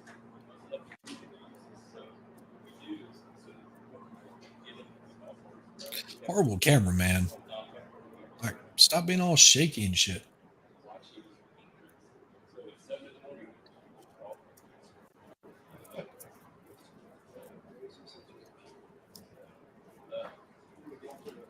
It seems to me these guys are monitoring the situation pretty damn close.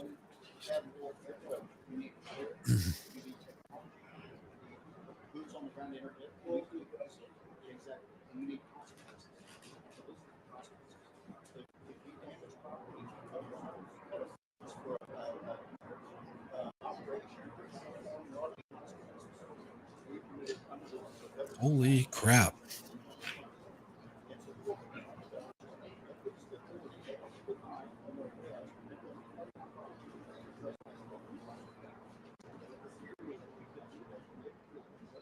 Oh, this guy, cameraman's pretty horrible.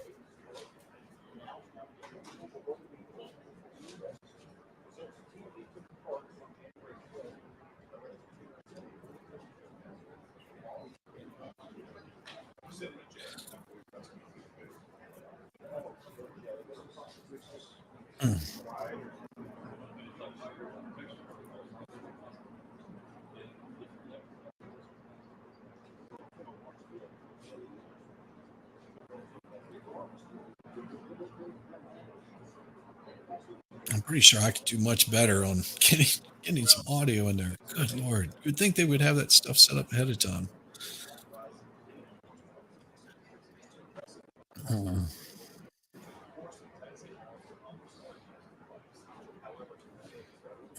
It's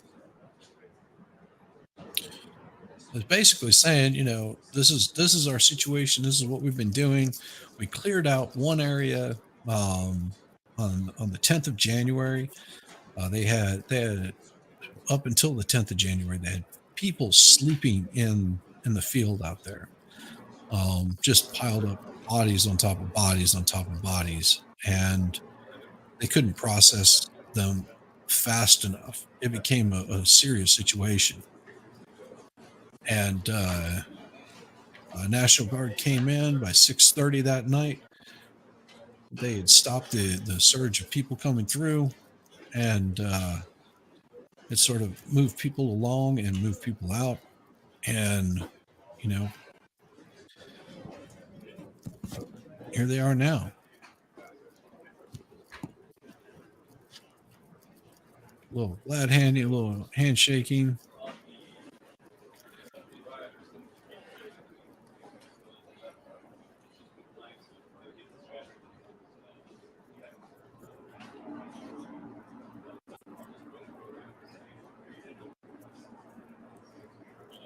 Crazy.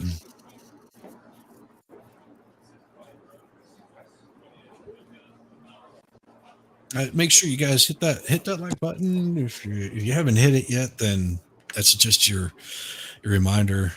I don't like to do the whole give you a hard time of doing this, but it looks like they're chasing them all out for now.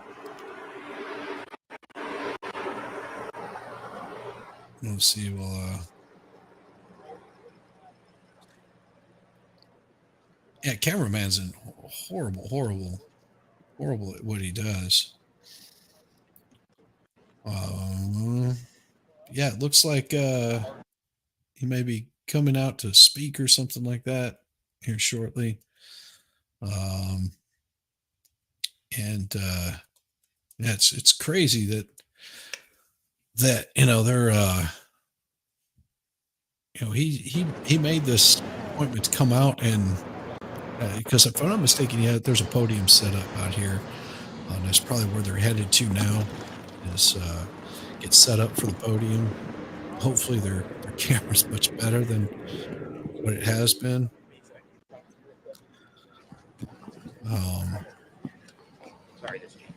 So the plan is to get reset up.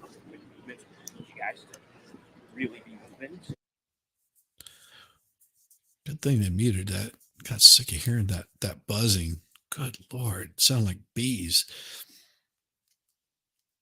But yeah, the plan is here in the next 30 minutes or so, he'll probably come out, give a little bit of a speech. He's not got the big crowds, and of course you'll have Biden will be showing up here in probably about another hour. Biden will be in Brownsville and give his little speech of some sort, and we'll be talking with him or listening to him for a little bit. Talking with him, yeah, more like making fun of him for a little bit. But this is crazy that Trump went out there and said, "Hey, I'm gonna go out and I'm gonna sort of do this thing," and within just a short period of time, it was not even 24 hours later, it was Biden was saying, "Oh, I'm going to be there. I got to be there. Got to be there. Got to be there. Got to be there." Like, don't beat me out there. Trump's making me look like a little wuss. Well, look, he's even got his own little golf cart. They're not making him walk all the way out there. Maybe you'll give him a ride. It looks like you got some troops out here, which is good. Want to make sure that they're all sharp. Make sure they're doing what they're supposed to be doing. And I'm watching it over on RSB to see if their sound is getting better. Looks like he's got a little makeshift stage up there. Looks like he might have a bus out there too, probably to transport him wherever he needs to go. More than likely, that's what I would think. Yeah, here he comes, rolling in. God, their cameraman just sucks.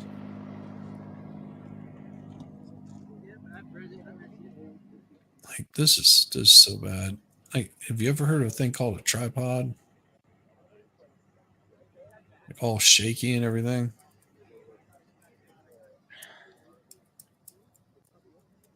Man. Mm-hmm.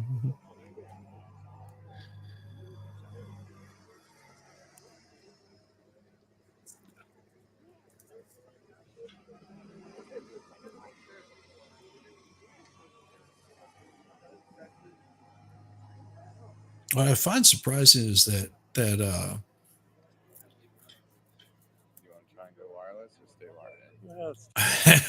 Michael J. Fox is the cameraman. Yeah, that's about right. He couldn't keep it steady. Yeah.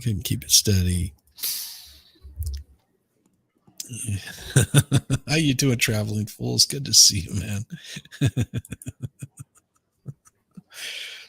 Oh, you should have saw it earlier. They were rushing those people in there like, come on. What's taking you so long? I love it. But yeah, they were showing pictures of what it looked like prior to this, of the amount of people that were sleeping in Shelby Park. They were just laid out, waiting to be processed. And and they sent the National Guard in because they said there wasn't any ending to how many people were rolling in. It just was a massive wave of people, and so he was the only one shaking hands. It's so bad.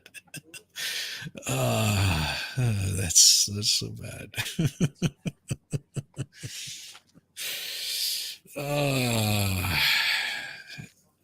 But yeah, it was. They came in and basically pointed out what it looked like with the amount of people that were laying around in Shelby Park, and then it swapped over to Governor Abbott called in the troops. He said by 6:30 tonight, I want this place secured. The National Guard secured it, and they once they got it secured, they pretty much kept it lined up because it looked like the Border Patrol was just clipping up the Constantine wire and just letting people in. Just, it's like, oh, well, we'll let them in. They're all standing on the other side of that, just making a mess over there. And, well, let's just let these thousands of people in. That's what they did. What ended up becoming a big event. Oh yeah, that group of people that I thought were soldiers off to the side is soldiers, and then they also have some looks like some sheriff deputies, could be possibly Border Patrol, but they look more like sheriffs of the area.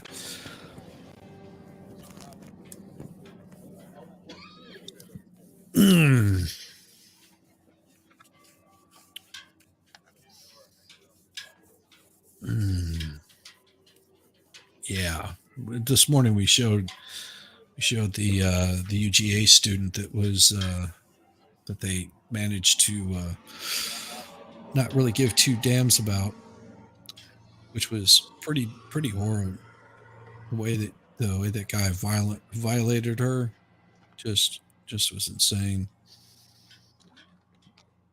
It's crazy to see that they would do something like that, not feel bad about it, just let it sort of happen, and then complain whenever everybody's saying, that's not right. All right, I knew I was going to get a copyright on that.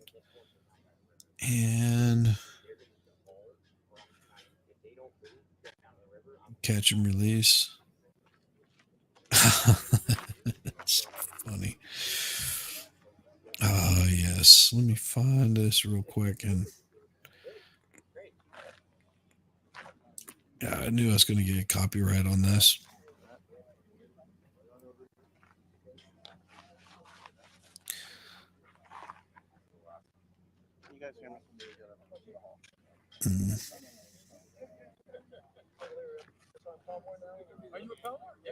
Yeah, I'm not worried about the copyright on that. I'll come back and fix that. But yeah, they gave me a copyright strike this morning for showing the Lake and Riley stuff. It's just crazy.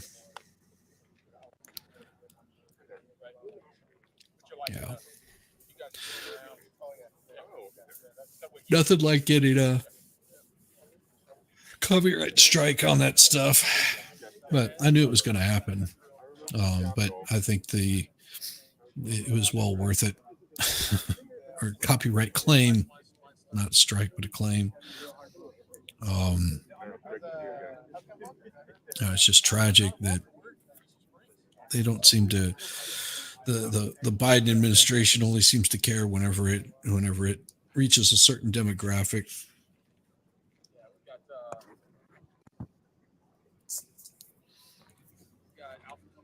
That's always a bad thing.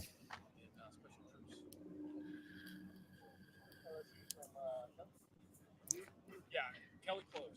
Closed Kelly, and LSU Kelly. So everything is shifted this way. So what do you guys got going on today? I know that everybody's sort of off doing their own thing, working and just enjoying their. What is it that we got here?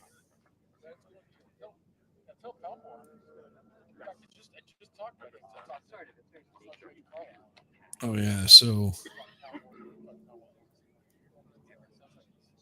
No. I'm waiting to see if we get anything from the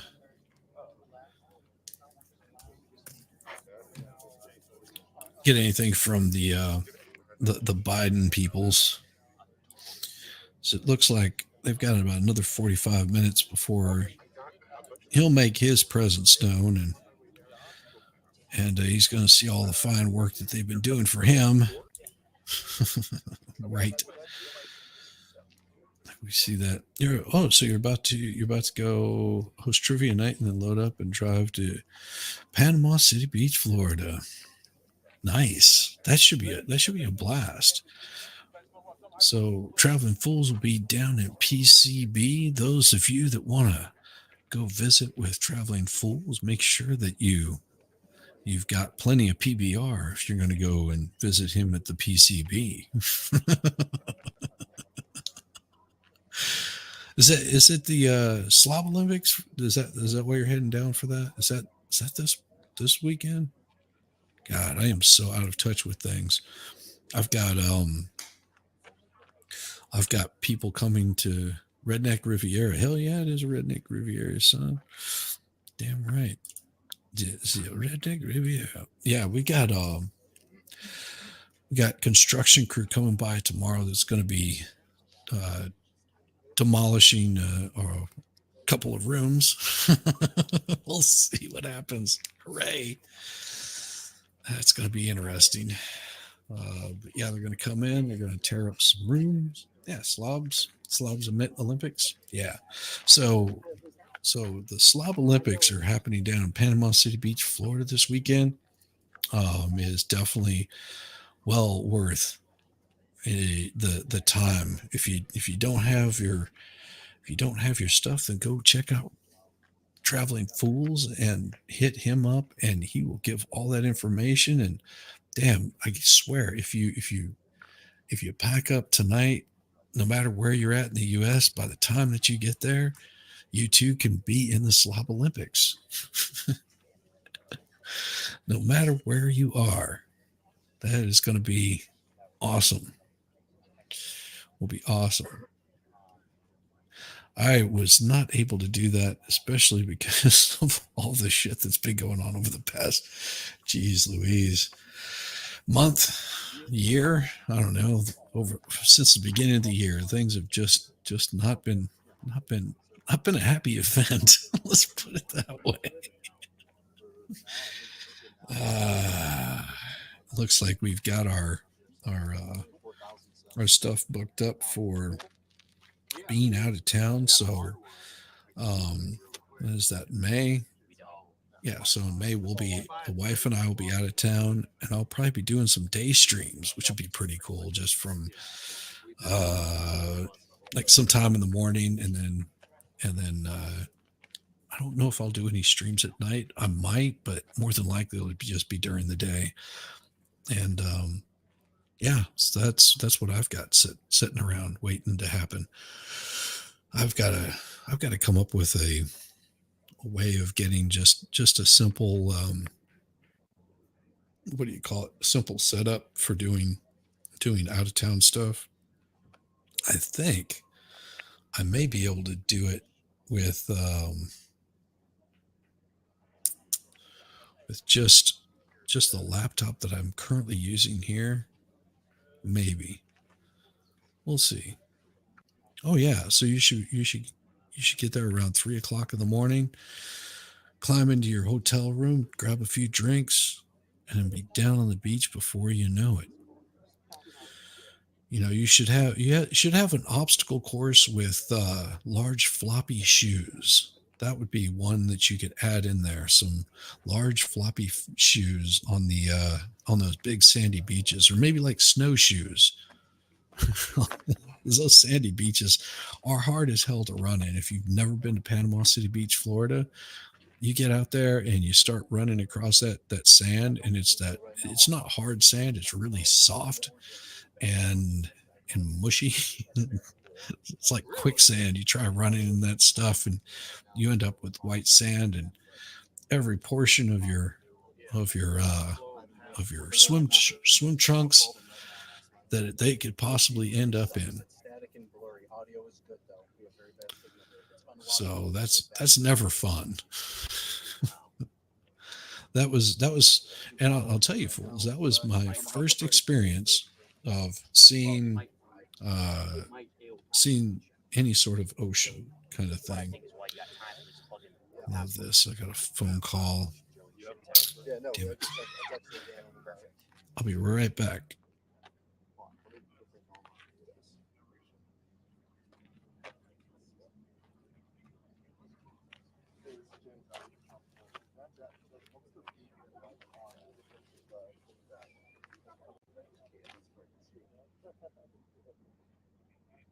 Yeah, I'm at 4,200. I got a great signal. Okay, give it a minute. Okay, so we'll do okay, guys, so we won't charge on the Sterling. No one told me what's left. We thought we were switching to 4,000. Guys, I think this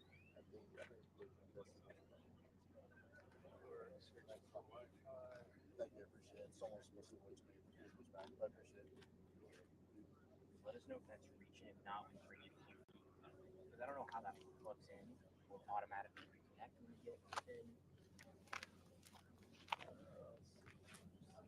Tell me the password again. It is ESI, capital E. Capital E. Yeah, capital E. What speed y'all getting? ESI. Then at. Hang on one second.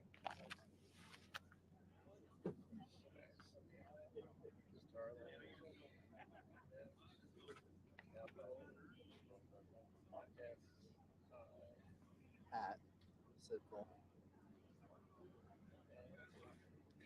22304.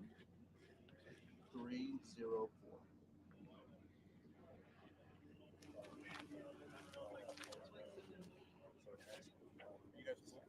Yes. Let me know if you have trouble with that. I'm not allowed to have it.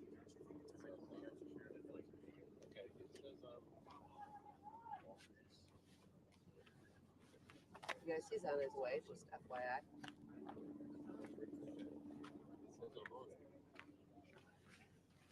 Says we're on it. We're trying to connect, but he's on his way. We'll do it. I'll just know. I'll let the formal repeat when we're at the conclusion. He's on his way.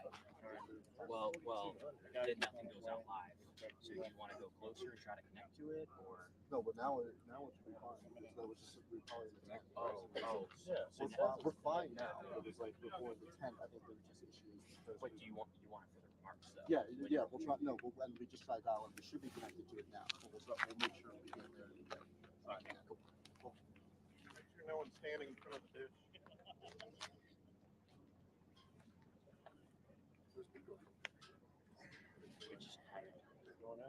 No, exactly. Well, then someone's supposed to talk.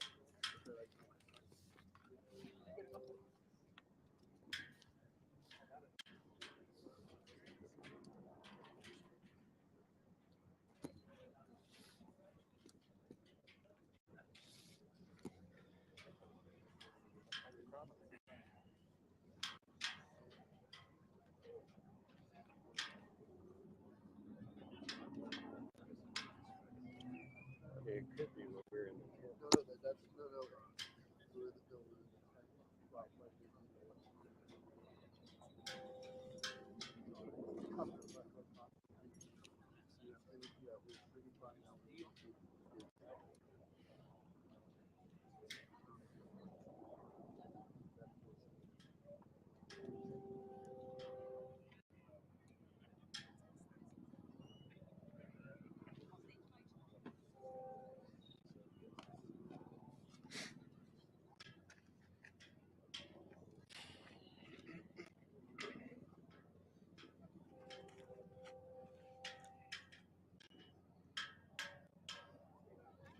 You guys, I started to get ready.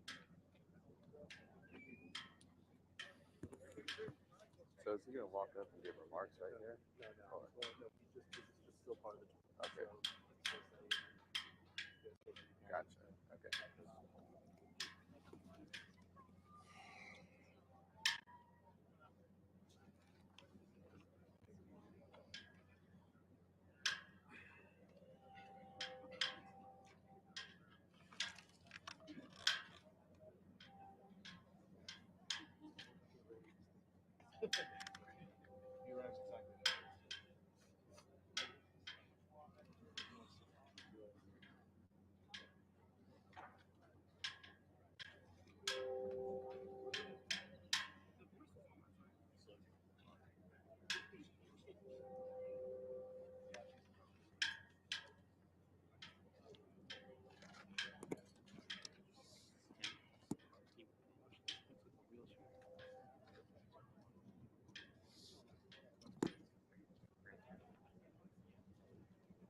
I think that's him on the golf cart. Stand by.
Sorry, I had to mute there. Work thing, you know, you get the phone call, you gotta answer. All right, guys, let's go. Let's go. Move back. Move back. Get back, get back. Run away. Run away. All right, everyone come stand behind me, please. Yeah, they're guiding them pretty quick.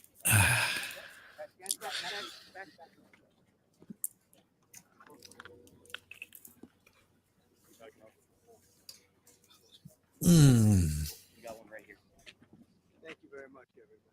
Oh, isn't that nice?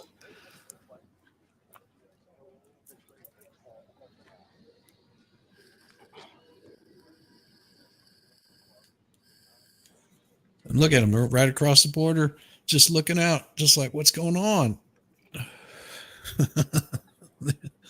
Right there, right across the border.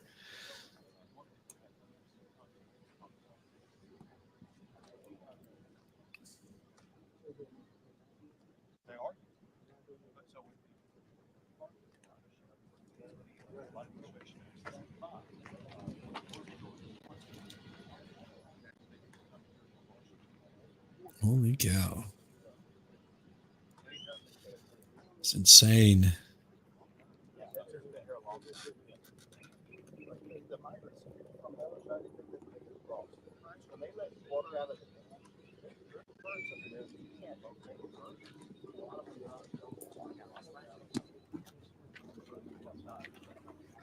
These fools.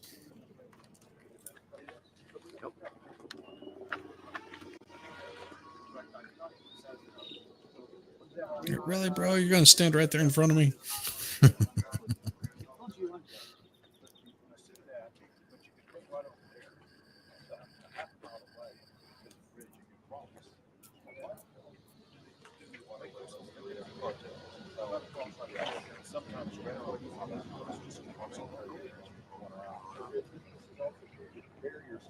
The hell?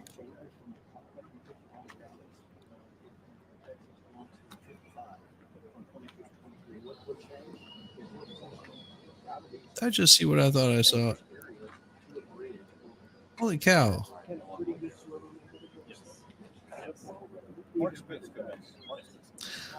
I thought Greg Abbott was paralyzed, so he's not paralyzed? See his mother trying to carry a child on their shoulders, right? And then you get Holy cow. See, I thought Greg Abbott was paralyzed. He's just in a wheelchair, but he still has use of his legs.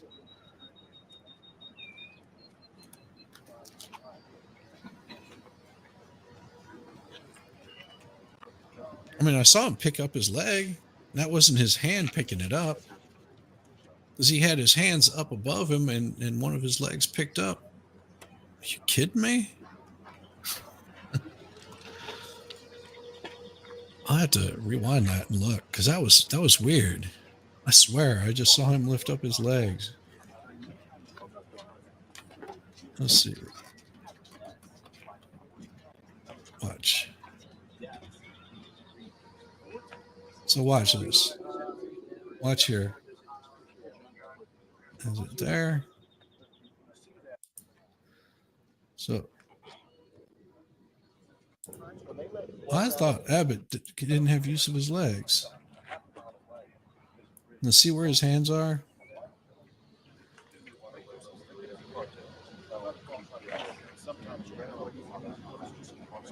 Watch his leg. Yeah, watch his leg right here.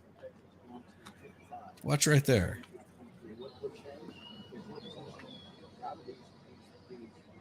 See? Just picked up his leg. Holy cow.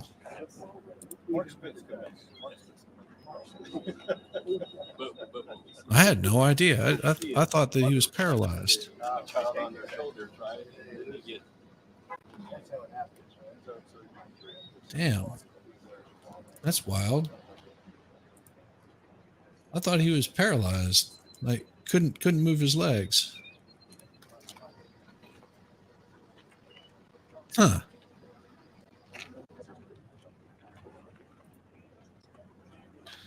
Maybe it's just one leg that he can't move or something. I don't know. Weird thing.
All right, come on, guys. Come on, guys. Come on. Right here, up against the dirt. Thank you. Yep.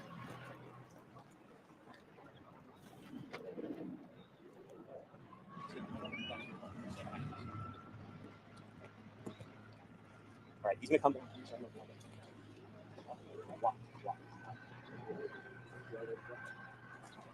This is where we're just all gonna stay here for now in this one spot. Yeah. You know, farther going down? You just gotta stay like that. That's it. And then as soon as he starts to move.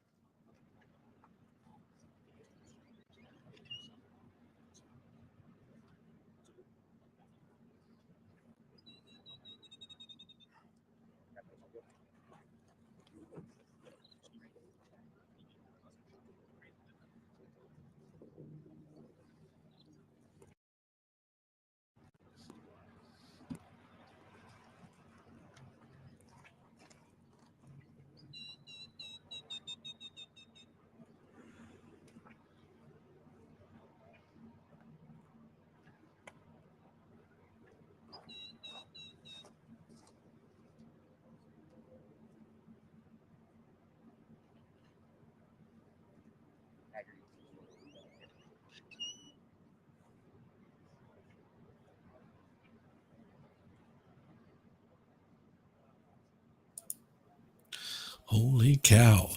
Yeah, nothing really interesting here. just him showing up and doing a little walkthrough, and Greg Abbott is hanging out. I thought Greg Abbott he's supposed to be paralyzed from the waist down. Dude, I watched him pick up his leg. And his hand wasn't picking it up. He was picking up his own leg.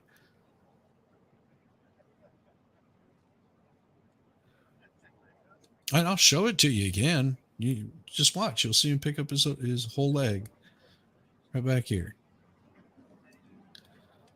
So watch. Are you watching? So watch right here. Just keep paying attention. You're going to see him.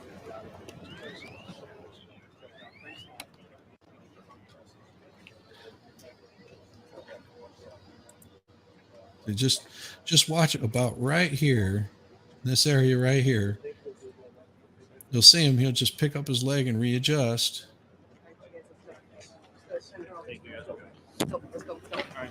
I fast forwarded a little bit. It's somewhere about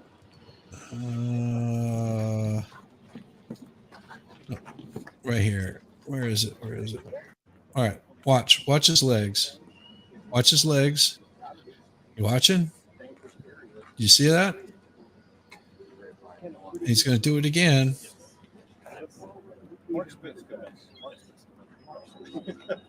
See?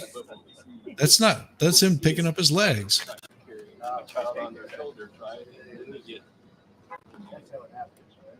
I mean, I wasn't joking whenever I said that.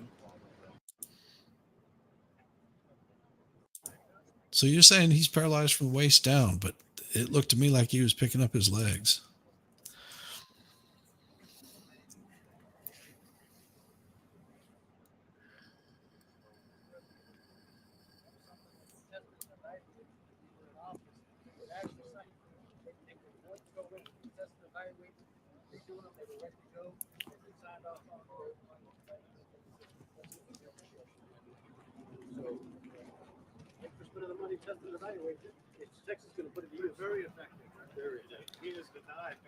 Unless he's got something up underneath him that picks him up or something.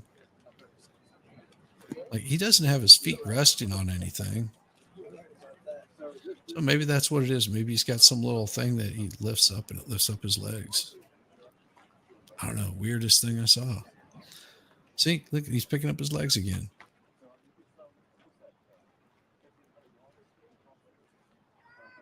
Maybe he's using some stomach muscles or something. I don't know. That's the weirdest thing I ever saw. They like Trump. Can you believe it?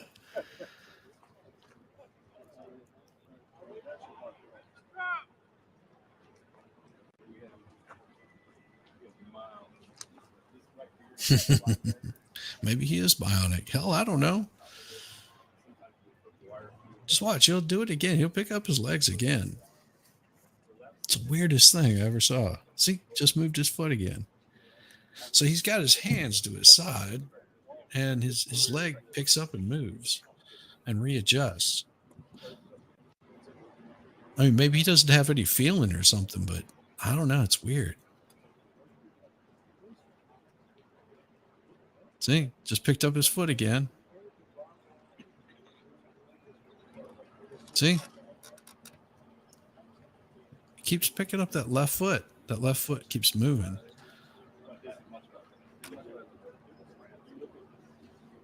Wow. It's crazy.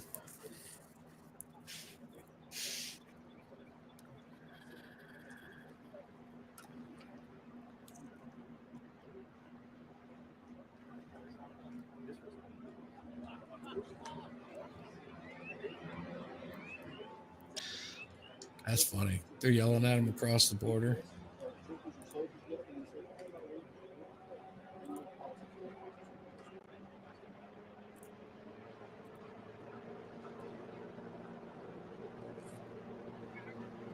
See, he's picking up his legs, and he picks up his legs and puts them on the off the ground. Like the rest of the time he's riding, but then all of a sudden he picks up his legs. I'm trying to think. Let's see if you're paralyzed. Yeah, I guess you could tense up your stomach enough to get them to lift. 6 million peso, man. There you go. Crazy, man. Crazy stuff. So how's everybody doing? Yeah, I'm showing my face. Uh-oh. Here comes Biden.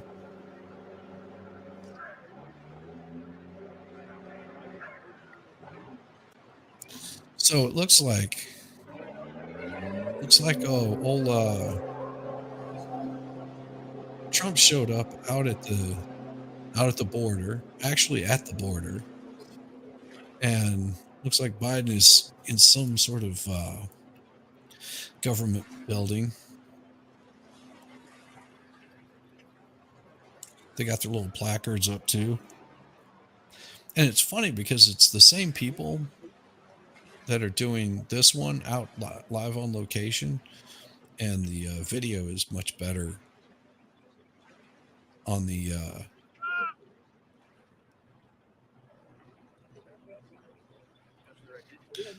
much better video on the other one.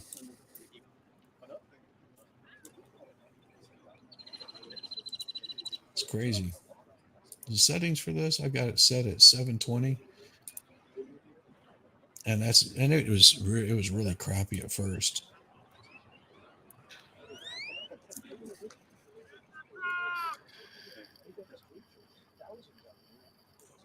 They just keep yelling at him, Mr. Trump. Holy crap. Guys, go. Go. Run, grab your fries and go. I know. Come on, guys. I got it.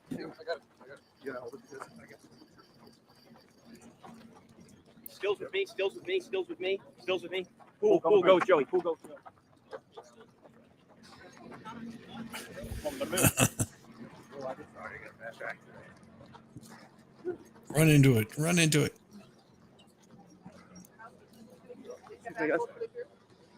See, they got them all in their little most of these guys have iPhones too.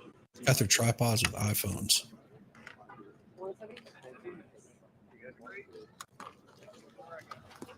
Oh, finally. More Michael J. Fox stuff. Oh, well this right here. Looks like he's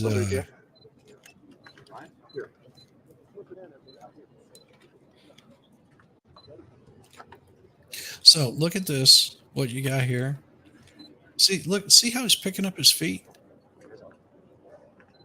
Like maybe he's paralyzed from like the knees down or something.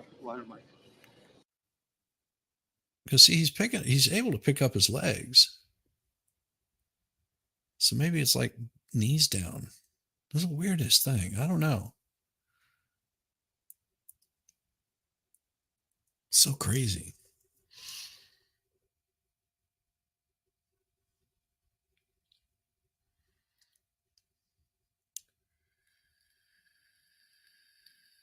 See, he's picking up his legs. Damn it. That's so confusing. So confusing that he's able to pick up his legs. There he is, giving a wave, giving a smile. He's like, oh no, you go ahead. And it's muted. What in the hell is going on?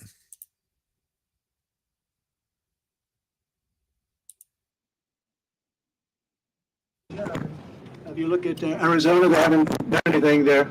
Governor hasn't done a thing, and the governor of California hasn't done a thing. People are flowing through there like nothing, but Texas is very secure, and it's going to be even more secure by the time you finish, which will be soon. And I just want to thank some friends of mine. Brandon Judge has been a friend from day one. He knew what we were all about and knew what we were saying and doing, and I think we were ahead of our time. And General Thomas Sulzer was somebody that was always right there and understands this Texas military department about as well as you could have. I think he understands war, because that's what you're in. You're in a war. And William Mike Gorby, you know who he is, and he's been fantastic. It's just an incredible group that you put together. Fortunately, I might ask Brandon to say a couple of words, because right at the beginning we were into it. We saw what was happening, and the governor was there, and then he really stepped it up. It's been amazing. I came when I was lucky enough to receive his endorsement. I endorsed him also, and very proudly endorsed him. And a lot of things have happened in the last little while, but this is an incredible operation. Brandon, would you like to say a couple of words, please? Good to see you, Volstorm. Good President, to see thank you. Sir, I want you to know your agents, my agents, they're mad as hell. Absolutely mad that President Biden went to Brownsville, Texas, rather than going to Arizona, rather than going to San Diego, California, rather than coming to Eagle Pass, Texas, which has been the epicenter. What President Trump has seen right here is he's seen how his policies have worked, but he's also seen how he can expand upon those policies once he goes back into the White House. He has seen how Governor Abbott has been able to use his policies to secure this specific area, the epicenter of the last 2 years of the illegal border crisis that we have had to endure. And your agents, President, they are pissed. Border Patrol agents are upset that we cannot get the proper policy that is necessary to protect human life, to protect American citizens, to protect the people that are crossing the border illegally. We want to protect them as well. And we can't do that because President Biden's policies continue to invite people to cross here. Thank goodness we have a governor like Governor Abbott. Thank goodness we have somebody that's willing to run for president of the United States. Forgo everything else that he's been doing. Say it. Speaking of Abbott, to running. serve the American people. President, thank you. Supposed to be the waist out, dude. I'm telling you, he's picking up his reports have feet. come out, and we've been covering them, and everybody's been. And I spoke to the parents of an incredible young lady, and you saw her the other day. You saw what happened the other day in Georgia. You saw what I saw. The parents are devastated. They're incredible people. But this is a Joe Biden invasion. This is a Biden invasion over the past 3 years. I call him Crooked Joe because he's crooked. He's a terrible president, the worst president our country's ever had, probably the most incompetent president we've ever had. But it's allowing thousands and thousands of people to come in from China, Iran, Yemen, the Congo, Syria, and a lot of other nations. Many nations are not very friendly to us. He's transported the entire columns of fighting aged men, and they're all at a certain age. And you look at them, I say, they look like warriors to me. Something's going on that's bad. Now the United States is being overrun by the Biden migrant crime. It's a new form of vicious violation to our country. It's migrant crime. We call it Biden migrant crime, but that's a little bit long. So we'll just leave it. But every time you hear the term migrant crime, you know where that comes from. Allowing thousands and thousands and actually millions and millions of people to come. Could be 15 million, could be 18 million by the time he gets out of office, because hopefully the biggest risk we have is 9 months. That's a long time. A lot of bad things can happen. I always say in speeches and rallies, it's if you take the 10 worst presidents in the history of our country and you added them all up, all of the problems, all of the lousy jobs they've done, you can add them all up. It's not as bad as this one man has done for our country. What he's done to our country is he's destroying our country. We were just talking before. The general was saying, he can't believe what's happening. He can't believe it. It's so sad. Last year, almost half of all ICE arrests were criminal aliens charged for more than 33,000 assaults, 3,000 robberies, 6,900 burglaries, 7,500 weapons crimes. This is all migrant crime. 4,300 sex crimes, 1,600 kidnappings, and 1,700 homicides and murders. These are the people that are coming into our country. And they're coming from jails, and they're coming from prisons, and they're coming from mental institutions, and they're coming from insane asylums, and they're terrorists. They're being let into our country. And it's horrible. It's horrible. And, I know many of the leaders of these other countries that are doing it. And it's not just South America. It's all over the world. The Congo, a very big population coming in from jails from the Congo. You look at the jails now. You take a look at the jails throughout the region, but more importantly, throughout the world. They're emptying out because they're dumping them into the United States. And these guys try and make like, oh, isn't it wonderful? They don't have a clue. I think they're looking for votes. They're looking for something. Nobody's really been able to tell me how anybody could want it. You know, you always in business, you always want to understand the other side. You want to figure it out so you can do something that's good or bad, depending on what you're looking for. But nobody can explain to me, because everybody I speak to says how horrible it is. There we Nobody go. can explain to me how allowing millions of Should people play well from in the places news. unknown, from countries Yeah, unknown, should. who don't speak languages. We have languages coming into our country. We have nobody that even speaks those languages. They're truly foreign languages. Nobody speaks them. And they're pouring into our country, and they're bringing with them tremendous problems, including medical problems. As you know, we had Title II, and we had different things to solve that problem, but they've terminated all of that. Even the judge couldn't believe it. The judge said, no, you can't do that. It would be horrible to do that. And he let it go. But he said in 6 months it expires, and it expired, and that's it. So I just think you're doing an incredible job. Just 1 week ago, a beautiful 22-year-old nursing student from Georgia Oh, was barbarically attacked, almost unrecognizable, while she was out on her morning run. She was a morning rest run. in She was peace, doing Riley. keep herself in shape. She was a beautiful young woman. She was a great person, best nursing student there was. I spoke to her parents yesterday. They're incredible people. They're devastated beyond belief.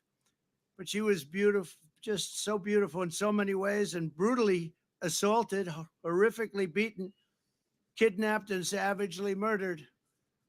The monster that charged in the death is an illegal alien migrant who was led into our country and released into our communities by crooked Joe Biden. He's crooked. I took the name away from Hillary because she's no longer relevant, I guess.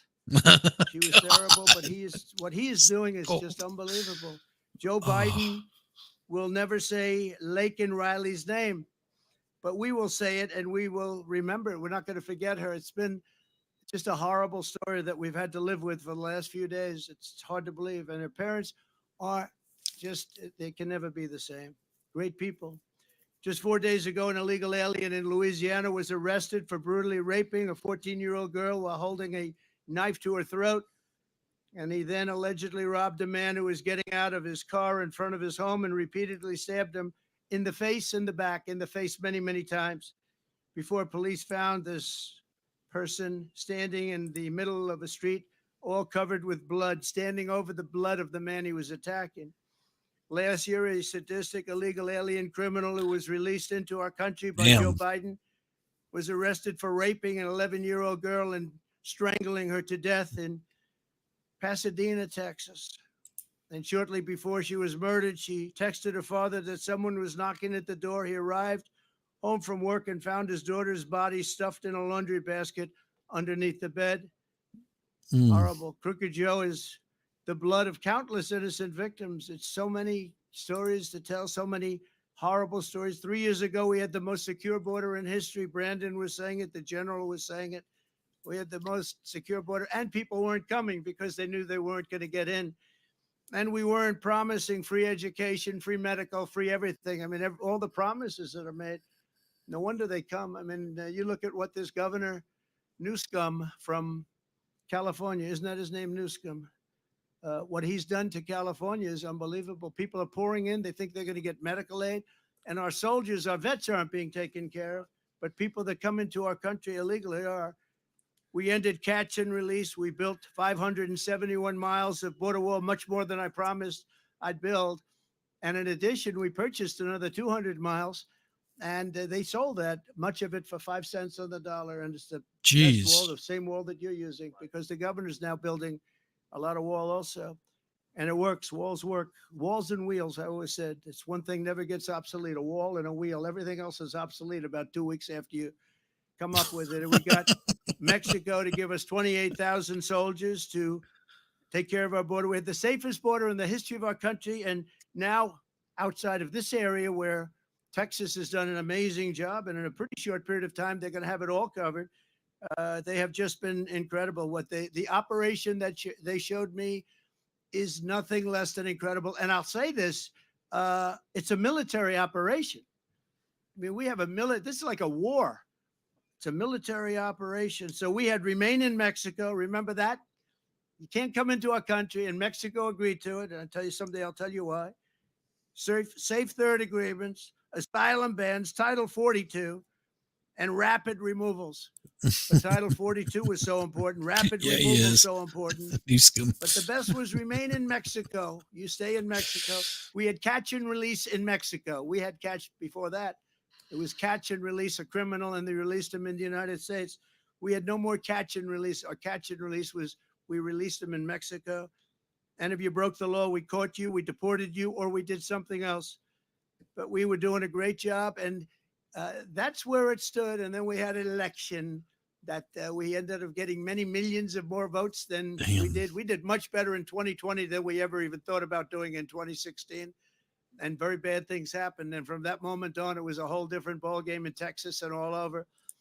But the governor in Texas picked up the ball, and they've done an incredible job. And I'll tell you, it's an honor to be here. I brought some people here, some executives from New York, because they're marveling at it too.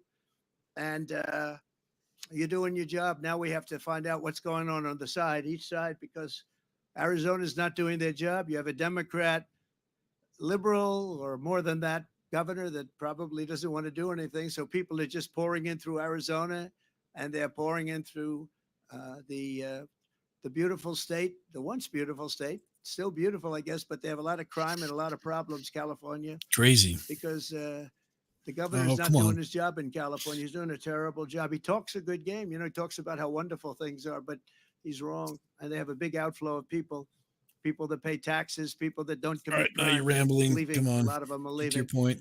So I just want to thank the governor. I want to thank this incredible group of talent behind me. And we just went through something very, very special. We did a tour, and we did it through all sorts of cameras. They're all over the place. I don't know. They're in the sky. They're in satellites. They're on the top of those light poles. They're all over the place. And you really have it done. And I'm very appreciative of it, Governor. You did a great job, and you're my friend. And it's an honor to have your support and your endorsement. And likewise, me to you. Thank you very much. Great to be here. Thank you. There we go. Well, first of all, thank you, President Trump, for being back in Texas. You being here shows that today is a day of an extraordinary contrast. See, I'm watching his leg. See his leg Trump picking up. back in the state of Texas, literally on the border itself, a place that he's been to many times, talking about Telling you. all the things that he's done to His secure legs the border. work or something. At the very same Work time, weird, we but have it worked. President Biden down in Brownsville, Texas, which was an obligatory visit by him. He'd never been to the border. In fact, I don't think he's on the border itself right now. He's in some sanitized location in the Brownsville area, not seeing the razor wire that Texas has put up around Brownsville.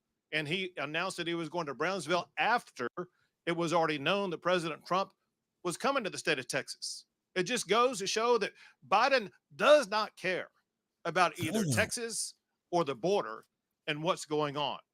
As a result, you see a disaster.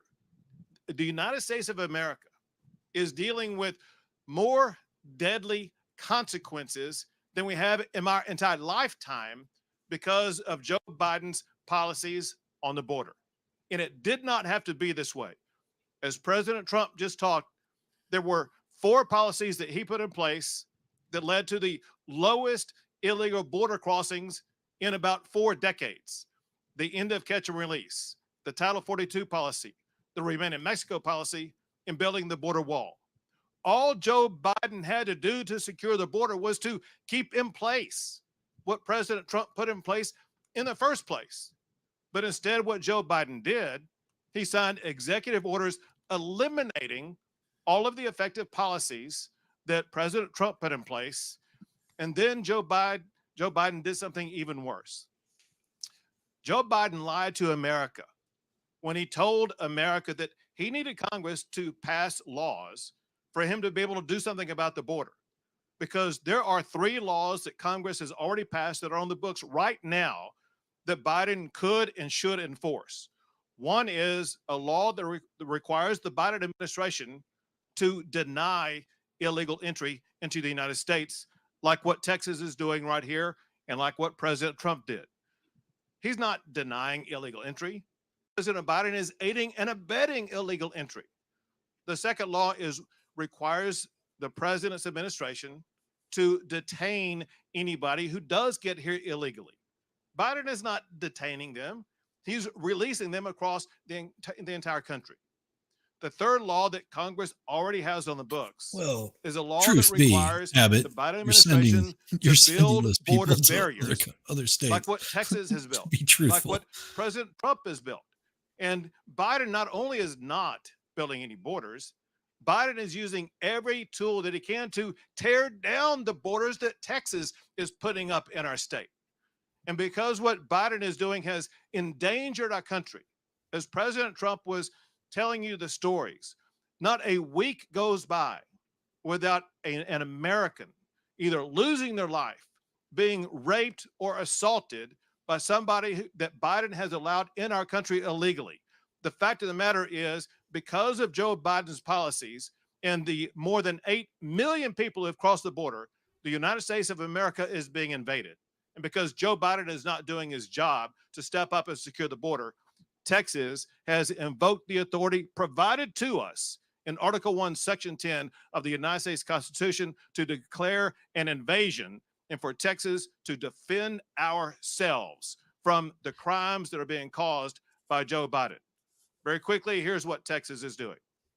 Texas is the only state in the history of America to build our own border wall. And we did not reinvent the wheel. We're just building the very same wall that President Trump put up. Second, we deployed those big orange buoys into the Rio Grande that are effective at denying illegal entry. And Joe Biden filed a lawsuit to try to put a stop to it. Even though that lawsuit is tied up in the courts right now, those buoys remain in the Rio Grande River as we speak right now. The third thing is we have tremendous members of the Texas National Guard led by General Seltzer. And General, thank you. And also I want to take this time to thank Martin Freeman from the Texas Department of Public Safety and Mike Banks, where we have our own border czar. Mike Banks has spent more time as the Texas border czar in one day than the United States border czar has spent in our entire tenure. And I want to thank Mike Banks for his job as a former Border Patrol agent and now as the Texas border czar. But what our National Guard has done, they have sealed off this entire park and taken it over because this area was being used by the Biden administration to violate the laws of the United States of America. And I said, I will not allow this Texas land to be used by the Biden administration to violate American laws. And I asked the National Guard to take it over, and they did in one day. But this is the important fact. Since they took it over, the number of people that used to come across the border before were 3,000, 4,000, sometimes 5,000 people a day. Now, since this park has been taken over and wired shut, there is on average about 6 or 7 people coming across a day. Most of them are in violation of state law for trespassing, and they are arrested when they come into this park. And so for all practical purposes, this part of the border is sealed. Same goes for where Joe Biden is right now. Where Joe Biden is on the night that Joe Biden lifted Title 42. Brownsville, Texas was ground zero where people were crossing across the border illegally. And immediately the Texas National Guard wired that shut. So an area during the time of Joe Biden before Title 42 was, or when Title 42 was lifted, there were thousands of people coming across the border. Now there is on average about 14 people crossing the border in that area. And that's because the Texas National Guard has wired it shut. Because we are having to do so much to secure our border, that's exactly why 5 miles south of here, Texas has now launched its own Texas National Guard military base that will house 2,300 Texas National Guard. So they will be able to more swiftly and more effectively continue to secure our border. And the last thing I'll say is this: unless and until Joe Biden steps up and does his job, that he has the power to do already to enforce the laws of the United States of America, Texas will continue to bus those migrants to sanctuary cities all across the United States of America. But I am very thankful for the model set by President Trump. President Trump showed that when he was in office, he was able to secure the border. And I know that when he is reelected as our president, our border will once again be secured. So thank you, President Trump.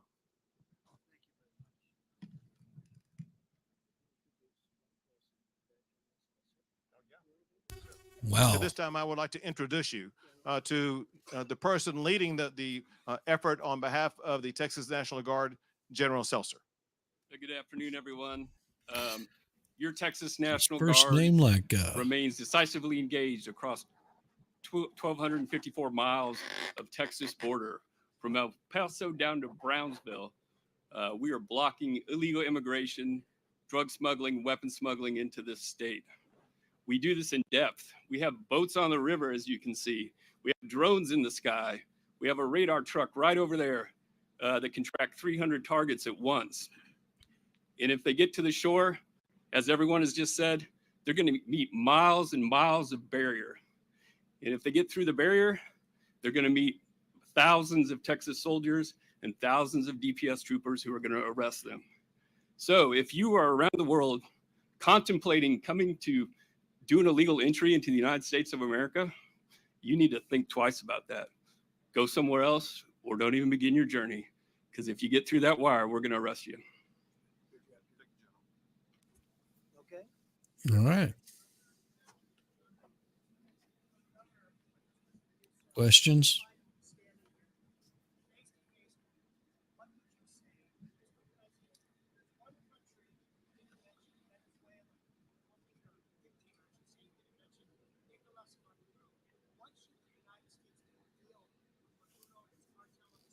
Sure.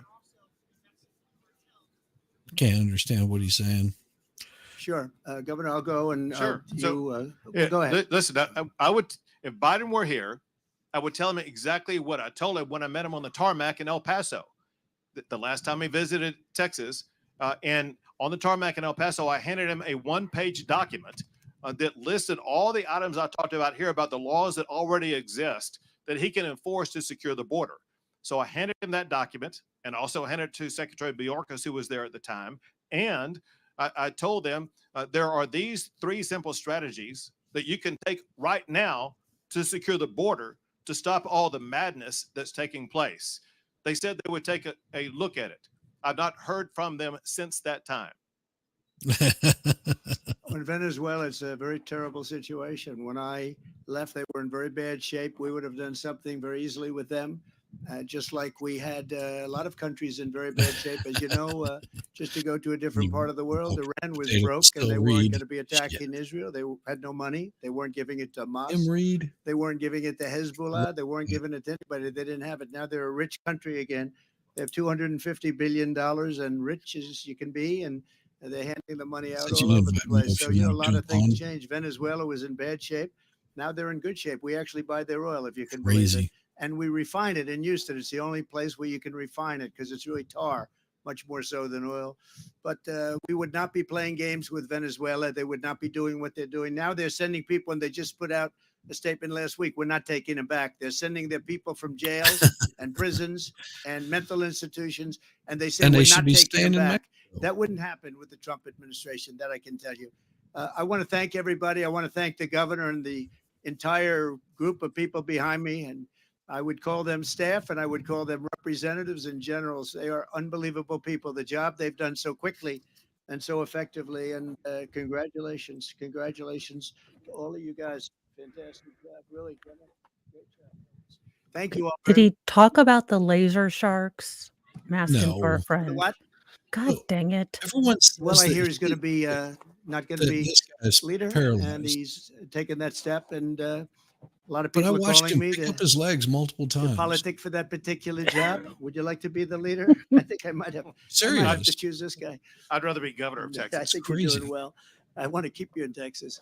No, it's people were surprised by it, but it's all going to work out. We're going to end up with a great leader. Well, I can't say that. A Trump, lot of good say choices, dear but I leader, can't just say for that. Thank you very much. funsies. So watch.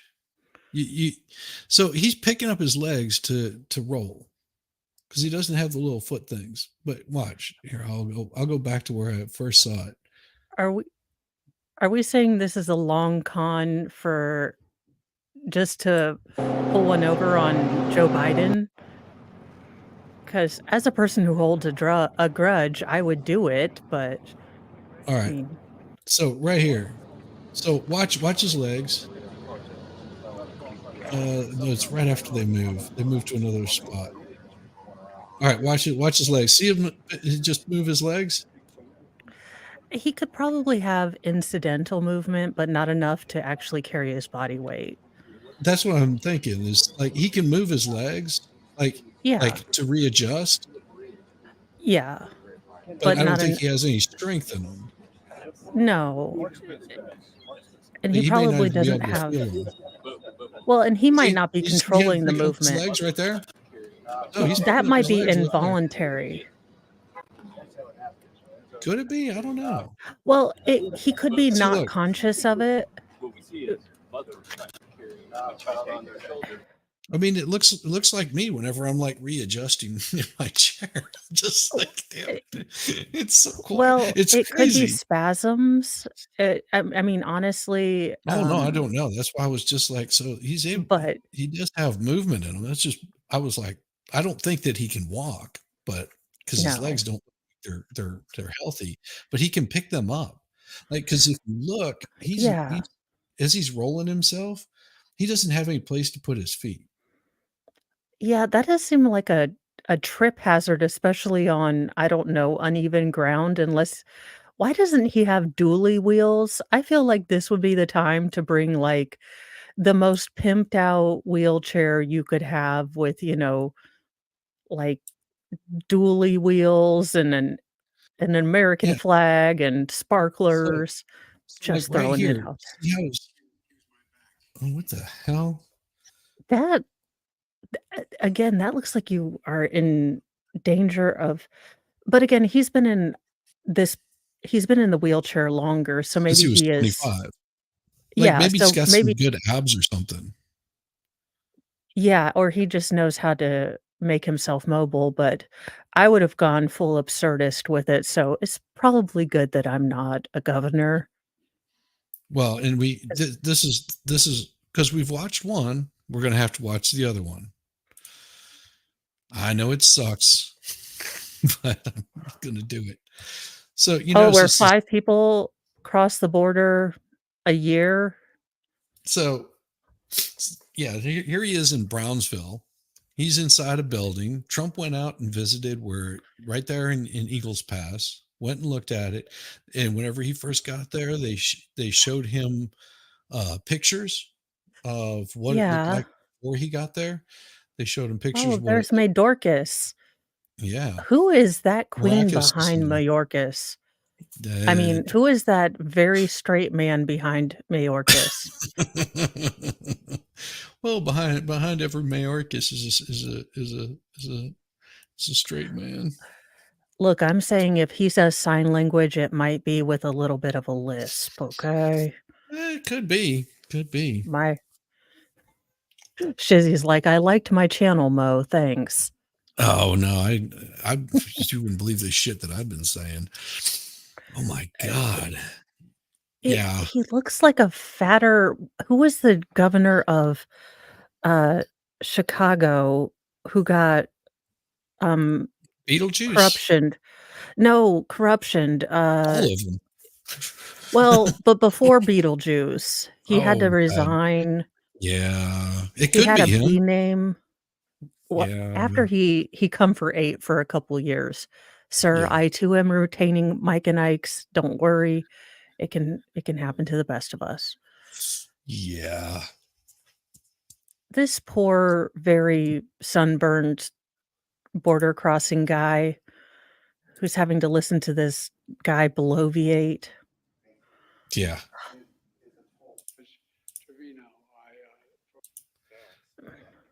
So this is where he went. So he shows up. Shizzy, He's shaking hands with all these people. far be it from me to fluffy shame anyone, but all of these border guards seem like they, like me, would fail a 1-mile run test. Probably. Probably because these are the office workers. These are the office workers, you know. So here's the thing: Trump shows up out. Here he is in Brownsville Station. So let me just look because I'm curious. Brownsville Station. Well, did Grandpa Browns. Potato say anything about the wildfire Do that's very you know, close to a nuclear plant? do you know what's really funny? What? The first thing that shows up for Brownsville Station, it's smoking in the boys' room. Well, I joke not. Brownsville Station, Brownsville, Texas. All right, Brownsville Station, Brownsville, Texas. So let's look at the map of this one here, where it is. All right. So if you want to know where Brownsville Station is in Brownsville, Texas, and I'll give you an idea. So he's at the Brownsville Station Border Patrol Station in Brownsville, Texas. And here we go. So here you go. That's where he is. And okey-dokey. here's where the border is. Oh, well, I mean, that makes total sense. Why not be a good, few counties away? Well, I mean, he's over here at the Border Patrol Station. You've got, you can get down here and do some jet skiing and all that kind of stuff. And well, I mean, you don't have, it's just a few miles, probably Well, like 10, it 15 only took him miles. a year to go to East Palestine, and he probably thought that that would help him with the, you know, Michigan Dearborn vote. He didn't Yeah. realize it was in America. It's crazy, isn't it? That's where he is. I do have a question, though. I see Mayorkas. I see, man who is totally straight. Where is the border czar? She listens to Tupac, or she did in college before he was a thing. Oh, she's not here. Why And would she be here? well, I did wonder. She hasn't been there at all. Oh. I think Oh. she went to Obama's cages is where she went for like Oh. out. No, she was in El Paso once, I think, maybe. Yeah, she doesn't spend any time there. Why would she do that? Yep, was Lucky from King of the Hill's favorite band. Yep. Hey, Speeding. Lucky was the best. Rest in peace, Tom Petty. Rest in peace. Before we start, I'd like to say a few words about the devastating wildfires. Oh, yeah. Unfortunately, Texas Panhandle. There's nothing to do and, with anything. Northwest Oklahoma. Yesterday, one of the biggest fire events in Texas Say history, climate more change. than 1 million. Yep, more than 1 that's what it million is. acres of Texas land burned. Sir, sit To down. start, I Oh, directed did you my see team that? to do everything possible to help protect the people. He's like, shut the hell up. I'm bald and tall. He stands up and they're like, sir, and he just looks back. He's like, shut up.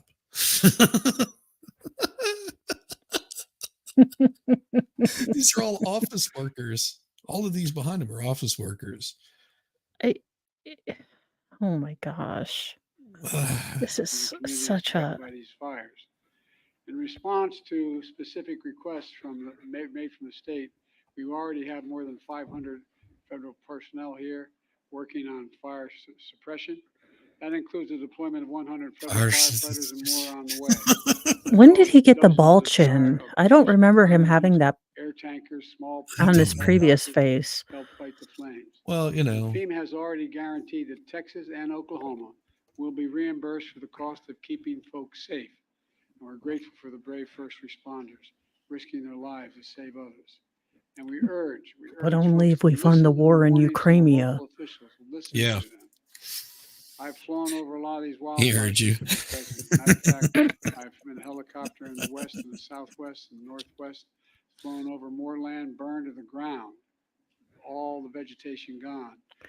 Oh my God, please tell us about your kitchen fire. Yeah. The idea there's If no you've such seen, thing as climate here. change. I love that. It's so hilarious. I love some of my So hilarious. who still think there's no Because I climate need to hear how you've suffered The too. Biden administration is going to keep building on the progress we've Yes. made fighting the climate crisis, and we're going to keep helping folks rebuild themselves in the wake of Lord. these disasters. And we rebuild to the standards that are up to date. Oh my God, they aren't letting him use a tie anymore. Because a lot of, if you fly over these areas No. that are burned to the ground, you'll see in the midst of 20 homes that Might are choke just on it. totally destroyed, one home sitting there What because is- it had the right roof on it. I've never seen And people anyway, do this with I their. took office, FEMA's provided Texas alone over $13 billion, $13 billion in 3 years in disaster relief after fires and winter storms across the state. When And they're just disasters like, strike, there's no red state or why are blue you state here? where I come from. They're just communities and families looking for help. So we're standing with everyone affected by these wildfires. He's They got, need to oh, help they had to respond have a help. place to get his Now, turning to the purpose of my visit. I want to thank Congressman Gonzalez. little speech things up, teleprompters. I thank him. Oh, it's Congressman Gonzalez, and he has been years. He's been a great Mm-hmm. partner. I also want to thank Mayor Cowan for his partnership. And I want to thank County Judge Trevino. For over 30 local At a officials Gaffcare, yeah. who joined us here today. Turns out I've never No pressure. one works harder for a safe, secure border than all of you. And Secretary Mayorkas has joined us today, and he's joined by 7 mayors and cities and towns across South Texas. 4 county judges here from across the state. Oh, I'm a the county guy judge that's that been I used to be a county official. It's the hardest job been in American impeached. politics. You know why? The guy who is single-handedly helping the largest child trafficking situation in American history. Yep, that guy. Martinez Fisher and the state Well, you Senate got to leader, keep, you know, you got to Sal keep Alvadero. Joe with some fresh ones. And look, and all the other local officials that are here today, I want to say thanks. Folks, it's real simple. It's time to act. It's long past time to act. I just received a briefing from the Border Patrol at the border, as well No, as you aren't. immigration and enforcement, asylum officers, and they're all doing incredible work No, they're really not. tough conditions. No, they're not. They told me what you already know, and we already know. They desperately need more resources. Say it again. Oh, okay. Well, I have an idea. Now, hear me out. This is going to be crazy. You shut the border down just for like a couple, like the rest of the year. And we stopped sending money to Ukraine. Yeah. Yeah. Because, yeah, it's, And, and you then know, we it's really, start. it's really amazing because, you know, Greg Abbott he said he wanted an area secured by 6:30 in the morning. And guess what? By 6:30 in the morning, that area was secured, and they had the fencing up. They had all of the people moved out of the area, and they had it shut down. It's almost like it's possible with the rules already on the flippin' book, you giant numpty. Yes. Oh my God. Yes. Well, yes. It's like It's good every to time see. something happens with the force multipliers, and they're like, if only there wasn't this loophole. And it's like, have you ever been to a firearms show? You can't just go in there and say, I am so and so, and I would like to buy this, nuclear, fire blaster. Oh, here you go, sir. We love you. God bless, vote Mhm. Republican. It's almost like you still have to, fill out, all background checks and everything else. And we can't have suppressors for some reason, even though they're considered, you know, firearm etiquette in Europe. It's very strange. And see, here's the thing that you'll never hear Biden say on this little trip, on this little trip, because his border policies have sucked so bad. He's never going to say the name Larkin Riley, is he? You'll never hear him mention No. anything about that. You never hear him say anything about that. Man, Did I you got see MG that? hot. Jim MG went ape shit this Did morning you whenever see that absolutely disgraceful mayor try I to played it bring this morning. I played it this I morning.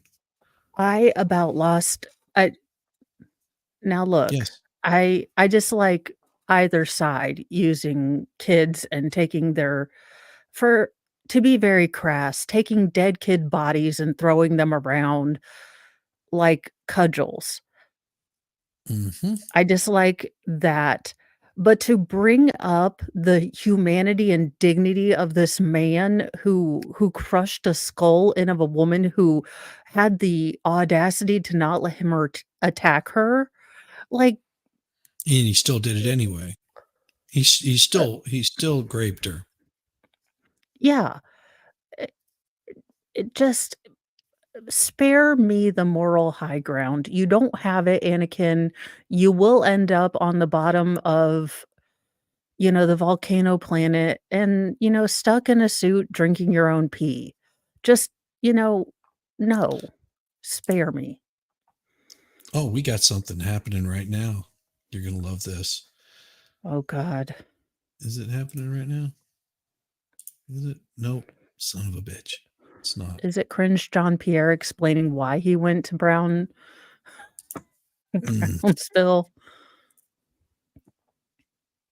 No, this was yesterday. Never mind. It was yesterday. Okay. No, sorry. It is. We need more funds. The board of via money to Ukraine. Yeah, and that's what he's going to say. He's going. This is exactly what he's going to say. It's like, well, you could have had the money here, but the bipartisan policies that everybody agreed on, they decided it was the Republicans, it was the MAGA Republicans decided not to send money there. It's just like, oh. I mean, the only good thing is that Mitch McConnell is stepping down, and we might actually get a non-neutered Republican to lead the Senate. I mean, I don't hold out hope, but it could happen. Maybe, if we're lucky. More officers, more judges, more equipment in order to secure our border. Folks, it's time for us to move on this. Why is it not working? Can't wait any longer. Like, I've got the Folks, audio my up first as day high as as I can go with this. I introduced a bill I sent to Congress, a comprehensive plan to fix the broken immigration system and to secure the Sir, you send a crown scratching and Hunter's blow painting. It's not what you actually send. Yeah. Default. All right, let me try this again because something's not working here. My team began a serious negotiation. I've got this thing cranked all the way up. Democrat leading conservative Republicans and progressive Democrats. And it resulted in a compromise bill. It's the toughest set of border security reforms. No, it wasn't. It just codified everything you're doing right now, and children were unlimited. We could hire 1,500 additional border security agents.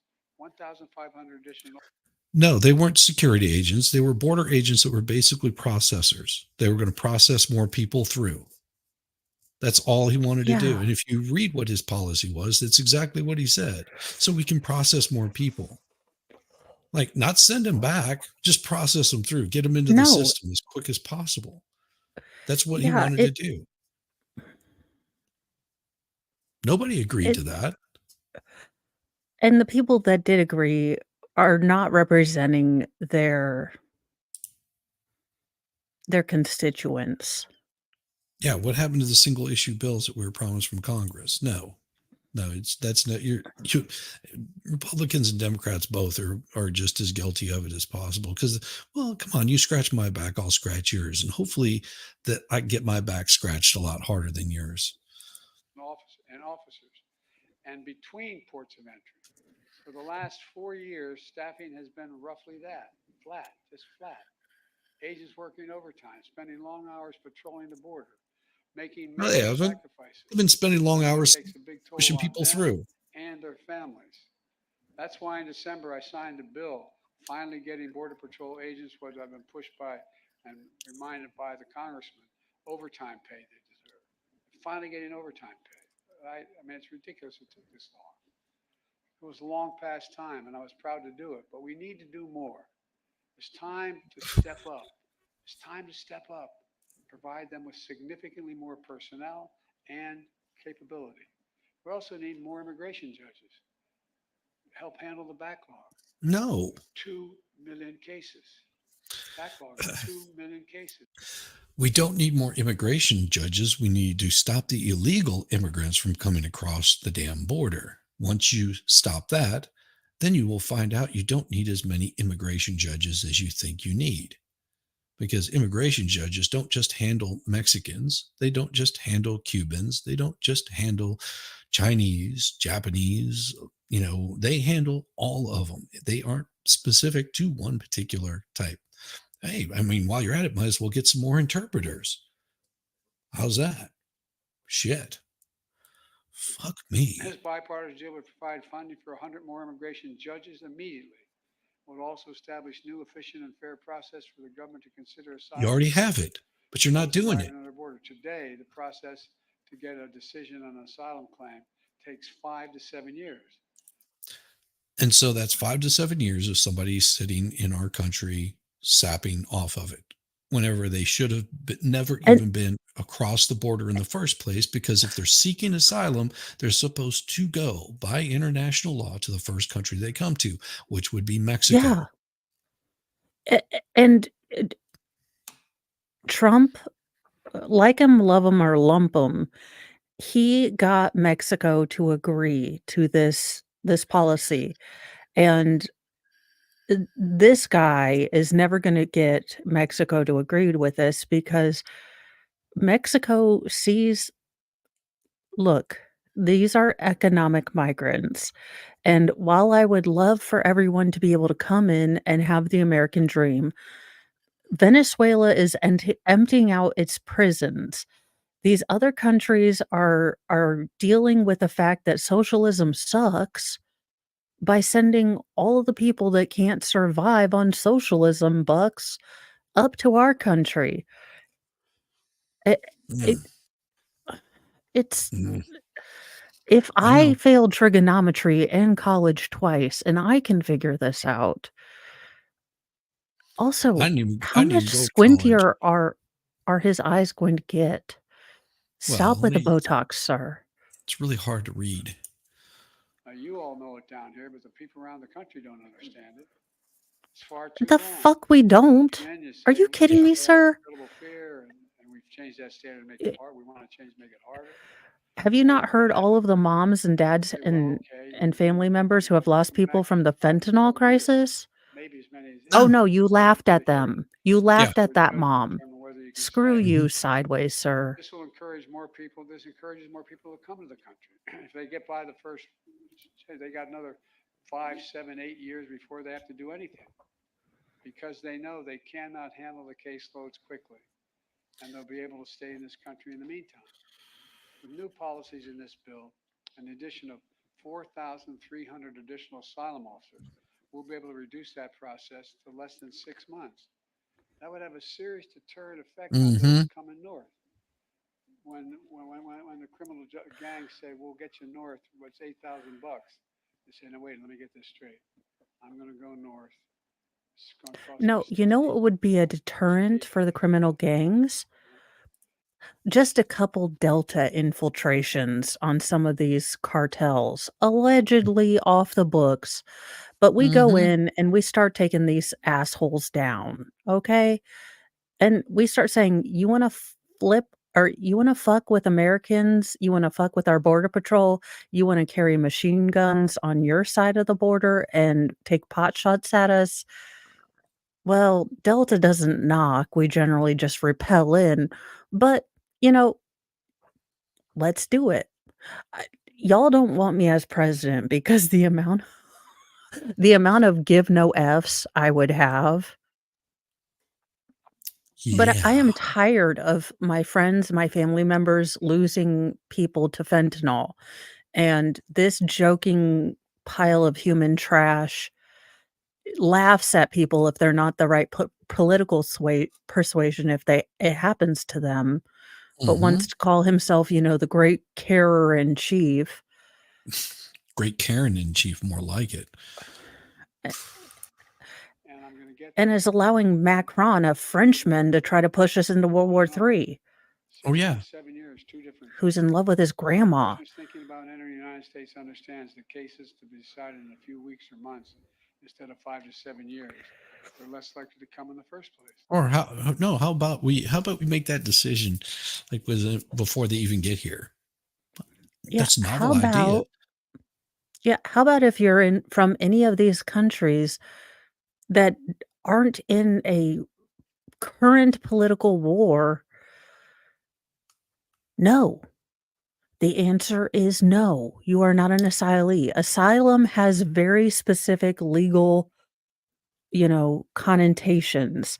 How about we sue the NGOs? When the hell did NGOs get to make any sort of, international decisions? I don't remember electing Bill Gates to anything, okay? Let alone him becoming a doctorologist of anything, Mr. Man Boobs. Yeah. Not going to pay the cartels thousands of dollars to make that journey. Knowing that it will be turned around quickly. Look, No, they would just and we pay it also need again. more cutting-edge inspection machines to detect and stop Jesus. fentanyl from entering the United States of America. A year ago, I stood at the border in El Paso and I watched these machines at work. They were able to detect everything from fentanyl to weapons to people. And you know how much one of those machines costs? Just take a wild guess. A gajillion dollars. And let me guess, it breaks down every 20,000 for one machine. 20,000 for one machine. so less than an 20,000. MRI. Less than an MRI, but more than a drug sniffing dog.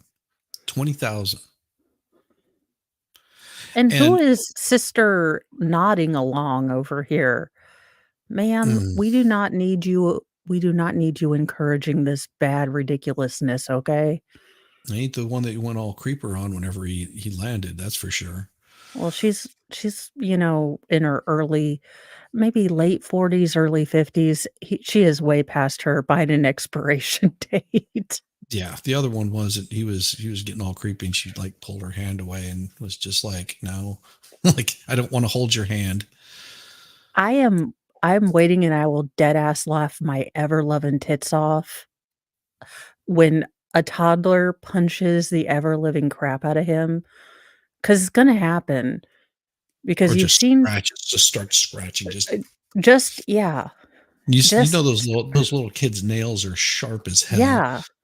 Yeah. And he's got Be like, paper thin skin. President lost an eyeball too. Oh, don't even get me started on fentanyl. Yeah, I hear you, brother. I do. I do understand. Don't get traveling fool started on that shit at all. Smuggled in cargo He will lose his shit in a heartbeat. This compromised bill would provide an additional $424 million. 324 million. I thought it was just gonna provide a shit ton of money to Ukraine and then 25 cents if we could shake out the couch cushions to the border. Oh yeah, look at how much money he said for these machines. How much money he said. Instead of 5 to 7 years. They're less Just likely listen. to come in the first place. Not going to pay the cartels thousands of dollars to make that journey. Knowing that it will be turned around quickly. Look, then we also need more cutting-edge inspection machines to detect and stop fentanyl from entering the United States of America. A year ago, I stood at the border in El Paso and I watched these machines at work. They were able to Just detect listen. everything from It's coming. fentanyl to weapons to people being smuggled in cargo containers. This compromised bill would provide an additional $424 million. $424 million. All right, let's do the Or math here. $324,000 bajillion dollars. Let me pull up my calculator here so we can do the math on this. All right, so All here's right. my damn calculator. All right, calculator thingamajigger. So Okay. how many He did wants he said 4 million? Did he say 4 million? Yeah, How he much? but we wanted what, 500 more asylum workers. So how So much is an asylum? 4 million divided by 20,000, right? That Yeah. should work. You know how many machines that provides? I am not a mathologist, so I'm going to 200. guess 200 machines.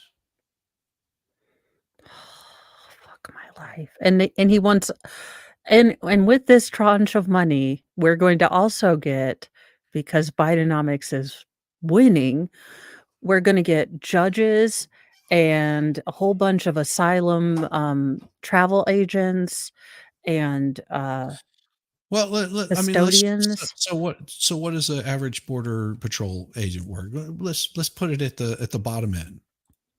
What, 30,000 a year? 50,000? 30. So what do 50 you think? maybe. 50? 50? Okay. Let's just let's just do like below the medium right there. $30,000 a year. Just say 30,000. And then we'll multiply that times 5,000. That's what he said, 5,000, right? 5,000 people. Yes. That's $150 million a year. Okay. They're only wanting to set aside 20 billion for this.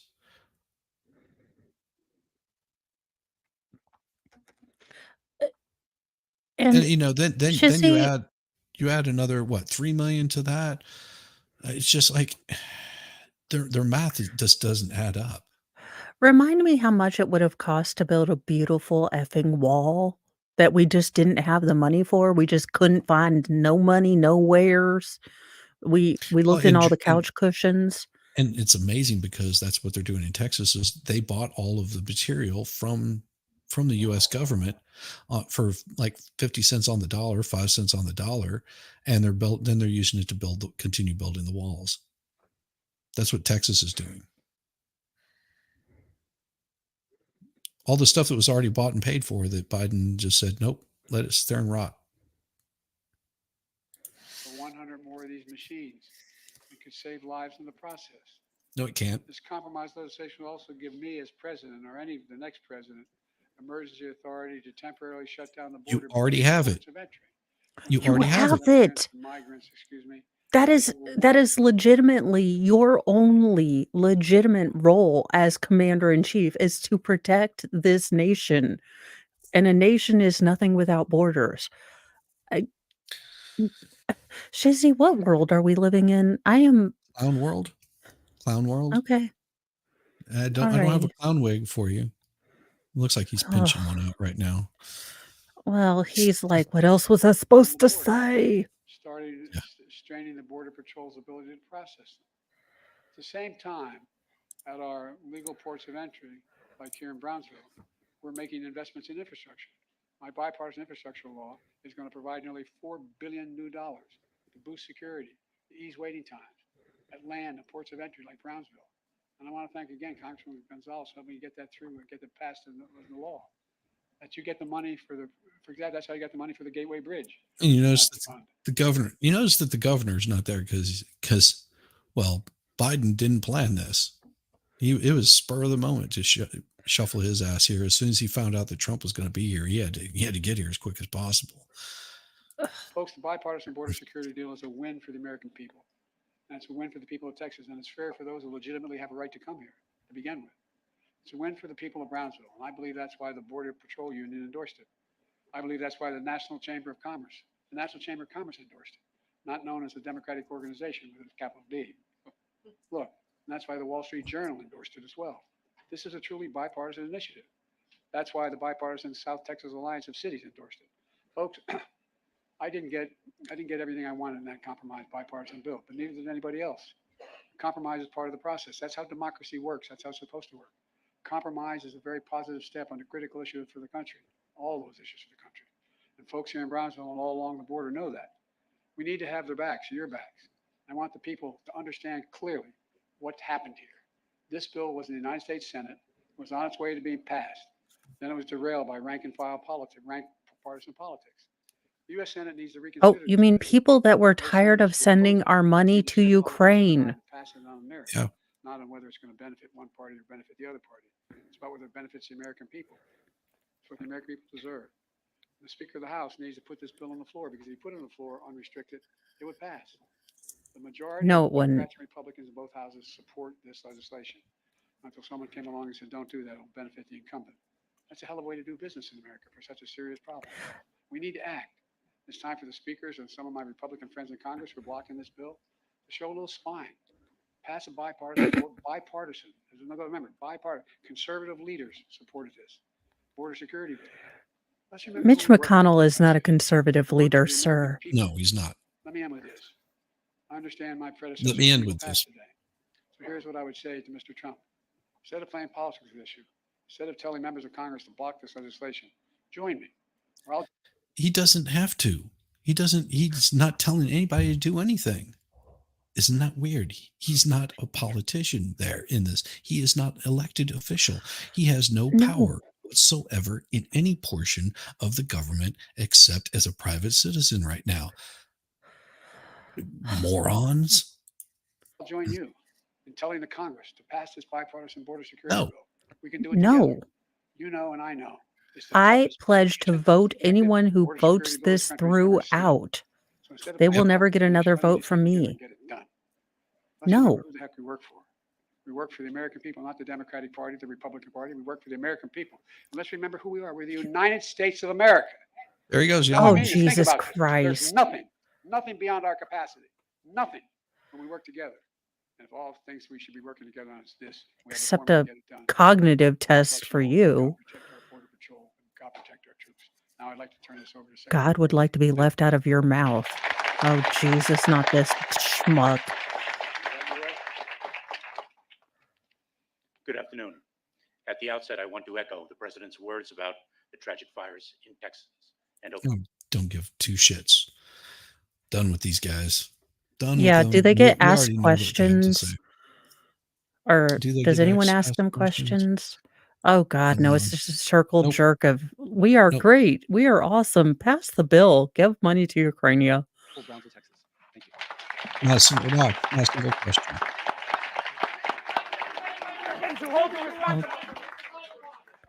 Mr. President, do you bear any responsibility for Lagan Riley's death?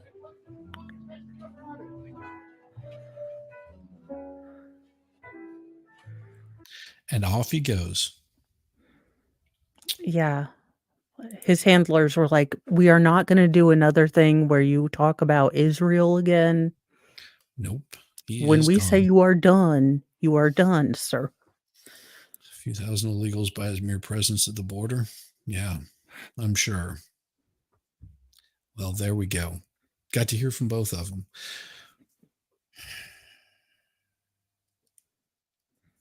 Happy days. I'm going to go have a drink with my wife. That's what I'm going to do. I'm going to wait until after I'm done with Newsy News and then I might drink too.